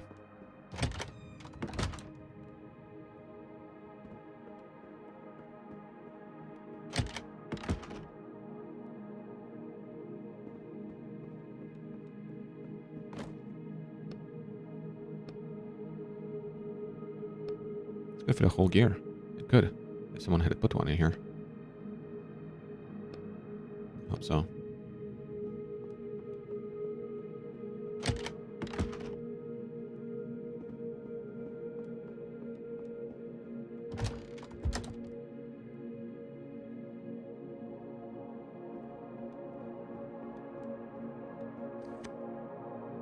Few thousand. Okay. Hey, look, it worked. The staircase is fixed. Let's go see what's left on the second floor.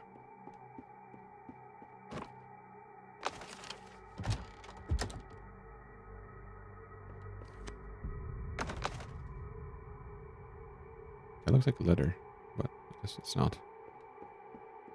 You see an old chest of drawers under the rubble from this slab ceiling.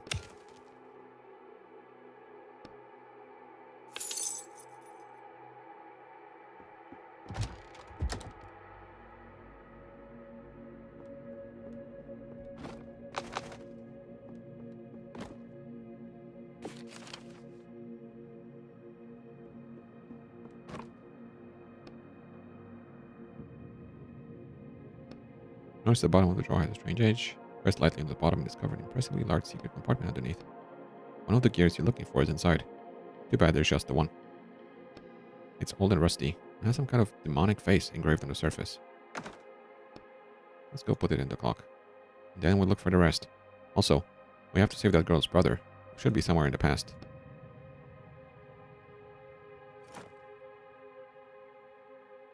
Made from an unknown metal that burns your hands and soul with a scorching cold. Like the one on my shackles, maybe? Just saying. Hello. A man is standing in the hallway, holding a strange walkie-talkie and flipping various levers on it. Mariah, come in. Damn it, Mariah. The only sound coming from the walkie-talkie is static. The man taps it angrily, as though hitting it would help. Damn, I think he is... The man suddenly turns around and you see that his face is made of paper. Stop right there. Heavily measuring you with his eyes. He raises the walkie-talkie to his face. For the record, during a routine patrol, Sergeant Kiko Brights encountered an unlicensed Bookwalker. To hell with you. He notices that the walkie-talkie still isn't working. How can I help you? State your name at the very least, and remove your disguise. Why the hell aren't you saying anything? State your name, and I'll note it down as mitigating circumstances. Don't make me use force. My name is Robert Potter. James. Yeah, James Potter. For the record, the unlicensed Bookwalker refuses to state his name and is lying to the officer. He's also concealing his face behind a mask. Take that off right now. Maybe it's best if we do what he says. If he finds out who I am, he'll find it me in reality. That'll be the end of me. And you. Let's keep lying just to see what happens. I don't know what the problem is, officer. I'm a licensed walker. I'm here by order of my publisher. Oh yeah? Who's this publisher that sends their employees into books that haven't been pulled from stores?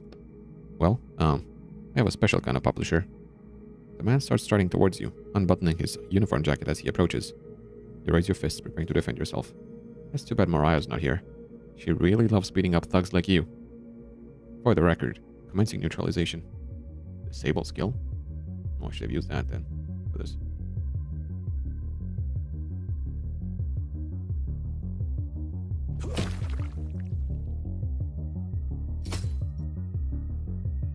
Yeah, cringe. Strong hit.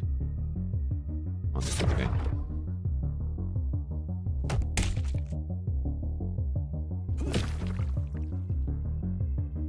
I could probably stun him instead.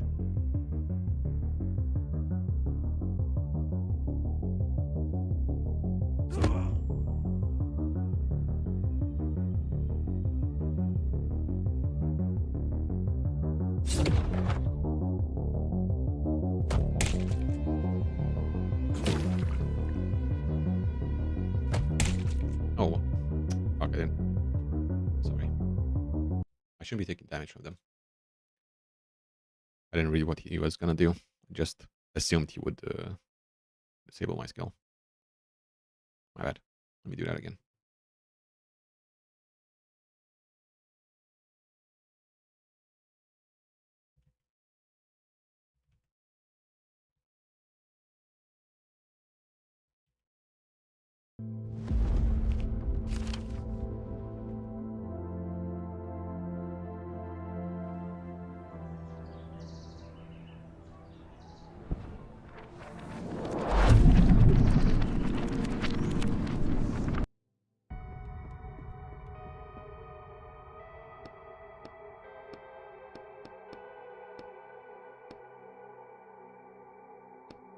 said stop.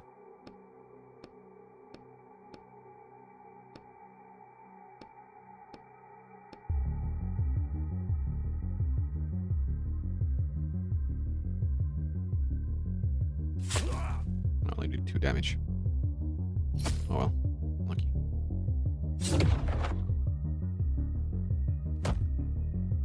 Missed.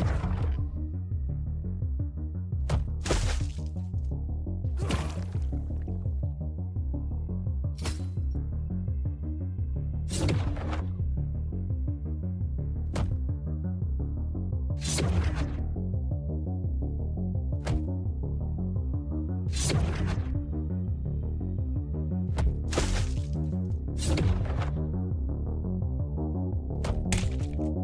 Maybe you stop doing that, please.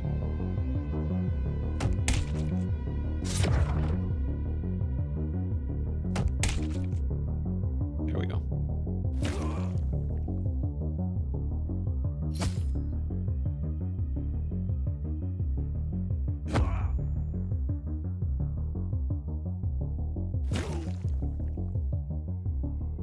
The man looks at you angrily. Damn you. Fine. Mariah will deal with you later, thief. The man instantly disappears, as though he was never there. But the bruises on your body say otherwise. He never hit me, though. Damn, this is really bad. I can imagine. Disobeying the writer's police is one thing, but fighting the police. Attacking a police officer, plus stealing from a book that is still under license. It's not 30 years, of course, but you could definitely get 5 to 7. So not even close to what you were accused of? What in the world did you do, Etienne? Hold on. You also said you hadn't finished the book when they arrested you. Which means something happened here, in this mansion. And it has something to do with the mansion's master and someone named Amanda. How about we get down to business before that policeman gets here with backup?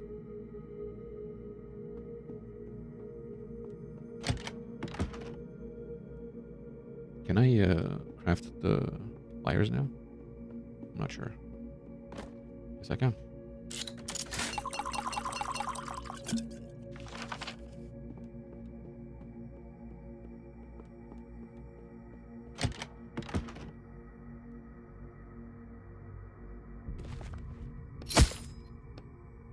Think there's something useful in there? Apparently not really.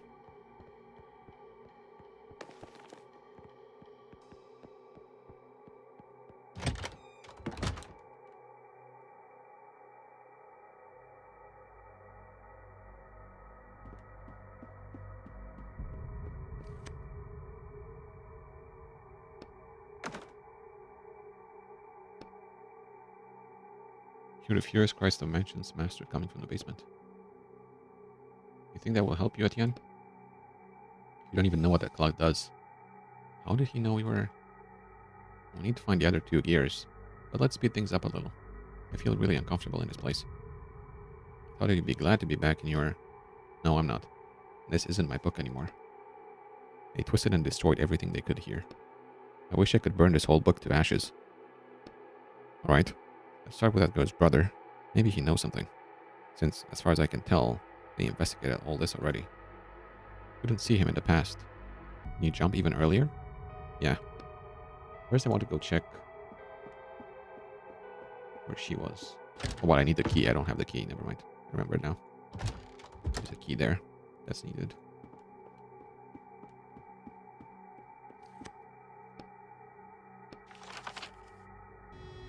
Phew. I guess today's our lucky day. So many jumps, and we're still in one piece. Maybe it's because you're so skillful, hmm? Stop it. Hey, sorry. I'm just trying to lighten things up a little. Thanks for trying. Man, this a whole different layout here. Barrels. They smell like wine. I don't need the workbench anymore.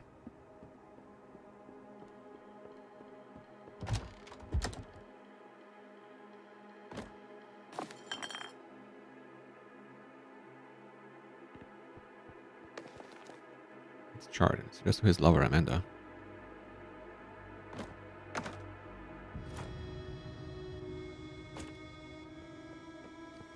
What's this? There's supposed to be a passageway here. I guess the master is building a secret room. The Mansion's master wouldn't tear down this wall himself. He's a well-off aristocrat. His servant should be around here somewhere. It's probably their work. I don't see any servants in this time. Looks like the new author took them out of the plot. You think they put them in another book? Of course not. No one in their right mind would take a character out of a book. That breaks one of the most serious writer's laws. They probably just got erased. Whoa.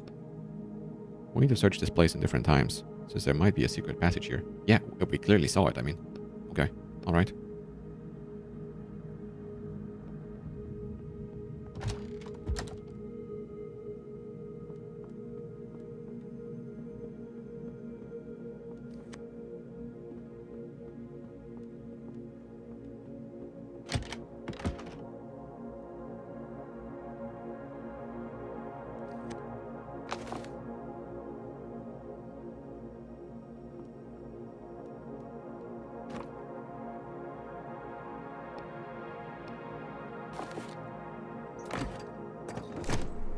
Interesting.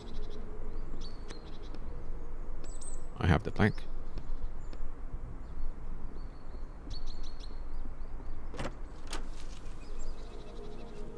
Perfect. I'm sure there's a gear here. There's no way it's not important since it was behind bars. So if we assume the author rewriting someone else's books isn't particularly intelligent, then it's obvious. Not a false bottom. Your thought process is good, but it's still empty. Feel around inside the drawer just in case, but you don't find anything. Am I missing something? Do I need to check another time again? Maybe we should search the other rooms. I haven't checked them all yet. Okay. We can unlock this door, yes. Please? Oh, I think we should take that. Yes. Very good, very good. The key to the clockmaker's storage room. Clockmaker, huh? Okay, let's go back to the present.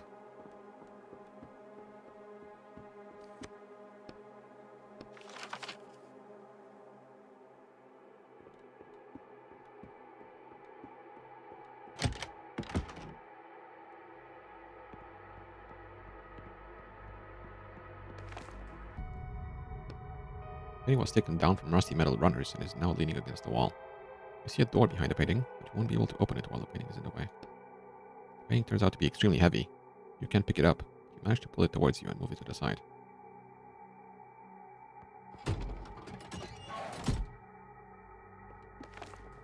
Charred love letter addressed to Amanda, signed by Etienne Quest.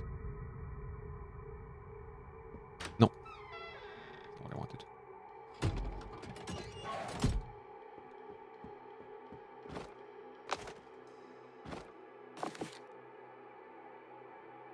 I wonder if 1995 would also allow me to go here. Let's check.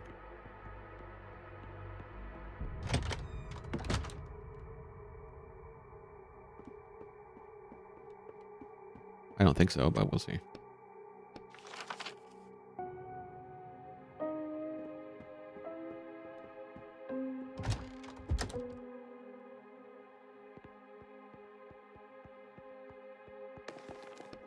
I figure there must be a hidden hiding place behind it. Why don't you say something right away? I don't know. I think it slides upwards. You push gently and the picture slides upwards. Hello? A teenage boy is standing in the middle of the room, covering his face with his hands in fright. Hey, let's talk. Don't kill me. We're not associated with your kidnapper. Are you Jonathan? Yes. Well, we kind of are, but not in the way you think. Damn, that's a cool mask. I told everyone we should wear masks for this job too. They just laughed at me. Your sister asked me to find you. Sister? I don't have a sister. You're a bookwalker? Well, that's what she told us. Hold on. Was she a short girl? Samantha? She's still here? No, we helped her get out. It was her idea to rob this mansion. She promised us there was a ton of loot inside. Okay, so there's characters. All we found was rotting walls and that psycho. So you're thieves? Not really. We're more like... Well, yeah, we're thieves. Okay. I'm something of a thief too. Oh. By the way, have you seen any gears? Big ones around here? Gears? No. Are they valuable? Not really. I think that's what I should have checked. If you checked the desk with the secret compartment in the storage room already, and check the master study, I think you hit something in both places. Actually, I already found a gear in the master study, but nothing in the storage room. It's got a crazy thing set up with a double false bottom. Did you get it open? A double false bottom? Yeah. First you open the false bottom, then there should be another one under that. My god. We went through all that just for... Alright. Let me go back and check out this double false bottom, and quickly. Thanks.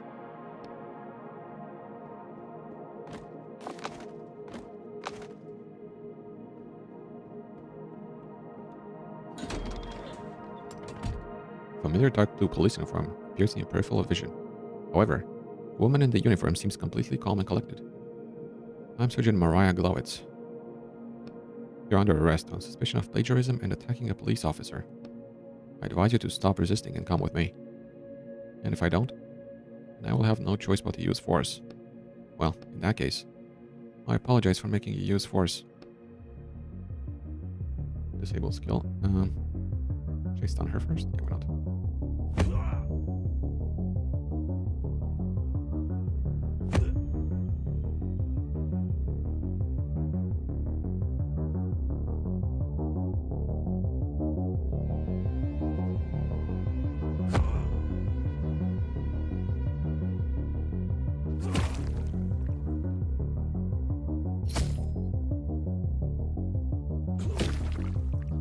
Easy. Mariah is breathing heavily. She's leaning to the side, but manages to somehow keep her balance. This isn't over, thief. The whole police force will come looking for you. Before you can blick, Mariah Glowitz disappears from the book. Are you alright? I've been better. She never touched me, bro. She never had a chance.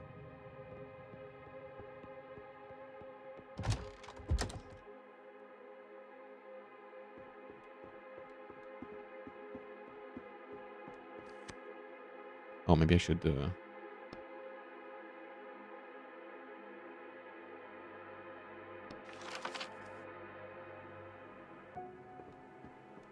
check it at all times, I guess.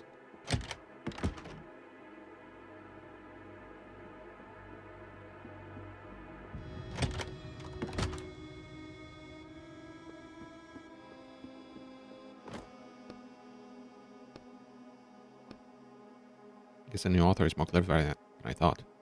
I mean, come up with a double false bottom really takes a higher level of thinking. Pick another gear. Okay.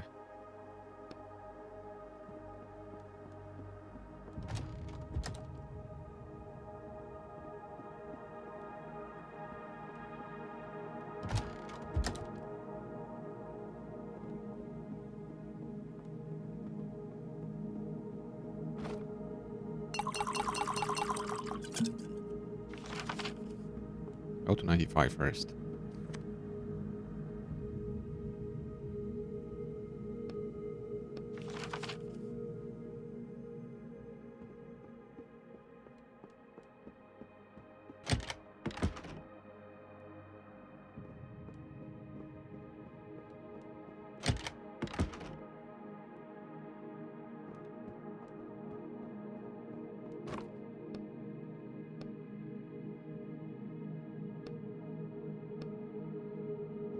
Now I'll go to 2000. So I need to unlock this door.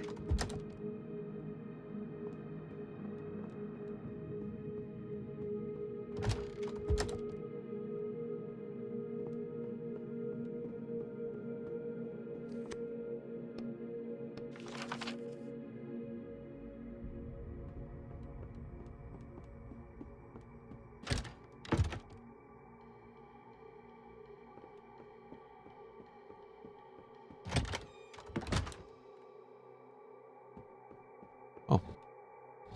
There's a letter right there.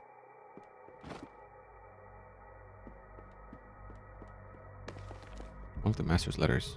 It's an invitation to a meeting with him. I found all the letters. Perfect.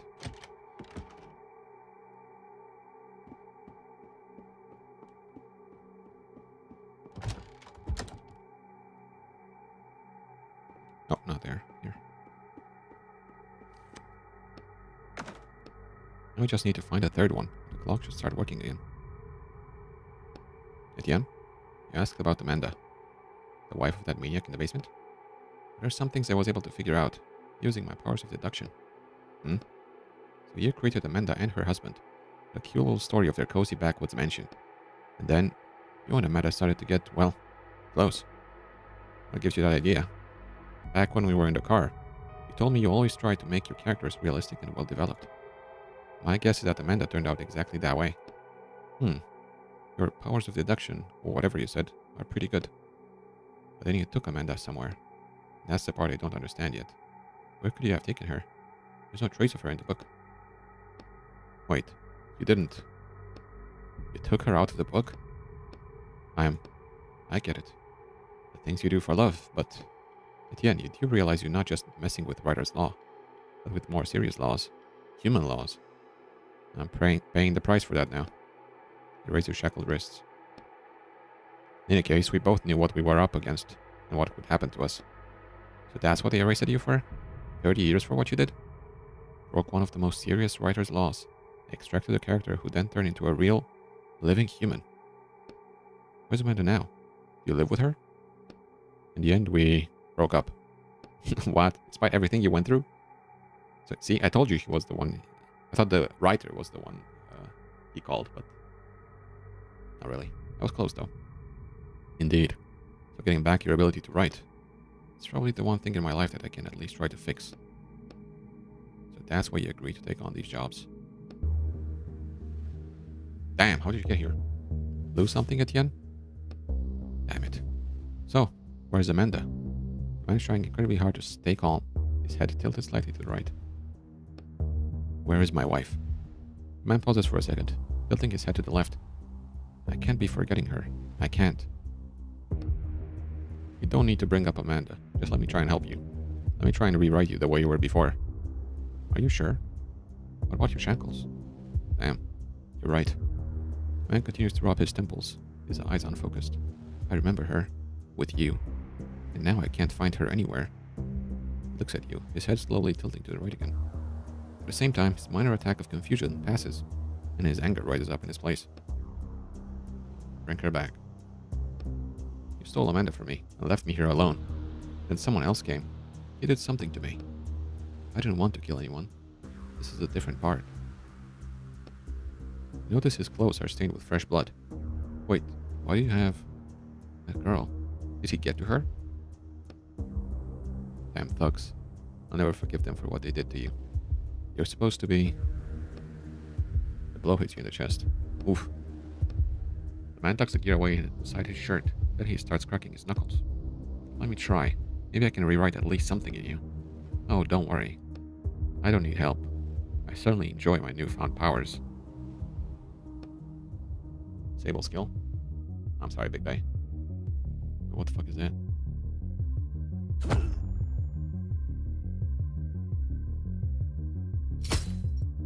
I thought I stunned him. Uh-oh.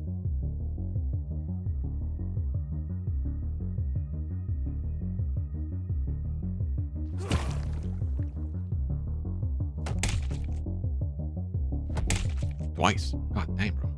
Heal self.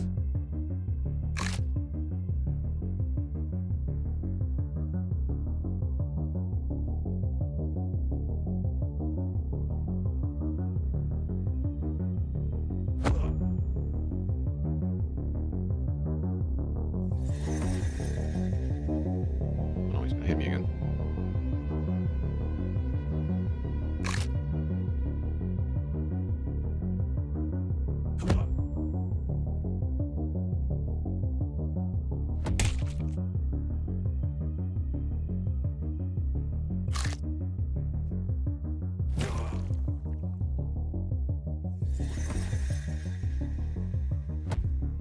Oh, you missed, dumbass.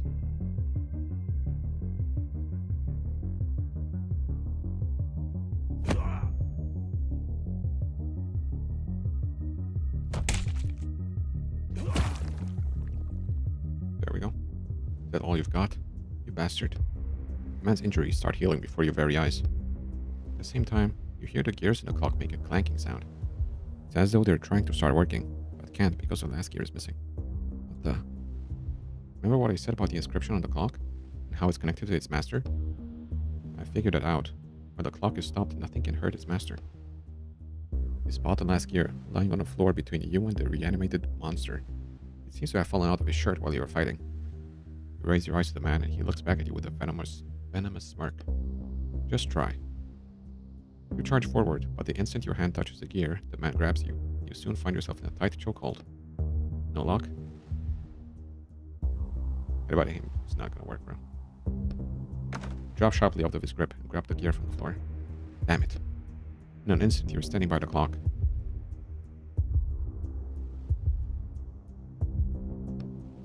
You look down and aim the gear carefully.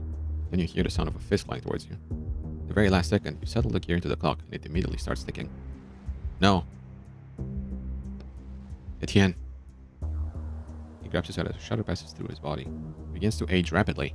The injuries from his previous fights, not only the one against you, start reappearing all over him.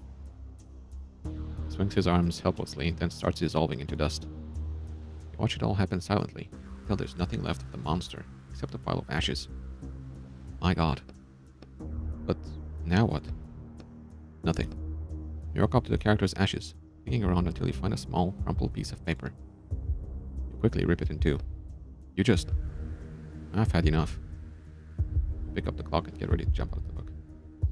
We can talk about all this, Etienne, if you want to talk.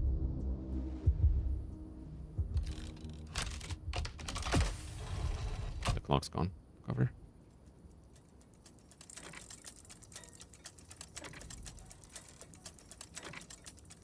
That looks pretty big, though. Never mind.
Time to raid the house.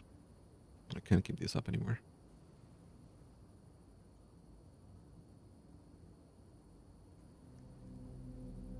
Two minutes later. What the?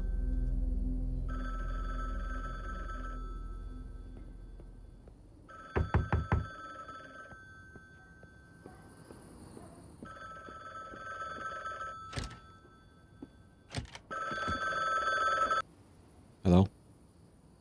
There's an urgent job. I'm not... No, you're taking it. I think I've had enough. I don't want to do this anymore. Etienne, it's your last job. You knew what book that was, and you specifically sent me to steal from it. I'm just a middleman, Etienne. I don't pick the jobs. I don't care. You can take your job and go to hell. Calm down and listen to me. Finishing these jobs is your only chance at getting your abilities back. I know you know this. You can't work off this sentence. 30 years is just an impossible amount. Your publisher betrayed you. Your lover left you. It's time to take back what you're owed. How do you... Etienne, you're only a single step away from freedom. Fine. Excellent, excellent. The order is at your door.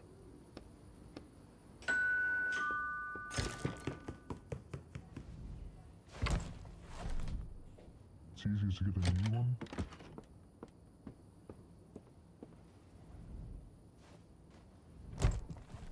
Okay, I'm gonna stop here. I managed to do a little bit over 4 hours, actually. Sand.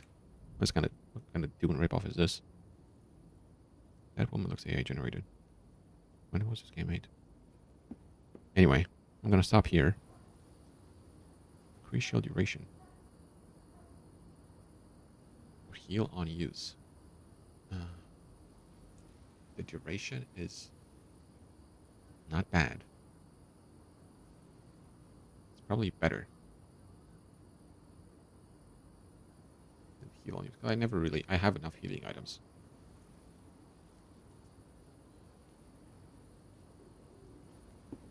Okay, I'm just gonna stop here. So, thank you for joining. I'm not sure if we're really close, because actually I know we're not. Because from the guide we have... Never mind, we do have one more book only. Really? No, we have 2 books. Never mind, we have 2 books left. So we're gonna finish this. So it's not my last job, apparently. We're gonna finish this next time on, I think, Saturday. Yeah, Saturday, obviously. And we'll see what happens, I guess. Got a big lore dump at the end here. So I'm assuming next time we'll learn even more. Even though I think we'll learn pretty much everything we need to right now. Just have to see what happens after he finishes these jobs.